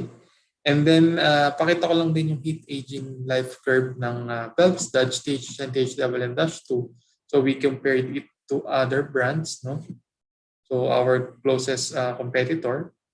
So as you can see, for example, one, we operated the cable continuously at 90 degrees. So normally naman kasi yung cable natin, it operates at 35 or 45 to up to 45 degrees Celsius lang. So ito is parang worst case scenario, no? So at maximum siya. So makikita nyo yung Phelps Dodge nag-last yung cable namin ng 23 years. And then for the brand A, which is our next closest competitor, is 12 years lang, almost 12 years. So you can see parang double the life yung Phelps Dodge compared to other brands, no? And then ang point lang namin dito is normal kasi nakikita namin or naririnig namin sa site na hindi, si Phelps Dodge mahal yan. Okay, mas mahal nga yung price namin compared sa other brands, but in terms of quality and reliability and safety, mas superior yung product namin compared doon sa other brands. So come the 12-year and above, so yung ROI natin, doon natin makikita na mas makatipid pala tayo when we use Phelps Dodge. Okay? So our next topic would be yung EV Alumilite naman. So instead of using copper THN, THWN-2, so we use yung aluminum building wire. No? So as you can see, we use aluminum 8000 series alloy. So it's the different alloy na ginagamit sa mga ACSR. So ACSR kasi they use 1350 aluminum alloy na series. So itong 8000 series is comparable to copper. Okay? Then ito yung cable construction comparison. So as you can see, nagkaiba lang sila doon sa conductor. So from copper, compressed stranded na copper conductor, we need to use yung compact stranded na aluminum alloy 8000 series. No? Insulation, same lang, lead-free PVC, and then the jacket, it's also the same, nylon. Then as you can see also, pag compacted na yung conductor natin, it's almost solid na siya. Unlike sa copper, no? So meron pa siyang mga air gaps in between. So by the way, if we convert from copper to aluminum, we need to upsize yung cross-sectional area by 2 AWG sizes bigger. So ang reason for that is to compensate dun sa conductivity ng copper, which is 100%, while yung aluminum is 61% lang. So we need to increase yung cross-sectional area. And then ang mga sizes that we offer for aluminum building wire, so smallest is 14 mm squared or 6 AWG and bigger. So wala pa kasing mga dual rated connectors or terminals dun sa mga circuit sizes like 2.0, 3.5. So we cannot we can manufacture that those sizes, but yun nga, wala pang compatible na mga connectors, unlike this sa mga bigger cables, no? So we have already dual rated connectors na tinatawag, which I will show you later on.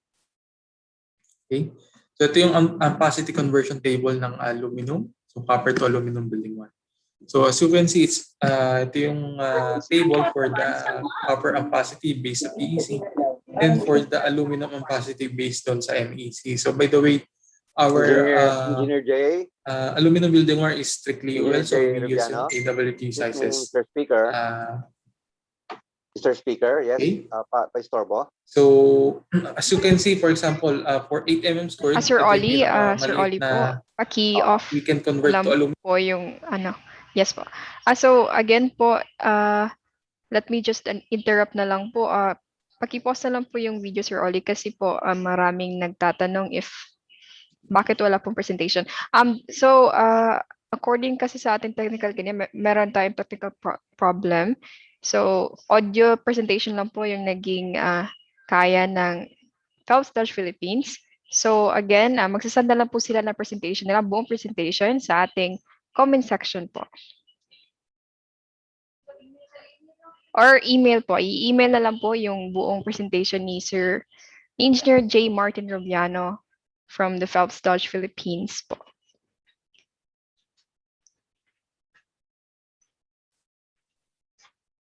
So if we convert to aluminum, its equivalent is 6 AWG or 14 mm squared. In terms of ampacity, Yes po. Sir Ollie, let's proceed na lang po sa ating next presenter, partner.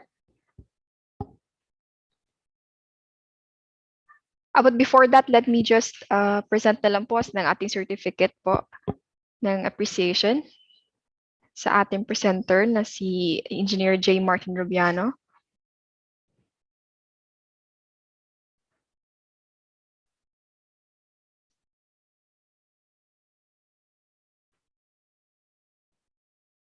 Sir Ollie po, requesting po to view the certificate of appreciation.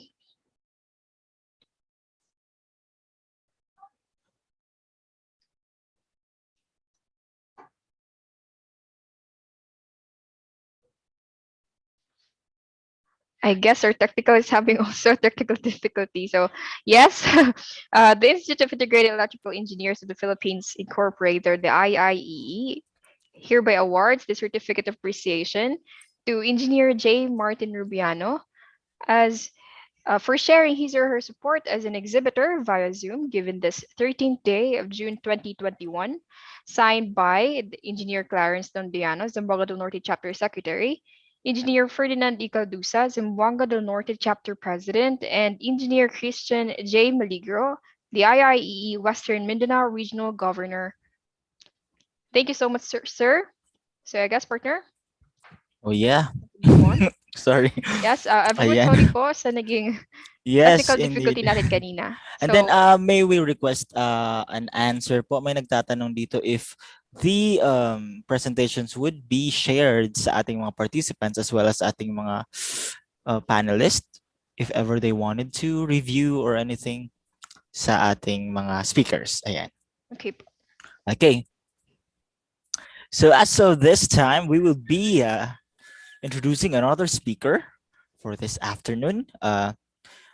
He is a chairman of the IIE Professional Practice Committee 2015 to 2018, vice chairman Legislation and Legal Affairs Committee 2016 to 2018, member of Technical Working Group on Electrical Engineering Law 2017 to 2018, also a member of National and Chapter Manual of Operations Committee 2016 to 2017, member of the Professional Practice Committee 2013 to 2014, member of Manual Operations Committee 2013, another member of Committee on Revision of Chapters Manual of Operation 2012, also a member of National Nominating Committee 2012, 2009 Regional Governor of Western Mindanao, and 1993 and 1994 Chapter President of Zamboanga Chapter, has been an active of the IIEE member for 35 years, an IIEE senior member. Please welcome to discuss us the new electrical engineering law. Please welcome with a big virtual round of applause, Engineer Marlon F. Parat, PEE. Ayan. Hello, sir. Hello. Ayan. Klaro ba yung ano ko? Audio? Yes. Ayan. Mas clearer. Ayan po, sir. Okay.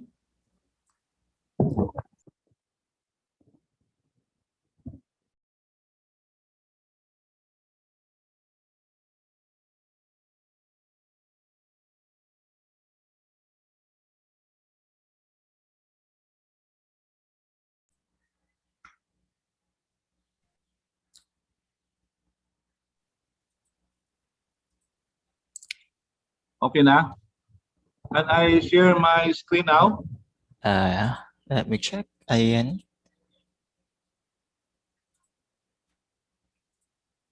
Wait. Ayan. Partner, nag-share na ba si Sir Jan on that part? You can share your screen now, sir. Okay. So as of the moment, sir, hindi pa po nasi-share yung screen mo. Yan. Okay. Yan. Ayan, Klaro sir. na? Yes, sir, Yes, the po. proposed How electrical. about my audio? Yes po, Fine, it's sir, fine. completely clear po. Ayan. Okay. Buenas tardes a todos. Firstly, I would like to congratulate the Zamboanga del Norte chapter and Governor Christian, the chapter president, Pres Ferdinand.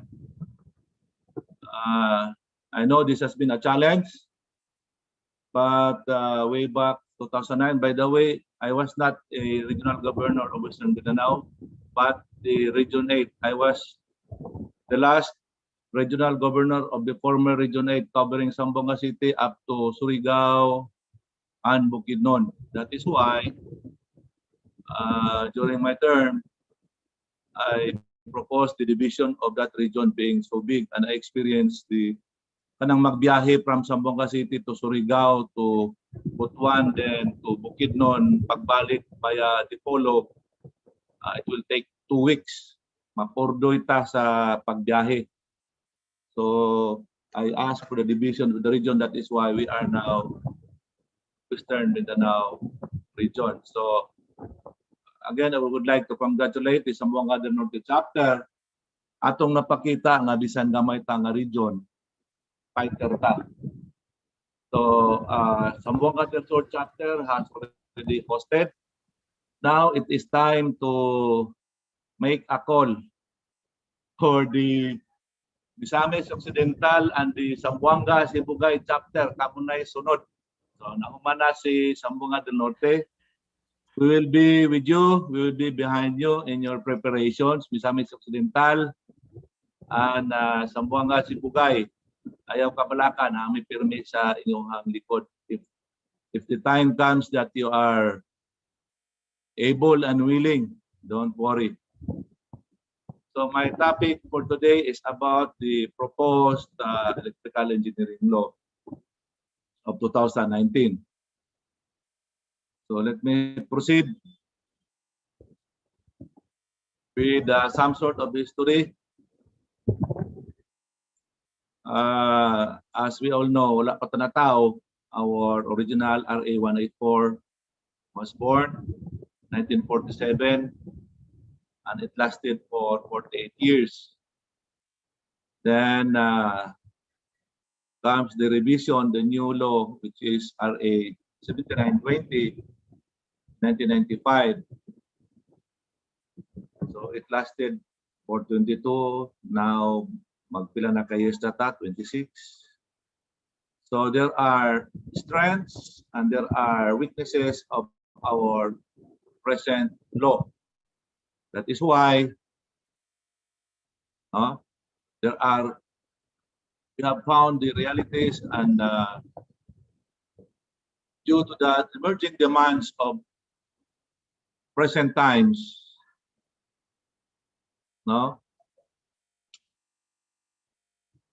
we have to make some amendment for the new law. So there emerged a new demands calling for a culture of quality alongside with accountabilities and practices of responsible character.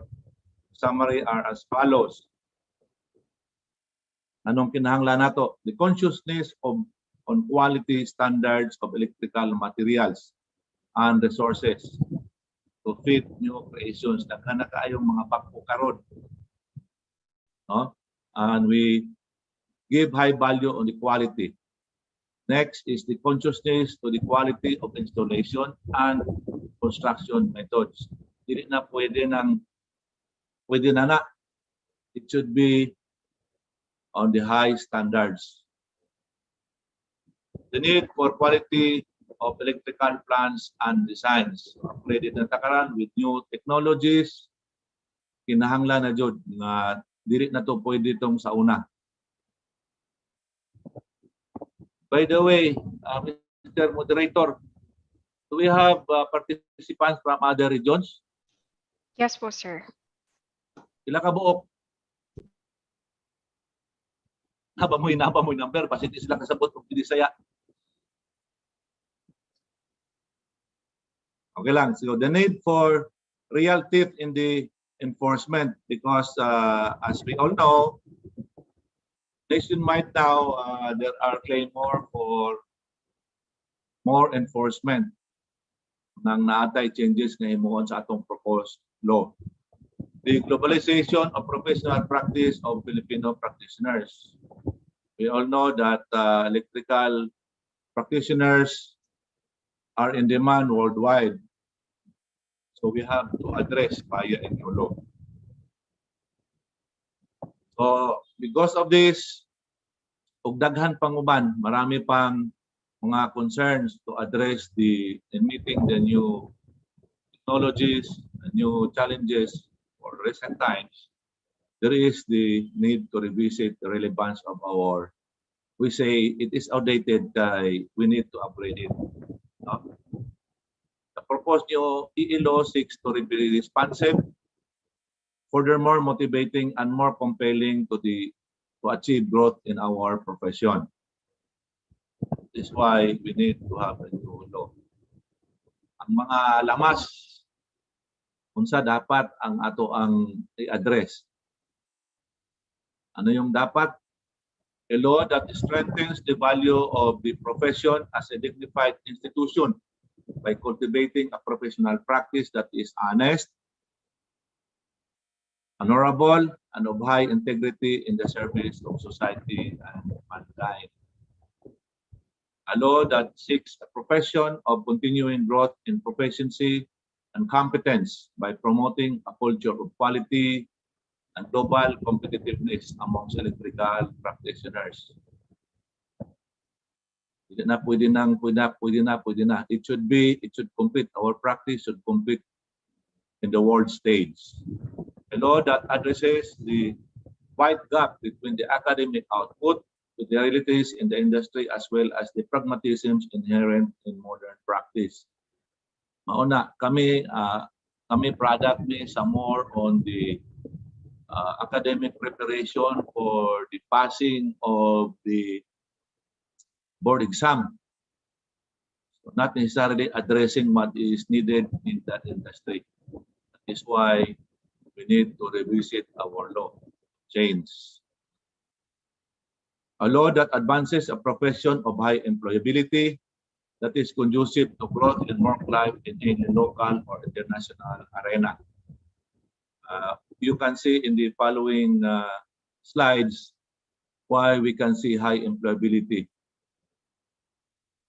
A law that guarantees full respect to human safety and preservation of properties by driving a culture of responsibility, liability, and accountability in the practice of the profession. Dili pwede na naghimo tag plano, then bayaan na nato. Wala tayo responsibilidad. Pirma-pirma lang. No? A law that promotes a profession of value and worth to the practitioners, to their employers, to the country, and internationally. And a law that ensures the achievement of the fundamental intent of licensing professionals. The present bill we have now is House Bill 6314 and the Senate Bill 1210. So these are the central issues that we are trying to address. First is yung 7920 natin, wala tayong declaration of policy. Here, in our proposal, we have a declaration of policy. Why do we need to have a policy? Ano yung relevance? Why we intend to have a policy? It is said that the policy kasi, it will outline what the government hopes to achieve relative to our profession. And what are the methods and the principles to achieve them? Muna ang natay palisiya. Then based on that policy, a new law that will be needed to achieve those goals. Muna ang natay declaration. This is important, the declaration of policy. And our declaration of policy states that the state recognizes the importance of electrical practitioners in nation building. Ano ang hope sa gobyerno that we are trying to state. And toward this end, the state fosters, develops, and nurtures a pool of profession and quality electrical engineering practitioners whose standards of practice shall be outstanding, honorable, and globally competitive. The state shall provide rational regulatory measures that are responsive to the growing needs of the electrical engineering profession, considering the advances in technology and globalization. Muna ang gusto natin ibutang. No? Ito yung part na gusto natin, unang-una natin idagdag, policy statement. So, ito pa. The wider definition of terms used as reference in regulating the practice of the profession. The proposed law manifests more comprehensive definition of terms surrounding the profession. The existing 2920 meron na 1015, while the proposed one, we have around 59 around these terms. This is necessary to prevent ambiguity. No? There are 59. Ito yung mga words na we put in and made the definition in the new law, our proposed law. So more substantive provisions for the field of practice of responsible character of electrical practitioners. Practice of electrical engineering refers to the professional act of responsible character, and these are the coverage. Electrical engineering services in the form of consultancy services is found in Section 1, professional design services, management, supervision, or taking charge of electrical construction or projects, operation, maintenance of electrical systems and processes, manufacture, fabrication, and repair of electrical equipment, sale, supply, and distribution of electrical equipment and components. Then number 4, teaching of electrical engineering subjects in colleges and universities, employment in government offices as electrical engineers. So ito yung gusto natin iklaro. By responsible character, the provision on the fields of practice are enhanced with civil accountability. What do you mean by civil accountability? A professional electrical engineer, PE, who authored the plans and designs as electrical system designer on record. So this will be a new term, designer on record, with the office of the building official, shall have full civil liability over the plans, designs, specifications, and contract documents bearing his signature and seal for a period of 15 years.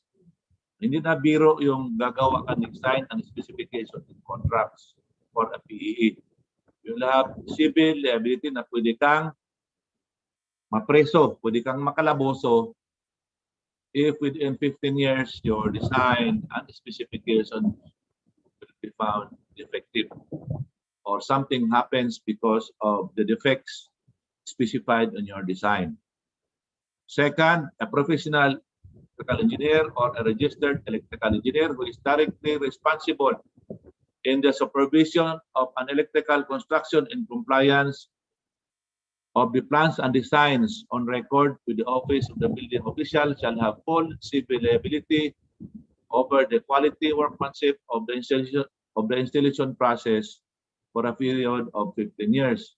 Meaning, kung ikaw yung directly responsible, ikaw yung project engineer, electrical project engineer, then within 15 years, merong mali na sunog or disgrasya because of that faulty design, then you are liable. Pwede ka rin makalaboso.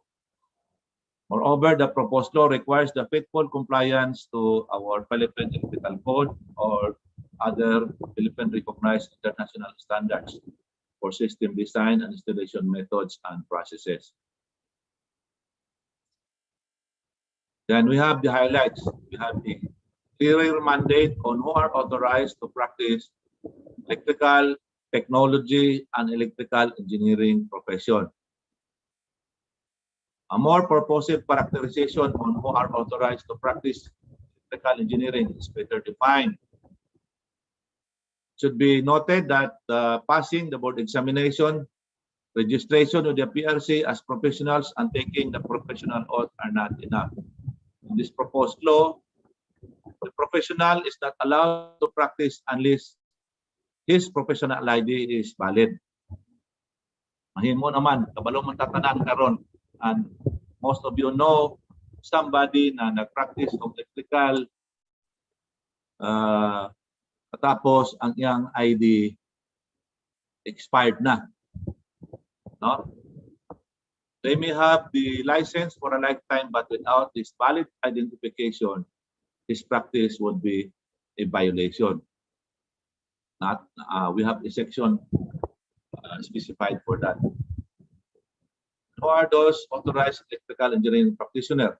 This refers to a person professionally and academically qualified, registered and licensed to practice in any grade of electrical engineering as defined in this Act, with a certificate of registration by the Professional Regulatory Board of Electrical Engineering and a valid professional ID issued by the Commission as Professional Electrical, Registered Electrical, or Registered Master Electrician.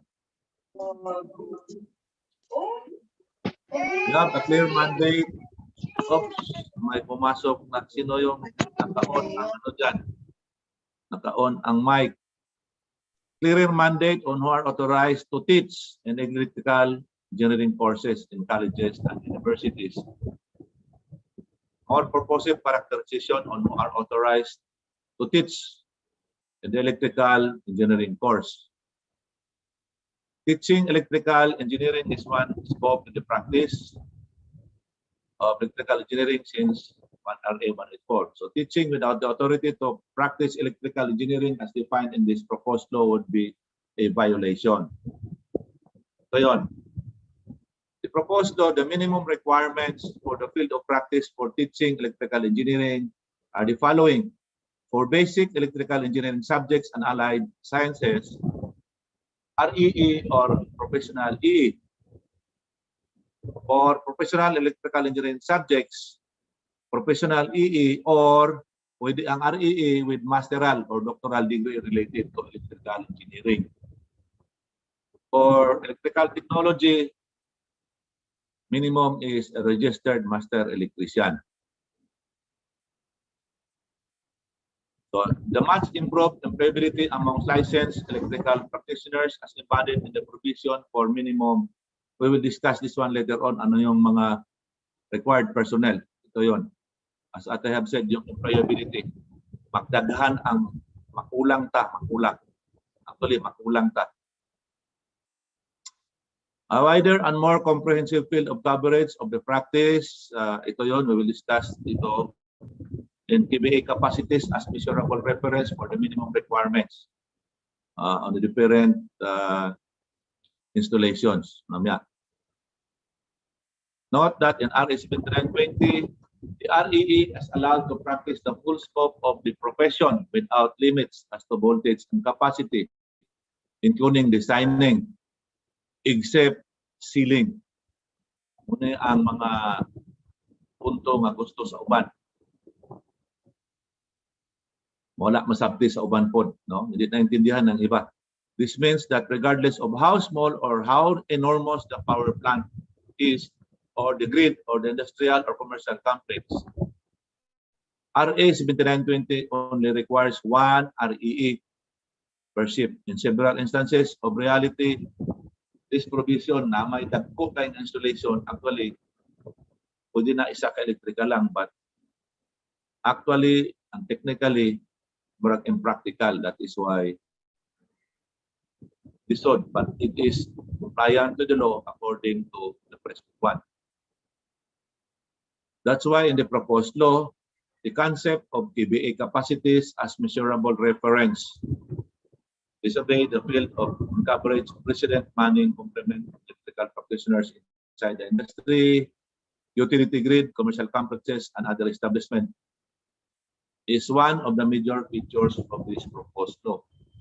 Actually, this one, itong coverage and manpower complement, this is the biggest change compared to the present one. So, capacity of industrial plant, commercial establishment, process work, or project. This refers to the rated capacity in PBA or MBA of electrical works or projects, or industrial or commercial establishments for the purpose of this act. shall be the total KBA or the total MBA rating of all generators and transformers wherein which are installed to make available the capability to provide certain amount of power for use as electricity supply equipment in such works, projects, or plants or establishments, whether in operation or not, and without regard to the connected loads. Kahit gaano kalaki yung planta mo, tapos yung load mo maliit, but the proposal will refer on the total MBA or the total KBA of the plant, not the load. The extensive focus on the minimum personnel requirements has been broadened in more specific terms to include that of the registered master electricians. Makasama natin ang RMEs, meron talaga silang kalagyan sa bagong proposal natin. This complement of authorized electrical practitioners will not only help ensure public safety and preservation of lives and properties inside public or private establishments, but also enhances and strengthens the employability and dignity of the profession. Walang masabing walang trabaho from RNA until PE because of this provision. So ito yun, we will start. This is, as I've said, this is the biggest change. So ito yung minimum required personnel. For industrial complex and industrial and commercial complexes, 150 kVA up to 300 kVA. We have one resident RME as authorized electrical practitioner responsible and civilly liable. Huwag niyong sabihin na RME yung license niyo but hindi kayo kasama sa civil liability. For RMS, so take note na kasama kayo sa kaso at kasama kayo sa preso in case.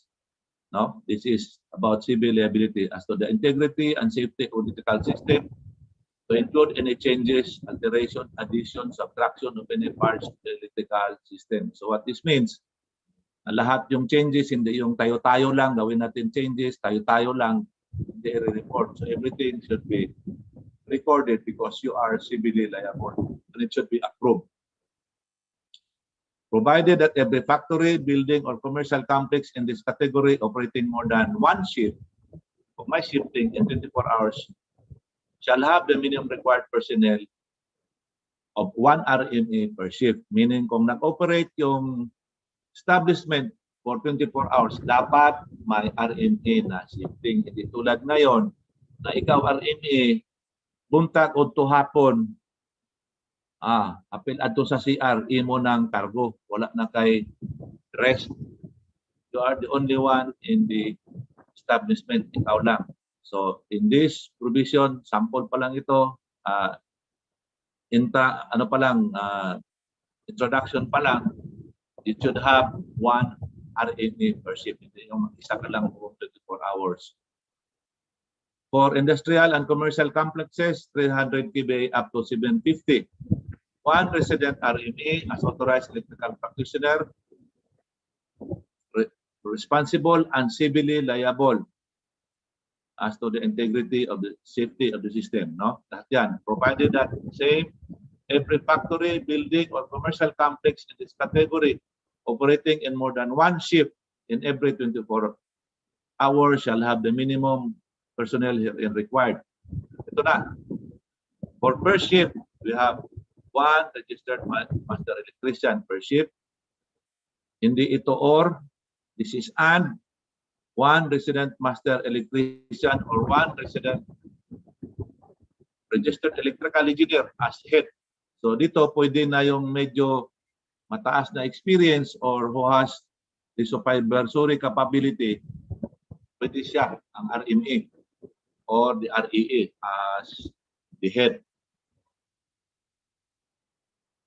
Next, we have the industrial and commercial complexes, 750 up to 5 MVA.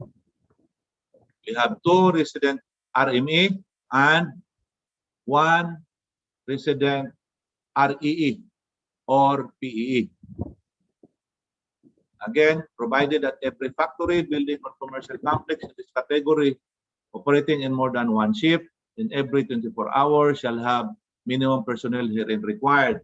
So, kung nag-shifting 24 hours operation, 2 resident RME per shift and 1 REE or 1 PEE in charge as the manager or the supervisor, managing electrical engineer, whose scope of responsibility includes overall operation and maintenance. Ito yung supervisor. No? Dalawang REE, RME, dalawang RME, and isang REE or isang PEE as the manager or the supervisor. Then we have industrial and commercial complexes, 5 MBA up to 20 MBA. You have 3 resident RMEs and 1 resident REE and 1 resident PEE. Kompleto na ang team. 3 RME, isang REE, and isang PEE. That is 5 MBA up to 20 MBA. Then another for 24 hours operation, may provision din tayo, 3 RME and 1 REE per shift. No? Then 1 PEE in charge as managing electrical engineer. Whose scope of responsibility includes overall. Ito yung manager or the visor of the shift. Parang shift in charge. Ito yung shift head. Then we have 20 MBA up to 60. Ito yun. 4 na RME, 2 REE, at isang PEE. Kung isang shift pa lang. Now, ito rin ang sa baba, complex in this category in more than 1 shift in every 24 hours shall have the minimum personnel herein as required. Isang shift. 3 RME and 2 REE and 1 resident PEE in charge of managing the electrical as managing electrical engineer. Sila yung magmamanage. Then for those industrial and commercial complexes above 60 MBA, you have 5 RMEs, 3 REE, and 1 PEE. Same thing kung may shifting, 5 RME at 3 REE at isang PEE per shift. No? So yun. For power plants operating more than 1 shift up to 20 MBA, 1 registered master electrician, 1 REE per shift as resident complement, and 1 resident PEE in charge of managing the whole establishment.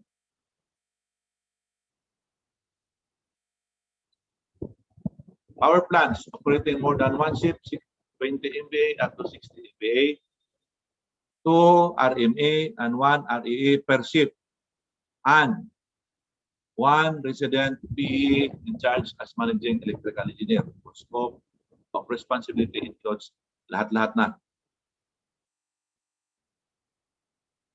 Power plants operating more than 1 shift, 60 MBA up to 200 MBA.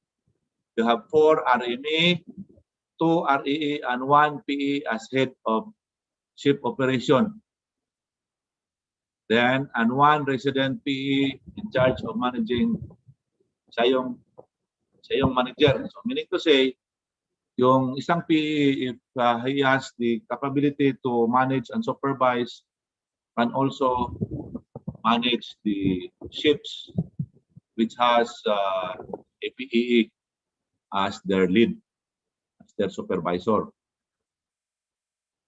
Power plants operating more than 1 ship above 200 MVA, you have 6 RME, 3 REE, and 1 PE as head of ship operations per ship. Isipin niya lang, 3 ship isang araw. So ilan kayo? Ilan lahat? You have tatlo, you have 18 RMEs, 9 REEs for that alone. Then, and 1 PE as the manager, overall manager. For substations, power substations of grid and distribution utilities. For single or clusters of manned substations of grid or distribution utilities, up to 75 MVA in specific inclusive area or location. Isang location lang, you have 1 RME, 1 REE per shift, and 1 resident PE in charge of managing. Then we have substations of grid and DUs for single or clusters of manned substations of grid or DUs above 75 MVA up to 200 MVA. You have 2 RMEs and 1 REE per shift and 1 resident PE in charge of managing the whole thing. Then we have above 200 MVA, ito yung manpower complement, 3 RME, 2 REE per shift, and 1 PE as head of the shift. Then you have 1 PE as the manager of the whole installation. For grid system operation, we have, regardless of the size and complexity of grid system operations, all resident authorized electrical practitioners in this category shall have a minimum requirement of at least registered electrical engineers or professional electrical engineers during shift operations, and 1 PE as head or managing electrical engineer for every department, division, or section, as the case may be. Further, that grid system operation shall have operational control over unmanned, automated substations of all types and sizes under its control. Furthermore, that additional qualified personnel shall be employed to ensure safe operation and safeguard public welfare commensurate to the size and complexity of operation. Then the distribution system operation, DU. Regardless of the size and complexity of the distribution system operations, all resident electrical practitioners in this category shall have minimum requirement of at least REE, PEE during shift operations, and 1 PE as head or managing electrical engineer for every department, division, or section, as the case may be. Further, that distribution operations shall have operational control over unmanned, automated substations of all types and sizes under its control. Further, that additional qualified personnel shall be employed to ensure safe operation and safeguard public welfare commensurate to the size and complexity of operation. Then sa projects, we have electrical construction, works, or projects. For electrical works or projects under construction, installation, erection, wiring in an electric system in residential, institutional, commercial, industrial buildings, power plants, substations, shipbuilding, and other electrical projects. So ang simula, 150 up to 750 kVA capacity. Isang RME as in charge and 1 REE as project in charge. Tapos, and 1 PE as the project manager or consultant. For electrical construction works, no, na up to 750 up to 5 MVA capacity. So yung kailangan sa dalawang RME as electricians in charge and isang REE as project in charge. In addition, isang PE as the project manager or consultant. The next one, lampas 5 MVA capacity. Tatlong RME as electricians in charge, then isang REE as project in charge, then 1 PEE as the project manager, and isang PE as consultant. Manufacturing plant, electrical equipment manufacturing plant. The minimum personnel requirement for this type of plant shall be covered under Section 35. That's a task. So provided, however, that full-time professional electrical engineers shall be mandatory for the designing section of the plant, overseeing, supervising, and ensuring over the design of special equipment as transformers, motors, switchgear, switchboards, control gears, motor control centers, power panels, and panel boards, and the like. Now, for watercrafts and electric locomotives, watercrafts or electric locomotives operating with installed generating capacity up to the maximum size and voltage available for this unit shall have the following complement of authorized electrical engineering practitioners: 75 kVA with voltages not exceeding 600 volts, isang RME or isang REE. Ito or hindi an. Pwede sa kanilang dalawa. Either isang REE, RME or isang REE. For 750 kVA up to 5 MVA, isang RME and isang REE or isang PE or itong or. So, partner itong dalawa, RME at REE or PE. Above 5 MVA, we have 2 RME and 1 REE. And kompleto na ang set, isang PE as head or managing engineer. So other provisions for complement. So mga kasama, hanggang dito, if you come to think of it, if we are going to put this into law, yung present natin na licensed electrical practitioners baka kukulangin. Now, we can see na medyo kukulangin tayo. Other provisions for complement of electrical practitioners, provided, however, that in all the aforementioned cases, to include the case of clusters of buildings or factories or facilities, grid or distribution utility stations or switching stations, where physical presence and supervision of minimum personnel required is impossible for reasons of geography, distance, or density of electrical equipment, additional qualified personnel shall be employed to ensure safe operation and maintenance of the electrical system and to safeguard public welfare, lives, and properties. Other provisions for complement of electrical practitioners,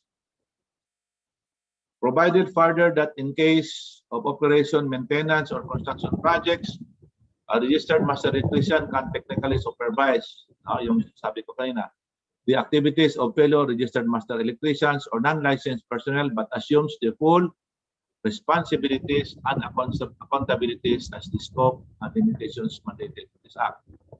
Second, a registered electrical engineer can technically supervise fellow REEs, RMEs, or non-licensed personnel but assumes the full responsibilities and accountabilities as the scope and limitations mandated in this Act. Third, a professional electrical engineer can technically supervise fellow PEs, REEs, and RMEs, or non-licensed personnel but assumes the full responsibilities and accountabilities as to the scope and limitations mandated in this Act. So other provisions for complement. So this section 43C does not apply to any installation which has a connected capacity of less than 100 kVA. Meaning to say yung 99 kVA down and employs voltages not more than 250 volts and for installations do not require resident personnel for safe operation. However, merong provision that for every changes, alteration, revision, addition, and as-built plans of any parts of the electrical system, the plans and designs shall bear the signature and seal of an authorized professional electrical engineer. Provided further that a yearly assessment will be conducted and certified to be in safe operating condition by a professional electrical engineer or registered electrical engineer or master electrician. Ito palang provision na ito, kung iisipin ninyo, meron tayong income yearly. Lahat tayo, RME at EE or PE. Kahit below 100 kasi, kailangan ito. This will be part of the law. So they have to comply this. Everybody has to comply this. So this portion alone, ito palang portion na ito, meron tayong pambili ng bigas. Because you have to inspect, everybody is authorized based on their capacity. So there is also a provision on the revised natin yung provision on the practice of foreigners, especially yung mga projects na foreign funded na they require their own technical personnel. Meron tayong dinagdag na dapat may mga understudy, then they have to secure authorization from the PRC to practice the profession for a certain period of time, 6 months, then renewable for another 6 months, provided na may understudy siya. Dahil paglabas, kung walang understudy yung foreigner in the project, paano na lang ang project, paano na lang operation kung wala na sila or maintenance. It's very expensive kung we have to call them every time. So there should be a Filipino counterpart, authorized electrical practitioner as understudy para paglabas nila o meron na tayong tao na who will handle the operations and maintenance. So more provisions for the practice of foreign professionals, especially for project. Yan, sabi ko, project consultants and our installers involved in technology transfer.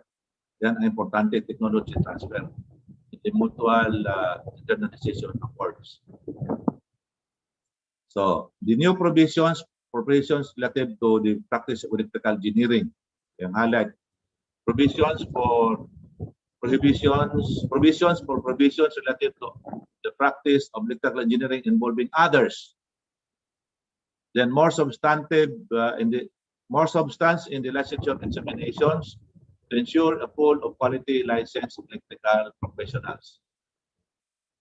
The role of licensure examinations, as a note, is supposed to screen candidates, professionals for quality output. Thus, the examination shall not only cover theories but also technical applications of the professions. Meron ng actual. Reality is whatever is the fabric of the board exams, the preparation of the schools and learning centers follows. In fact, the nature of the board exam will also trigger change in the curriculums of more relevance. Kaya nga, yung mga schools or curriculum na centered on the passing only of the board exam, dapat baguhin. It should be the holistic approach. Dapat may yung actual learning plus the theory should go hand in hand to be qualified. On the improvements of qualifications of would-be licensee professional, then this way it can help bridge the gap between the academe and the industry. Kasi nga, sa academe, lahat tayo theory ng theory, then pagdating natin sa labas, nga tayo kung ano yon sa actual. So this will also make the young engineers worthy of their licenses and be near to be internationally ready. Kaya nga, yung actual at saka yung theory, once you take the board exam, should go hand in hand para ready na tayo kaagad. Once you join the industry, pagpapasa ng board exam, ready, hinog ka na. Note also that licensure exams in this proposed law, we also consider the effects of the K-12. There are provisions that will address the qualifications of those who already finished the K-12 program, especially in the taking up of the RME exam. So, ganun pa rin yung grades natin, may PE, RE, at saka RME. Qualifications, we have these provisions, PE, section 17A to 17A, natin yan, scope of exams, then REE, section 18A to 18F. Ito yung present, ito yung present version. Kasi nga, this has, our law has done so many versions already. So RNA, Section 19A to 19E.5. And i-scope, nandito rin yun. Then, itong kailangan na the imposition of penal provisions to violators of this law to include violation by the impostors of the profession. So dahil dito, because of these provisions, everybody, all establishments will be mandated to follow. That is why babuhay tayo. So on penal provisions, any person, whether private or public, Filipino or foreigner, who shall violate, ito yung mga the provisions, any provision, shall be guilty of misdemeanor and shall, upon conviction, be sentenced. Mura lang naman, 10,000 and not more than 50,000. Pero itong preso mabigat, preso ka 6 months, not more than 5 years, or both. Bayad ka pa or preso. No? Private, it pertains to private or public, Filipino or foreigner. Next, penalties for violation by persons in the roster of licensed electrical engineers of the commission who shall violate any of the provision of this act.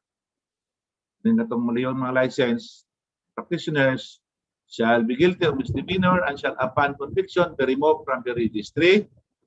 His license revoked and shall be sentenced to a fine of not less than 10,000 up to 50,000 or imprisonment of 6 months, not more than 5 years or both at the discretion of the court.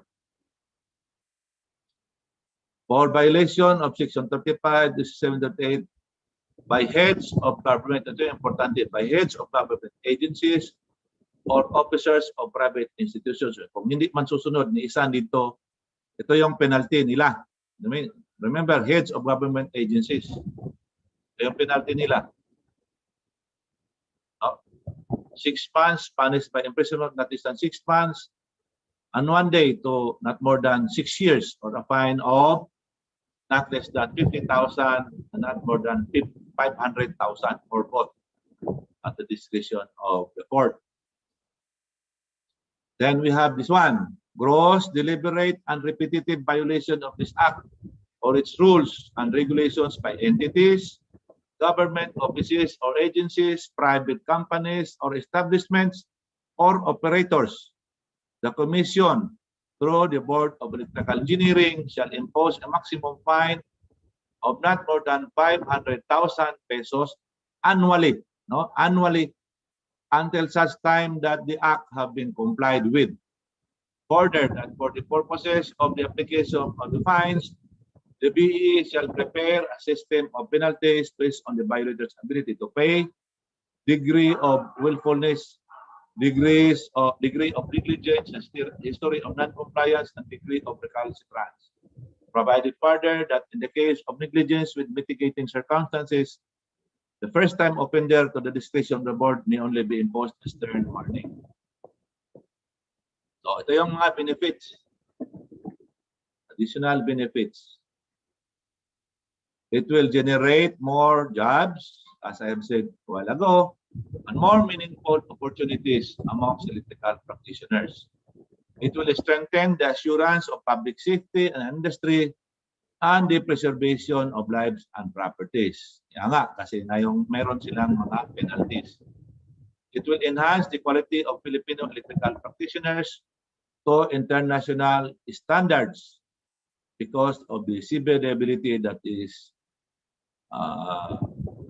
nakasama, sabay sa responsibility by severability. It will promote the culture of responsible practice, honesty, and accountability. It will address the gap between the academe and the industry and will produce better graduates for licensure examinations. It will create a pool of proficient and quality electrical engineering practitioners whose standards of practice shall be outstanding, honorable, and globally competitive. It will promote the value of the profession that are responsive to continuing growth in competence. So, saan na tayo ngayon? How far did you go? So, in 2015, by the way, this was the first version of our act that was filed. Ako lang mag-isa in behalf of IIEE. I faced Congress and submitted the first version of this one. This is HB 5826 in 2015. And in the Senate, the counterpart was filed, and it was sponsored by Senator Paulo Benigno Aquino. We had several committee hearings regarding this one, but fortunately, we did not reach the second reading. Hanggang first reading lang tayo. That's why we have this number. Then in 2016, the LELAC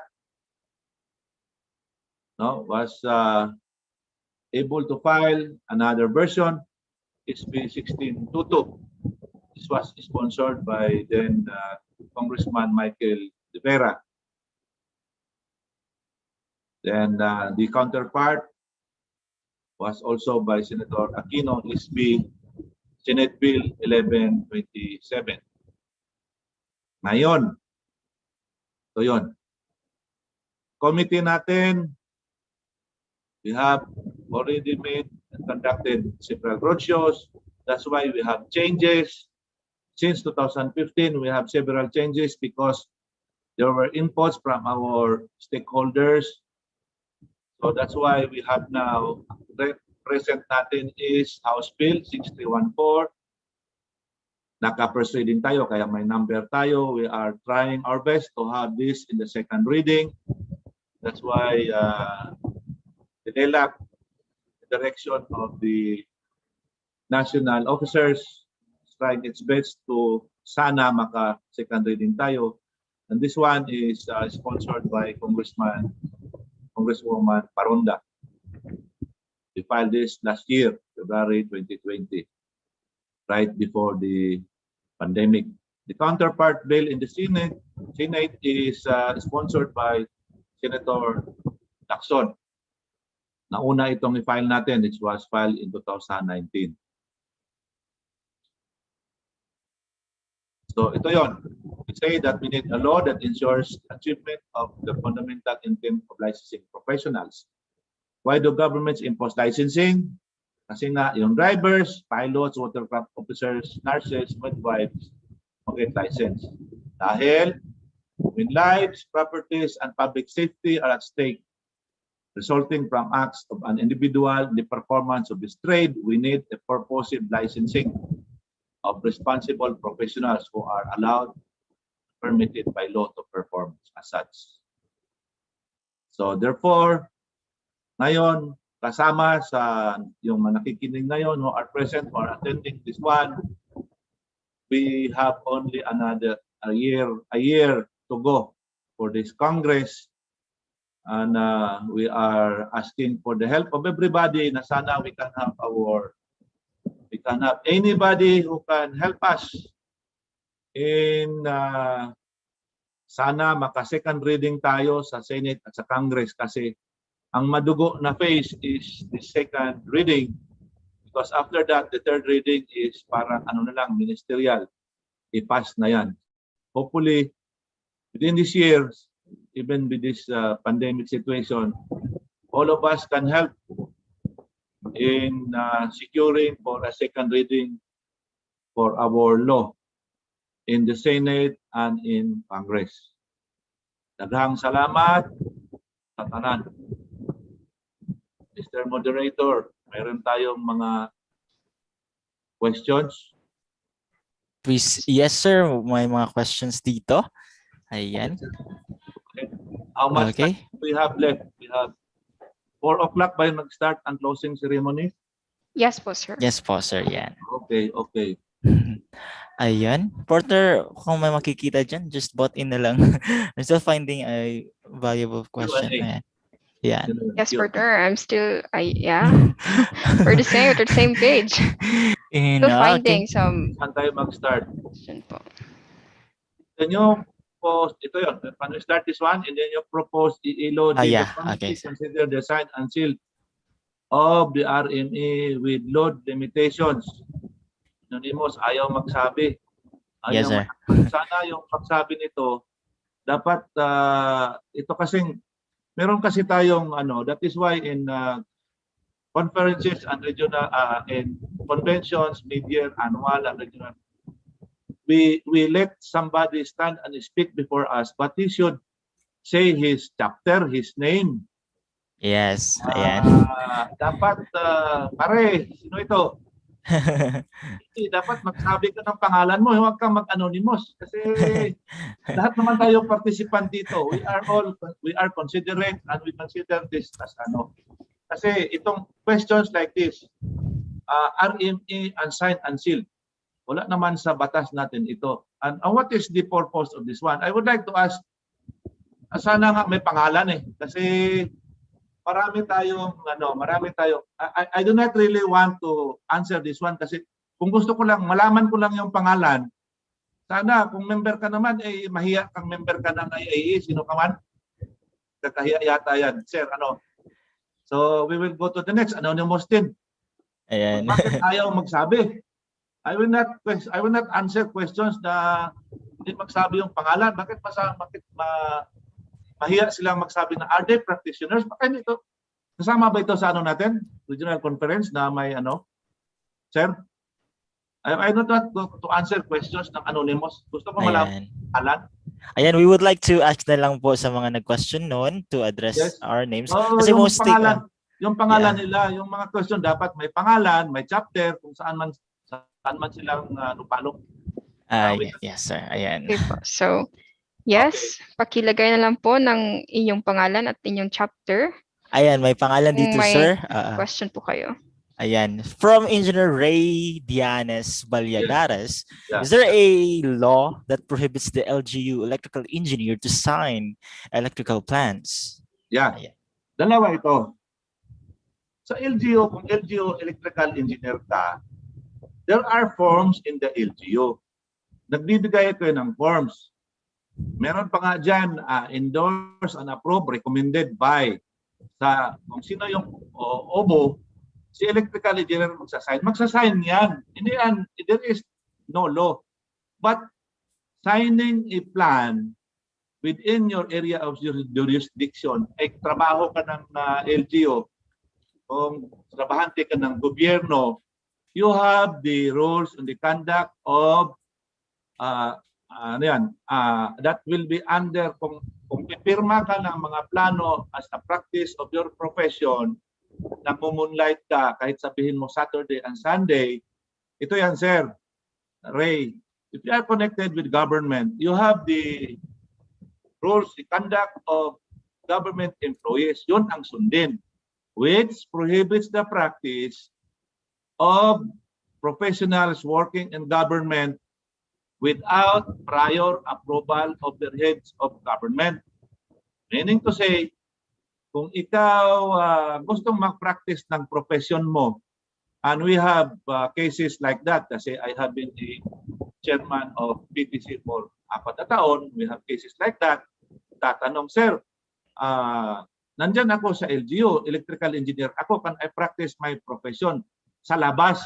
Kasi sa loob ng LGU, hindi talaga siya makapractice because that is conflict of interest at saka bawal according to the conduct of government, yung rules in the conduct ng government employees. Pero sa labas naman, kahit pwede ka magturo, you are from the Polog, na nagtatrabaho ka sa Saneco, and the Saneco does not include Isami City or Oroquieta, kasi ibang na yun, Lupalop, then you have the project.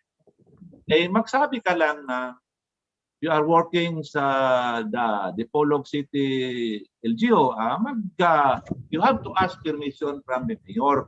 Yun ang dapat, yun ang legal. If the mayor allows you to practice your profession outside of the area of the LGU, so dapat gawin mo yan after 5 o'clock or after or during Saturdays and holidays. Ngayon, kasi if you are going to teach, if for example, magti-teach ka sa Misamis University, you are from the Polog, working in a government institution, pwede ka naman if you are going to teach online, from Osamis or after 5 o'clock. Huwag mong gawin yan during your office hours. That is conflict of... Okay, sir, sana naintindihan ni Sir Ray.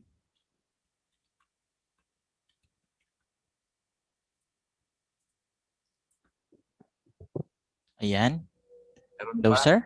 Ayan. Let's find more. Still anonymous kasi po.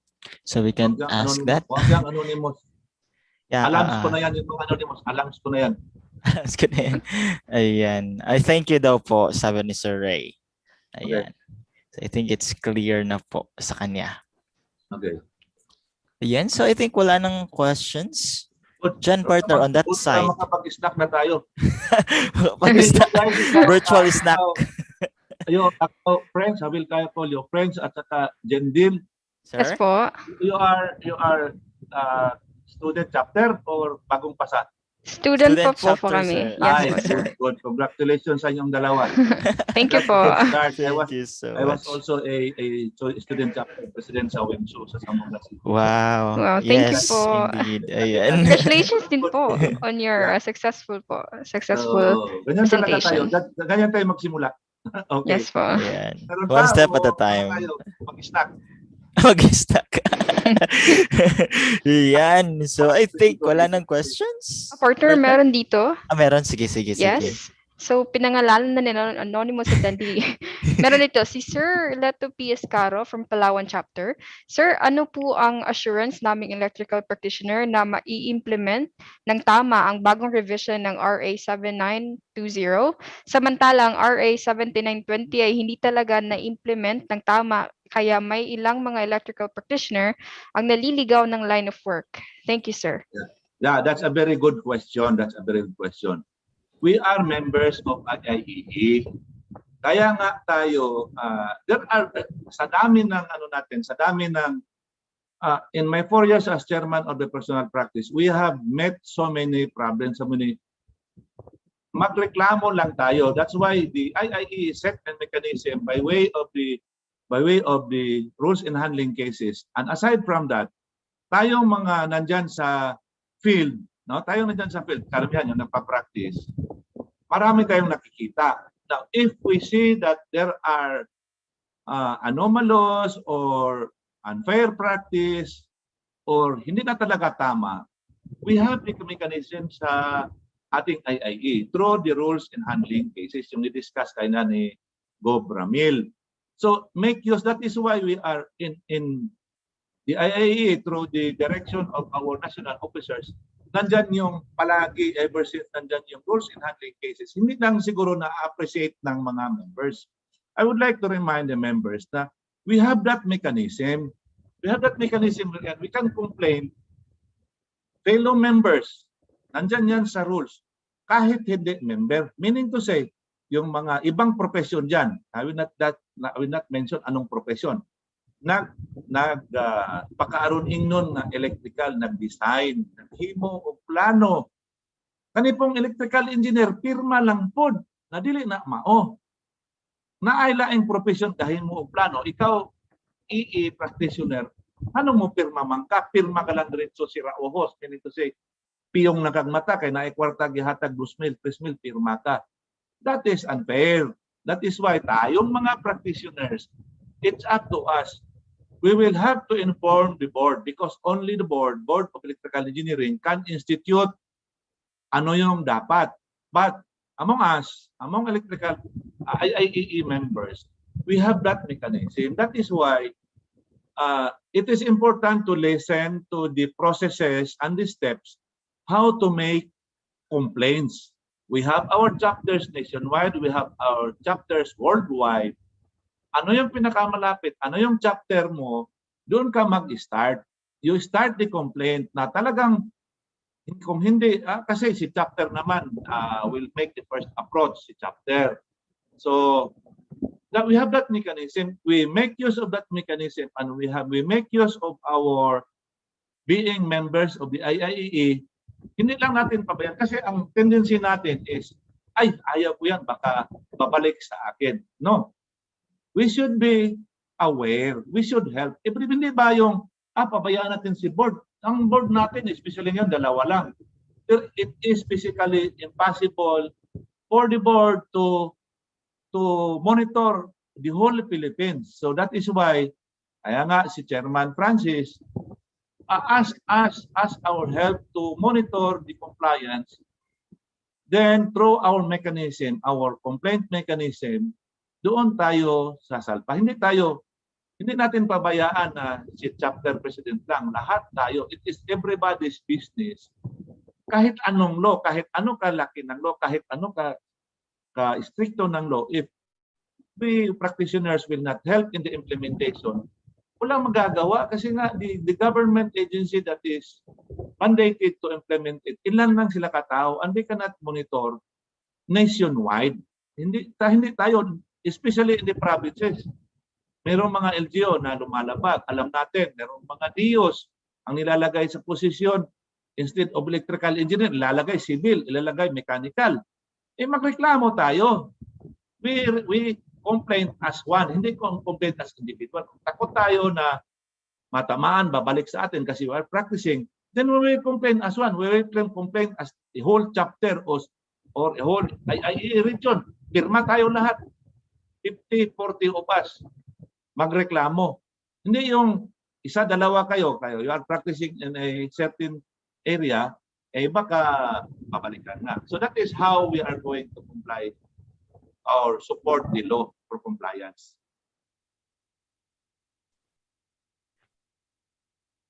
Okay. Ayan. So well explained. Yes. Mga ano naman din, mga estudyante. Teacher mo ko sa una, naka-teach ko sa College of Engineering sa MU, manang naanay ko sa Marites. Marites. Wow, si Pe.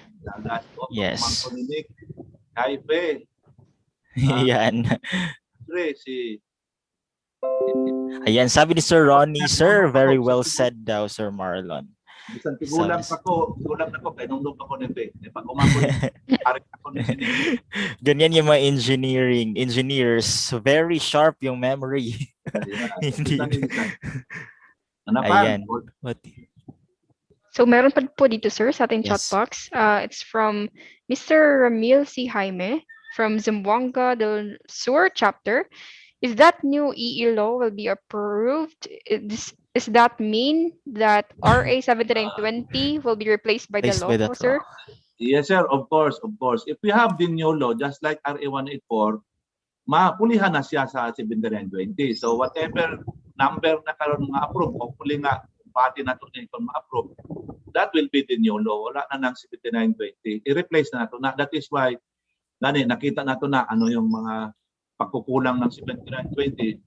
And we hope nga, that is why itong new law natin will live up to 30-40 years para dili na mag-change kasi we have seen all the deficiencies. Pwede na, sir. It will be replaced by this new law. So I guess okay. So I guess partner that would be the last. Yes, sir. Wala Okay. ng Q&A. Yes, so for partner, wala ng questions. Wala na mga questions. Okay, so Sir Marlon, we would like, may I request the technicals to show the, ayan. Okay. Okay, so as of this moment, we would like to present this certificate of appreciation to Engineer Marlon F. Parot, PEE, for imparting his valuable support as a resource speaker on the topic New Electrical Engineering Law. Yeah, duly signed by the Zamboanga del Norte Chapter Secretary, Zamboanga del Sur Chapter President, and the IIE Western Mindanao Regional Governor, Engineer Christian J. Maligro. Ayun, thank you so much, sir, for giving Thank you, sir. very comprehensive, precise, and very well said Sa mga presentation. Zamboanga del Norte chapter, Misamis Occidental, kita-kits na lang tapuhon after this. Makasuroy naman, actually, hindi ako sa Manila karon. Yay! Aasahan namin yan. Yes, sir. Okay. Thank you. Yeah, thank you so Thank much. you, sir. Salamat. Yes. So, partner, ayan.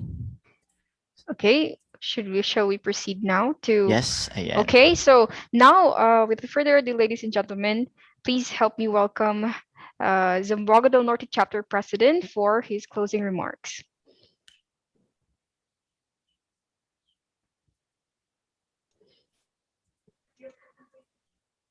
Oh, okay. So, mag-video presentation po muna daw tayo. Ayan. So, hello din sa 264 participants na andito pa rin, nakatutok at nakasubaybay. Yes, so it's been a long journey. At Indeed. natapos na rin natin ang ating 3-day event. Masakit na yung tenga ko. Ayan, but full of information. Grabe. Yes. Like It overload. is, but a wonderful journey. Indeed. Ayan, so please welcome our documentation final video.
Ayan. Partner, sorry if hindi ka namin kasama. It's okay. It's okay. It's fine. So I would like to remind everyone later on magpipictorial tayo. So as remembrance. So we have chatted the link there. If wala tayong background, kindly change your backgrounds para ayun, we'll have pictorials later. Pero later pa, may raffles pa tayo. Marami pa tayong aabangan. Ayan. So, Partner, muna get kayong it on. aalis po. Okay. Ayan. So, I guess ready na si Sir. So now, please help me welcome the Zamboanga del Norte Chapter President for his closing remarks.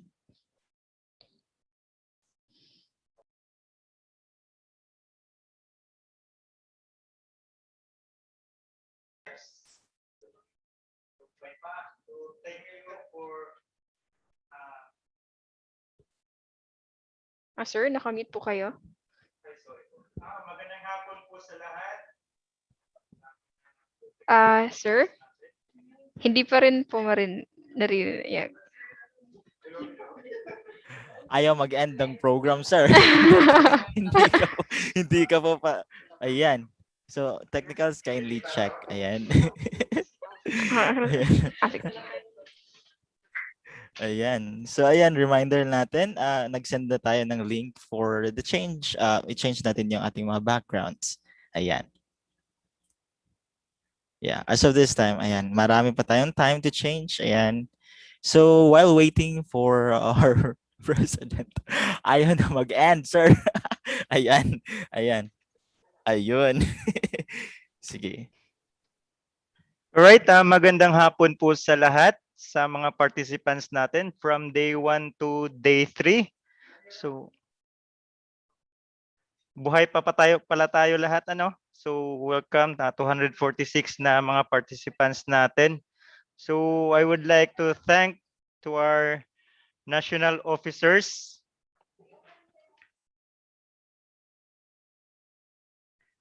sa ating national officers, spearheaded by our very supportive National President, Engineer Alan Anthony P. Alvarez po. Thank you for all the support from our Board of Governors and to all chapter presidents po for letting your members to join this 8th Western Mindanao Regional Conference. And to our sponsors and also to our brilliant speakers po. And thank you to all the participants and to the national staff.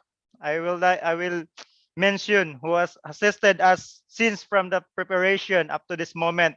Nandyan po sila Ma'am MB, Ma'am KB po, Sir Sylvester, and Sir Oliver. Thank you po sa lahat na support po sa technical po. Thank you. Ayan si Sir Oliver, very smiling kahit nakatakip yung ano.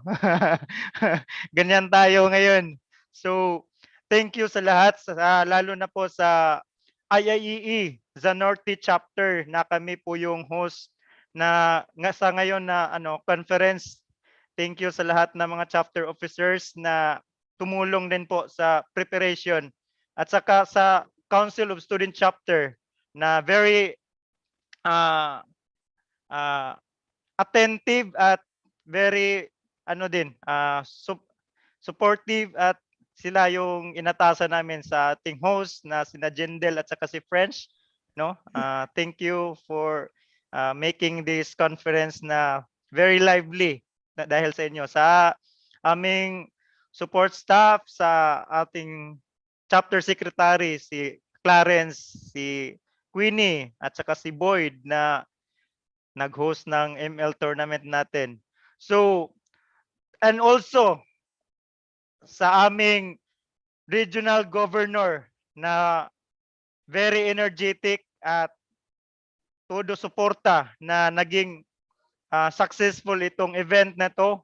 So nung una yung welcome remarks ko, nung sinabi ko na the long wait is over, parang kinakalibutan ako. Yung balhibo ko tumindig talaga. Nang dahil kay Engineer Christian J. Malegro na matagal namin na dream come true po ito, na first in Zamboanga del Norte na nag-host ng conference at via Zoom, first time ever at first time na virtual na conference po. Thank you, Gov, for making this event possible.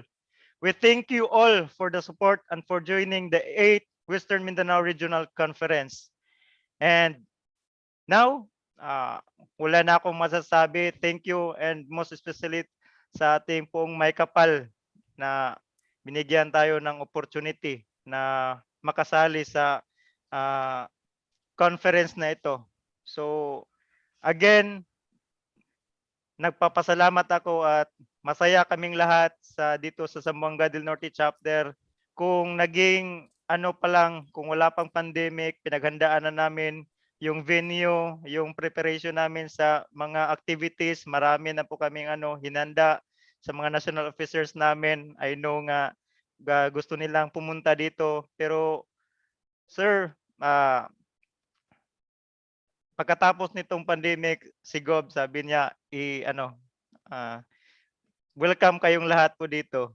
So, for that, thank you and God bless us all. Mabuhay po ang IIEE. Ayan. So that would be like, it's somewhat like emotional kasi so many days that have been preparing and then many people have been involved. Yeah, and expectation versus reality. Sana face to face pero ganito, but still it came out so good. It's still fulfilling at of this moment. Our hearts are filled with joy and contentment. So, without further ado, ating tawagin ang spearhead, yung ulo ng nagbabagang balita, the spearhead of the IIEE Western Mindanao region. Please welcome our very active and most supportive regional governor of Western Mindanao. Let's give it up for Engineer Christian Maligro. Ayan. Ayan, thank you. Thank you so much, Jindel and French, no? I think nasabi na lahat ng chapter president namin how grateful we are that naka-attend kayo sa conference namin. So as per record, we are at 400 plus paid delegates. So that's a good number, and I'd like to thank also lahat ng sumali from other chapters. As far as UAE, may taga Singapore pa, may taga Palawan, La Union, Cebu, Davao, Cotabato. So ang daming mga chapter members from other chapters na umattend. So I'm so grateful na naka-attend kayo sa conference namin. And I hope nga nakapag-tour na din kayo sa sa Dipolog City, Dapitan City. And also Metro Central, so may nag-comment. So I'm grateful po sa tulong nyo sa amin, sa National Secretariat, sa mga my co-BOGs for the support, and sa mga chapter officers ng different chapter namin. So I'm so grateful. So I hope nga na-enjoy kayo, and I hope nga may maraming learnings yung nakuha nyo sa conference namin. So I think that's it, and I will so I think i-close na natin to, no? So by the power vested in me as a regional governor in II Institute of Integrated Electrical Engineers of the Philippines, Western Mindanao region, I hereby declare this 8th IIEE Western Mindanao Regional Conference officially closed. Yay! Yay po, Right, parang so yay, it's ending. And even sir, naririnig ko sa boses ni sir na nagbe-breakdown, like emotional ba sir? Ano? Emotional. Nawala ng tinik o napasalamatan lang lahat ay yan. So I think we'll not forget my pictorial, di ba? As of the moment. Yes, open cam po tayo lahat. So, Ayan. ladies and gentlemen, please turn on To your commemorate. Yan. camera po. Yes, to commemorate our very own a historical event that happened here at Western Mindanao. Andyan nating national president who's still active. Naka-change na ng background. O kayo, anong gagawin nyo, ha? So as of the moment, may I request everyone to open cam. Kahit walang background, walang problema yan. As long as andyan kayo at nandito kami para sa inyo. P5. Ayan. So open cam. So we'll have at Everyone, least 5 seconds to wait. open your cameras Ayan. po. And may I request the technicals, Sir Oliver? Ay, shout out kay Sir Oliver has been so patient. Yes, patient enough to correct all the technical Yes, problems ayan, nakita na that we're talaga namin si Sir experiencing Oliver. kanina. Ayan, yes, naka-open cam na halos na like 90%. Ayan. Ayan, so Screenshot nyo lang. yeah, screenshot tayo. Sige. KL count. Okay na po, sir. Let's take a photo. Sir Oliver. Yung sign, may sign Anong sign eh. natin? Ayan, WMR. WMR. WM. WM. Ayan, Ano okay na, yan? Sir Oliver. Let's... Ayan, so ready? Okay na? Ready, set, WMR. Ayan. So next column. Ano ba tawag doon? Ayan, still smiling. Ayan. Continue pa rin. Say WMR. Ayan. Wow. Indeed. Ayan. Okay na ba, Sir Oliver? Sobra palang nagagandahan at nagagapuhan ng ating Yes, mga participants. Ayan. Yes. Yes. Ayan. So it would be a pleasure meeting these elites.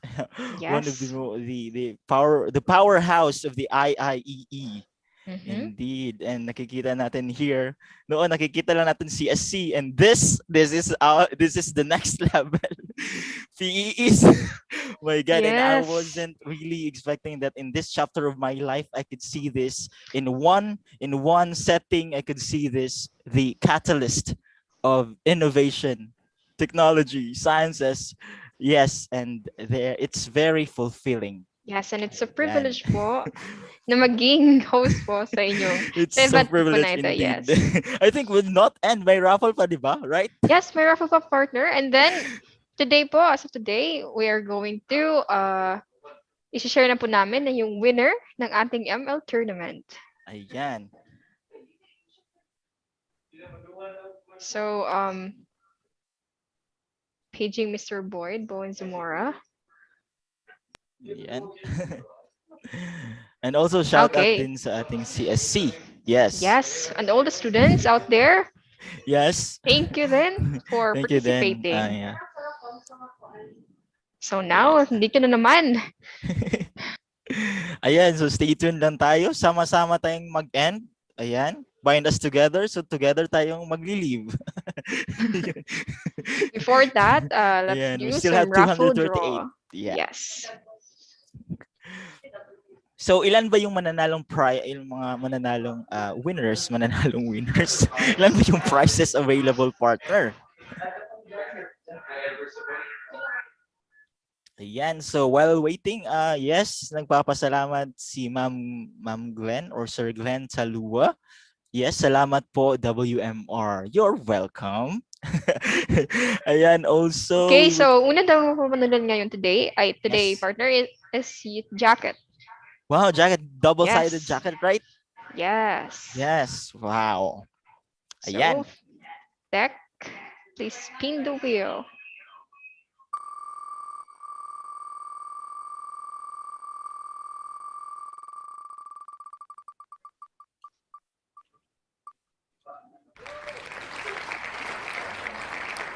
We have our first winner, Mr. John V. Mandak. Tech, is he here?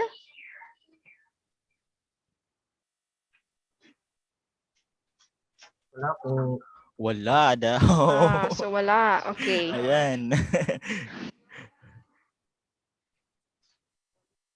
So dahil wala po, let's spin the wheel once more.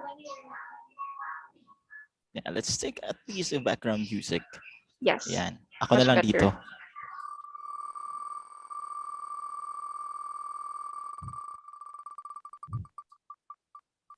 Ayan.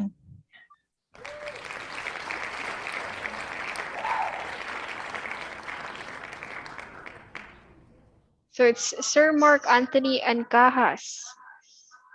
Yes, Sir Mark Anthony, are you still there? Okay, so nandito po siya. So please unmute, sir. Yan, if ever, if pwede. Yes, if pwede po. Let us interview lang po Ayan. for a Ting minute. interview. Yes po. I think after this raffle draw, we'll be announcing the winner of the second ML tournament of the WMR 107.5. Ayan. So Sir Anthony? Yes, ma'am. Hello po. So, yes, tagasan po kayo? Zamboanga po, ma'am. Wow. Ayan. So, single po please. or taken? Married po. Okay. So, si Ayan. Sir po ay isang electrical engineer. Yes, Congratulations indeed. po. So, Ayan. please put your details na lang po, contact details sa ating chat box po. Yes, indeed. At ito po ang napanalunan yung reversible jacket. Yes. Yes. Branded po please yan include na lang from rin po IIE. your size po ng iyong jacket. Opo, thank you po. Thank you so much. And then, another Wheel of Fortune. Baka naman, Will. Baka naman. Requesting Sir Boyd to, baka man naman itong pa-background music dyan.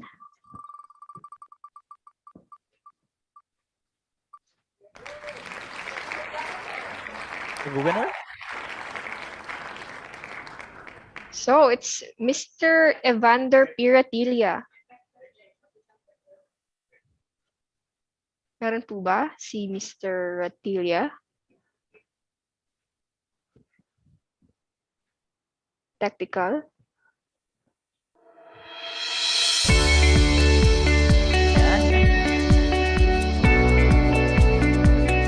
Hina lang ng konti.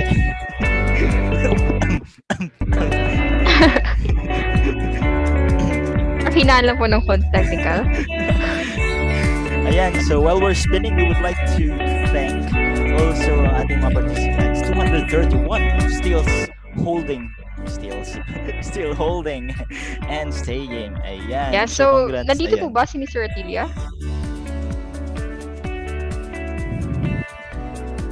So wala po. Ay, Yes meron, po, yes, meron. yes. Sir Evander. Wow, Evander Ratilia. Sir Evander Ratilia, can you please turn on your mic? State your reason. Ayan. Sir, pwede po ba tayong maka-turn on ng mic? Or technicals? Baka hindi siya pwede maka-unmute. Ayan, as of this time, congratulations to Team WRC and Team ZDN. Great effort to Gov Christian, President Ferdinand, and all the officers. Still holding. Sir Jonas, yes, still holding po. Same here, still holding. Para sa raffle daw, baka naman, sabi ni Sir Jonas. So ang ating evaluation form po sa ating day 3 is available na rin po sa ating email. Yes, you Please can check answer na lang that po. while listening to us. Yes. Sa aming maingay na mga bibig. Ayan. Hindi daw maka-unmute si Sir Evander. So, Okay po. So, kasalanan pa natin. congratulations po. Please put na lang po your contact details, including your email, your contact number, and then, okay, so since it's a book, ayun lang po, sir. Contact Yan. details, email, and contact number. Congratulations po. Congratulations. From Sir Ariel, ako rin still holding on again, Sir MC. Holding on. Nanalo ka na, Sir Ariel. So holding on ka pa rin. Ayan. So meron pa? Oh yes, meron pa. Ayan. So, isa sa magiging prize natin, partner, sa ating pa-raffle draw ay ang Spanish sardines, which is ang Montaño. Wow. So, that is a very, Oh yes. what do you call that? A local, I think it's a local Yes. product of Dipolog. Yes, it's in Dipolog. Yes, and it's And it tastes delicious. yeah, this is Yeah. one of the yeah, indeed. It's very masarap indeed. Ayan. Pwede pa send dito. one of the disadvantages dito, yung bunso kong kapatid is like, ano? I was like, this is one of the disadvantage of work from home. Ayan, may nanalo na. Mr. Jose M. Daligdig. Sir Jose. So, tactical is Mr. Jose po. Available po ba si Mr. Jose? Ayan. Sir Jose M. Daligdig. Yeah, I suppose that's Engineer Jose. So, wala po. Sayang, wala po si Mr. Tirahin na Jose. pa nga. Si Sir Ryan C. Dagal. Dagal yung tatawag ko sa'yo, Dagal. Kahapon ka pa. Sir Ryan C. Dagal, sabi, Sir, tirahin ang pangalan ko. Nasa unahan na. Ayan. Okay, so yes, we have a winner. Roland Gumilid Magante. Ayan. Sir Roland Magante. Sir Roland. Okay, so still meron there? po, nandito po si Mr. Roland. Ay, sayang. Ayan, from Sir Evaristo Estizon. Kana lang okay na ko ana pang sudan. Yes, more than sarap ng Montaño. Ah, yes. Respond po si Sir Roland. Ayan. Yep. Yan, if hindi So, siya maka-unmute, please chat na lang if ever. Ayan. Pwede na po sila maka-unmute po. Ayan. So, pa-shoutout daw kay Sir Ryan Dagal. Pa-shoutout sa latest Dagal? summer chapter. Are you your mock partner? Friend naman kami ni Sir Ryan. Kahapon pa yung Sir Ryan. Very active on our stream, on our Radio 1. Very active yan So, si Sir yes. Ryan. And yeah. Pa-shoutout daw sa latest summer chapter, UG or mock chapter. Yan. Okay, so Sir Roland, please indicate na lang po at the chat box yung complete details niyo po. Ayan. And also, you can unmute na po, sir. Ayan.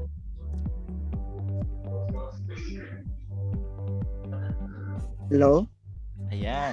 Hello po. Hello? Pakinaan po ng radyo. Ayan. Sir, congratulations po. Nanalo po Thank kayo you. ng limpak-limpak na pa-premyo. Ano ba napanalunan niya? Like, Sardines, partner. Montaña sardines. Okay, thank you. Okay po, just include na lang po your, okay. So, dito na. Thank you po, Yes, and ayan. congratulations. yan. So, may natitira ba para sa atin? Oh, I mean, may natitira ba bang prizes? Yes, partner. So, bale, magbibigay sila ng 3 winners sa Montaño Sardines. So, isa na yun. So, mayroong 2 pa. Ayan. Wow, may 2 pa. Whew. Baka naman. Ayan. Music maestro. Oh, may motor. May music nga. Ayan. Okay. We have another winner of Montaña Sardines. It's Mr. Melvin Bulatao Manlincon. Manlincon. Lincoln. It's like Lincoln. Like Abraham Lincoln. Ayan. So, andito ba si Sir Melvin? Wala po. So, sadly, Ay, wala po dito si Sir sayang. Melvin. So, spin the wheel again.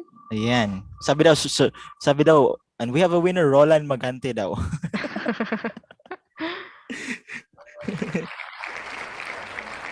Okay, we have another winner. It's Alejo Macababa Drakel.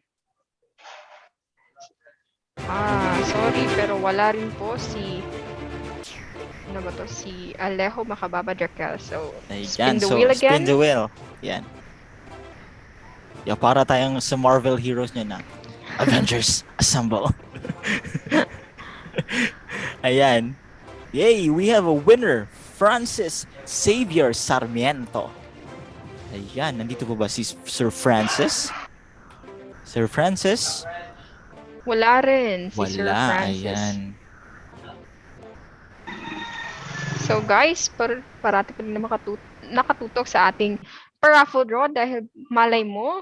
Yes, mananalo tayo ng BMW at Tesla Model S. Okay, we have another winner. It's Mr. Anthony B. De Peralta. Yan. Okay, nandito po si Sir Anthony. So, please unmute po your mic. Yes, if hindi po, please chat na hindi kayo makapag-unmute. Ayan.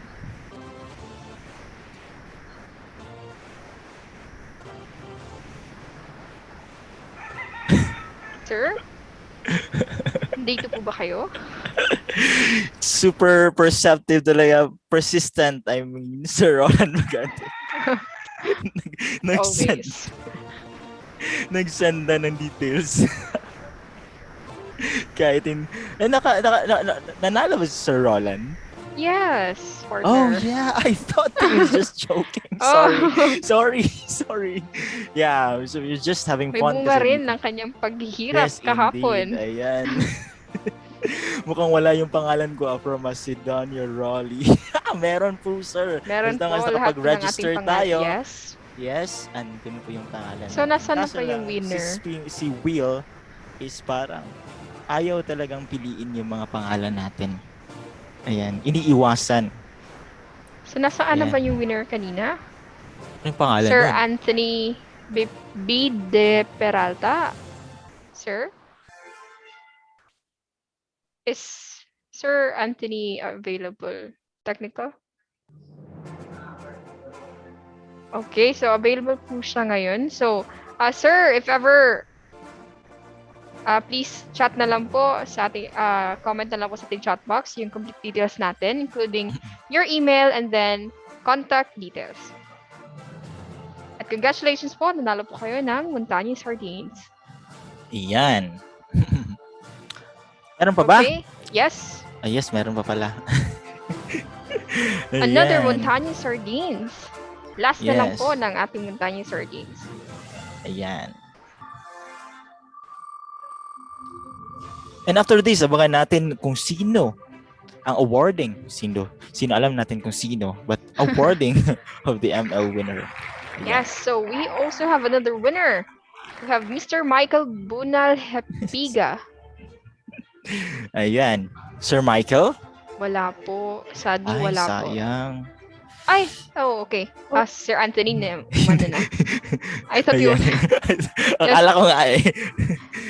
Ayan. Sir Anthony, yes, pakilagay lang po na yung complete details po sa ating chat box. Thank you po. Sir Ryan sabi niya, Sir, wag na paikutin nga, nasa unahan ng pangalan ko. Kung pwede pa lang. Ayan, we have a winner. Sir Albert R. Duran. Albert, are you there? Wala pa rin daw Ay, si... sayang. Yes, ayun. Sabi ni Sir Macedonio, sa Christmas party hindi ako nakukuha, baka naman dito pakuha pangalan ko. Feel you, sir. Ayan, we have a winner, John Reitz Gabalio. Yes. John Reitz Garrido Gabalio. Ayan. Yes, andito po ba si sir? Wala? Andito? Technical, can we confirm kung nandito si Sir John Reitz? John Reitz? Ma'am yan. Ay, ma'am, sorry. Sorry, ma'am pala. Partner, ba't hindi mo ako sinabihan? Nag-change ako ng microphone. Ay, ng headphone. Sorry po. Okay. Hindi ma'am, gumagana yes, yung... sorry. We have a winner, ma'am. John Reitz Garrido Gabalio. Gabalio. Yan, andito po ba si ma'am? Ayan, sabihan nyo talaga kami ma'am ba or sir kasi hindi namin Yes may po. mga pangalan na identify agad if female or male, ganun. Ayan. Yan, we have another winner, Japar Hamidol Hassan. Ayan. So what will be the prize? Video prize. Spin tayo na spin. Wala na pa ng prize. Ayan. Ayan. Hi sa mga 223 na hindi pa rin naiingayan. At hindi pa rin natatawag. Yes. God bless and stay safe. Oh, yeah. So I suppose we know this name. Yes. So yeah. Go, partner. Okay, so congratulations, Mr. Flor de Cante Quijardo, our very own classmate. Kami. Sir Quijardo, are you there? Yun lang. Yun lang. Yun lang. Yun lang, if present pa siya dito. Sir Quijardo, Flor. Ayan, nag-send na po ng details si Sir Anthony D. Peralta. Okay. Ayan po. Kindly na lang po, technicals. Yan. Sir Flor, pwede po ba mag-unmute po kayo ng Mention mic? nyo na sa GC, guys. Sayang. Sayang yung premyo. Ayan. Nandito na? Parang wala eh. Sir Flor de Canto Quijardo. Yan. Parang wala. Sayang. Ay. Okay, tactical, shall we Next, wala. Sir Macedon. count this? Sabi ni Sir Macedonio. Next, wala. Okay, next. Hati-hati Okay, na sana. next. Sana, Yes, sayang. Yes, Sir Jonas, hati-hati na sana kami dun.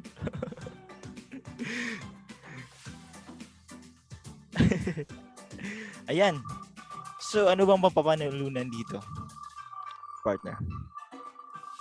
Isang wish boss? 107.5. Oh! Hindi pwede yan. No. Parang hindi pwede to. Wala si Ma'am Queenie. Wala dito si Ma'am next Queenie po. mag-insay. Next po. Andito po si Ma'am Queenie. Wala talaga. Oh. Let's go. Next. Alam niyo ba guys, kung sino nagsispin ng ating wheel? It's Alam niyo ba? Ma'am Queenie Sino? mag-insay itself. Herself. Oh my goodness. Parati yung napipili eh. Sa SQR yan pa rin eh. Di ba? Yeah. So, God. Ma'am Queenie, ano ba to? Anyways, since Ayan. Dapat Ma'am mag-on mic kasi kompleto Okay. ng microphone yan. let us interview Ma'am Yes. Queenie first. Ayan. Hello. Parang nasa bahay ko, no? Di ba? So, Okay, Ma'am, Ma'am let Queenie? please state your name and then your chapter and then how are you feeling right now? Ano pong weather condition? Uy, ano mamuta? Ikaw na katawa. Ako tumog. Ako na daw. Ayan. Hello, good Ayan, sa mga to. afternoon. Ayan, go. I am Queenie Maginsay from Jose Rizal Memorial State University, third year. Also the IIEA Regional Council of Student Chapters Regional Chairwoman. So yeah. Ayan. Hey, congratulations, Ma'am Queenie. Ayan. Oh, bro. Evil laugh yun. Hindi yun pwede. No. Ayan. Congratulations, Ma'am Queenie. So parang deserve naman ni Queenie na naging winner siya kasi daw mahirap din raw mag-spin ng wheel. So dapat lang daw manalo siya. Parang ang bigat ha. Ayan, from Sir Oliver, pa-shoutout po ulit ng Two-Piece Chicken Production. Ayan. Okay. So, baka pwede nating bigyan ng time si Sir Oliver na mag-promote Two-Piece Chicken Production. Ayan. So, meron pa bang prizes, partner? Yes.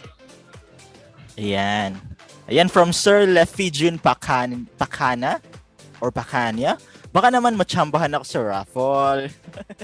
Yes. Same here, sir. Baka naman. So, Montaño Sardines pa rin ang ating prize. Yes.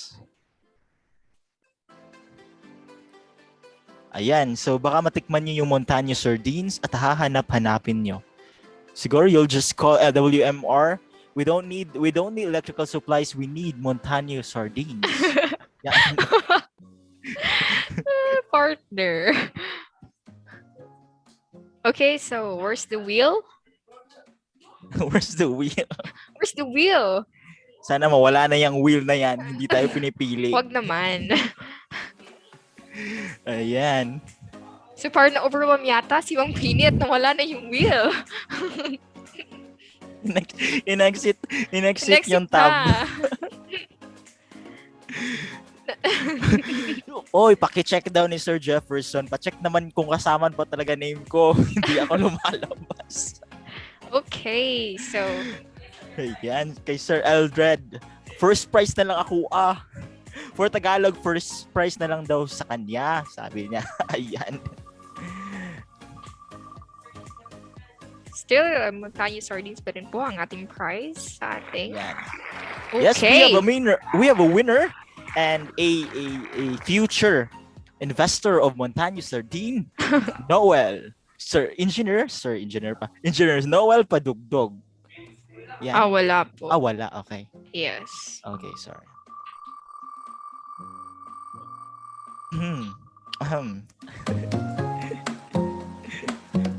Take water muna.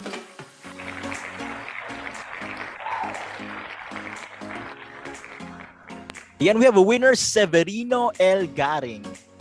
Engineer Severino? Engineer or student? I don't know. But, yes, sir.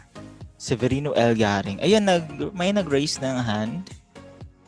Raise ng hand. Yes. Ayan, nandito si sir. Sir Severino Garing. Sir, pwede po. Sana naman. Ayan, please chat kung pwede tayo maka-unmute or maka-unmute. Yan. Para at least ma-interview naman natin yung future investor ng Montaño Sardines. Ayan.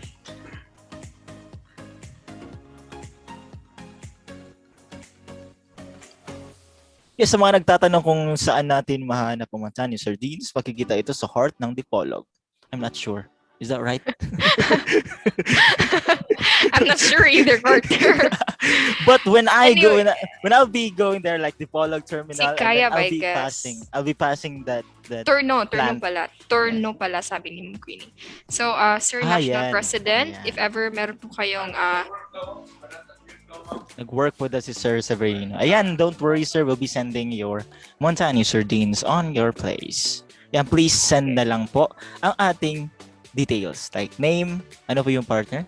I don't know. Ano yung mga kailangan details?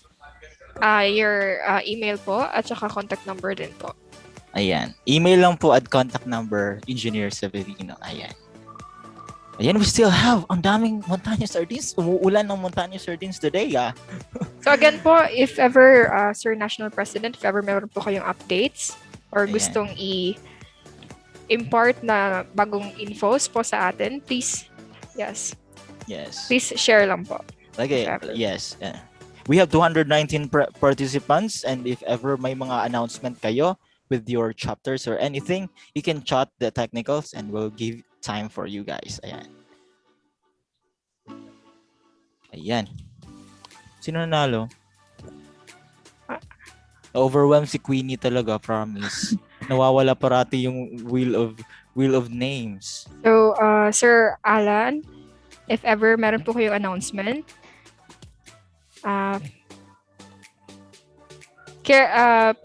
please feel free lang po. Time. Ayan.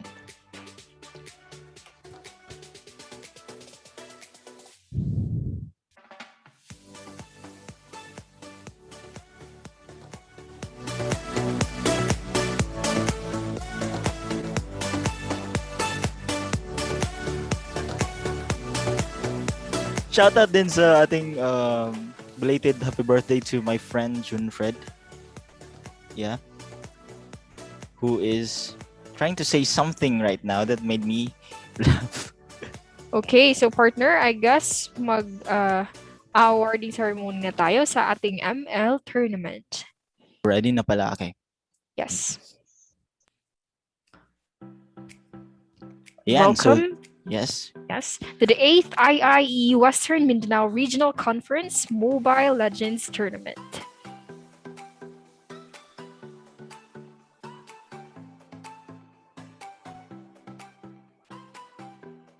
Or we have our third placer. We have the JGAKS. So who are these people? JGAX. JGAX. Okay, Ayan, so they're JGAX. from Jose Rizal Mora State University, second year. Whoa. Congratulations. And for the second placer, tan, tan, tan, tan, tan, tan, tan.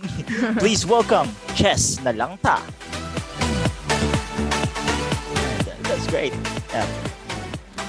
And ayan. So we're ready for the champion, for the announcement of the champion of the second WMRML tournament. So it's yung second placer po ay grupo po ni Sir Jet Gizon. Congratulations Ayan. po. Ayan, ikaw na partner ko. And the champion for these days, IIE Western Mindanao ML tournament. It's from Rizal Memorial State University. The EEPG. Ayan. Mag-hi, mag-raise hand sa mga EEPG dyan. If you can raise hand, stay put. Ayan. EEPG consists of individuals who live in the same ladder. Ayan, spearheaded by whom? Maraming leader to sila. Depende sa game. Ayan. Yeah. Ayan, but I know the members of this is Tarok, JR Mission student. So yung, okay. Yes. So yung mapapanood niyo po sa ating ML tournament ay i-announce po later. So stay tuned lang po, guys. Ayan po. Check So, it po daw. So ang ating evaluation form 3 sa day 3 po natin and nandito na po sa ating chat box. Feel free to access lang po. Ayan. So as of this time, we would thank the following, the participants as well as our sponsors. Ayan. We have from the IIE Zamboanga del Norte chapter, the host chapter. From Also, the IIE Zamboanga del Sur chapter. Okay, go partner. The IIE Zamboanga Sibugay chapter. We have them from the IIE Zambasulte chapter. The IIE Misamis Occidental chapter. And we would also like to thank Landline Philippines Corporation. Power Equipment and Supplies Incorporated. Emerald. IMAX Electronics Corporation. We would also like to thank PPI Pacific Power Incorporated. We would also like to thank the EP Tax Claro Philippines Incorporated. And also from the Control Gear Electric Corporation. The IMAX Energy Solutions Corp. And we also like to thank Sifang Automation Philippines Corporation. Also the Sheldon Electric Corporation. We would also like to thank Hymel Delexi Electric Limited Company. We also like to thank LJ Industrial Fabrication Incorporated. We also like to thank Hybrid Power Corporation. The Switch Industrial Sales Corporation. And also from the 3M Philippines. RPV Electrotech Power System Incorporated. And from the Panasonic Manufacturing Philippines Corporation. We would also like to thank Phelps Dodge Philippines Energy Products Corporation. And from the Deseret Power Engineering and Electrical Supply. Electro Engineering Enterprises. We would also like to thank Virtual Buddy 24/7 for accommodating us in our three-day virtual conference. And we would like to thank Moroni Construction and Electrical Supply. We'd also like to thank the D9 Billers and Electrical Supply. Scanner Marketing. Zamboanga del Norte Electric Cooperative or Zeneco. Bacolod City Government. Jose Rizal Memorial State University main campus, we have from the College of Engineering Dean, Engineer Elias Cabelin, and its program head of the Electrical Engineering, we have Engineer Joy Imperial. Yeah. Next, we would like to thank the IIEE Regional Council of Student Chapter Western Mindanao Region, spearheaded by Queenie Maginsay, who just won today. Yeah. Next. Yes, we would also like to thank from the Department of Public Works and Highways. Also, we would like to thank the Pitan City Government. And our virtual exhibit. Yes, so these are the booths po. So you can access their booths po sa ating chat box. Ayan. Or you can access the different booths, virtual booths. Ooh, that's it. Yeah, and that's our virtual exhibit. Ayan. Also, we have an IIEE publication and merchandise.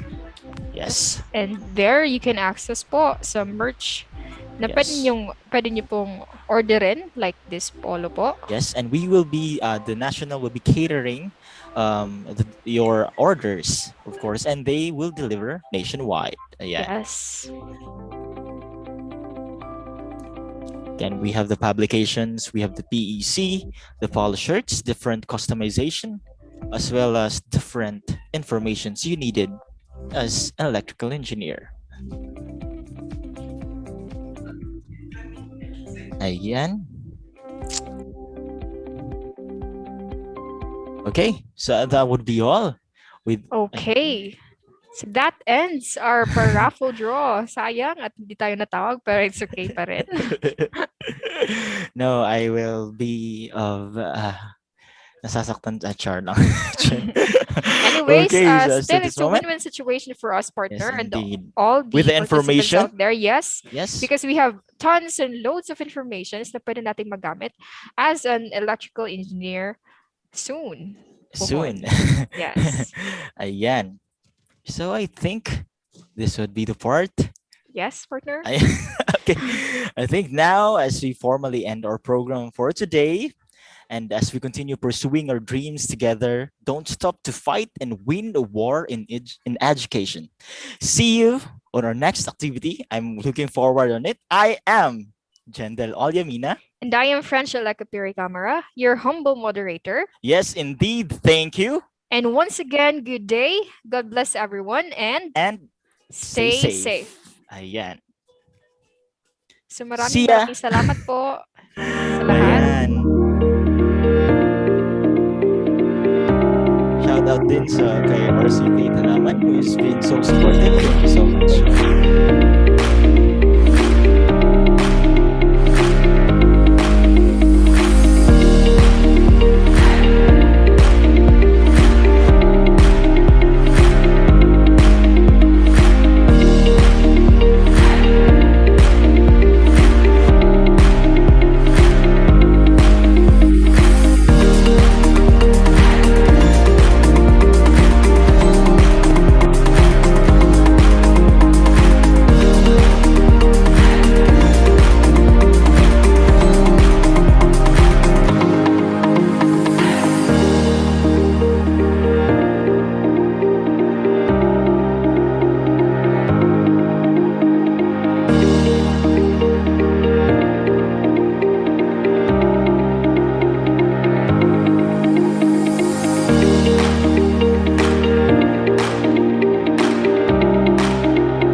Ooh, baby, don't get me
you.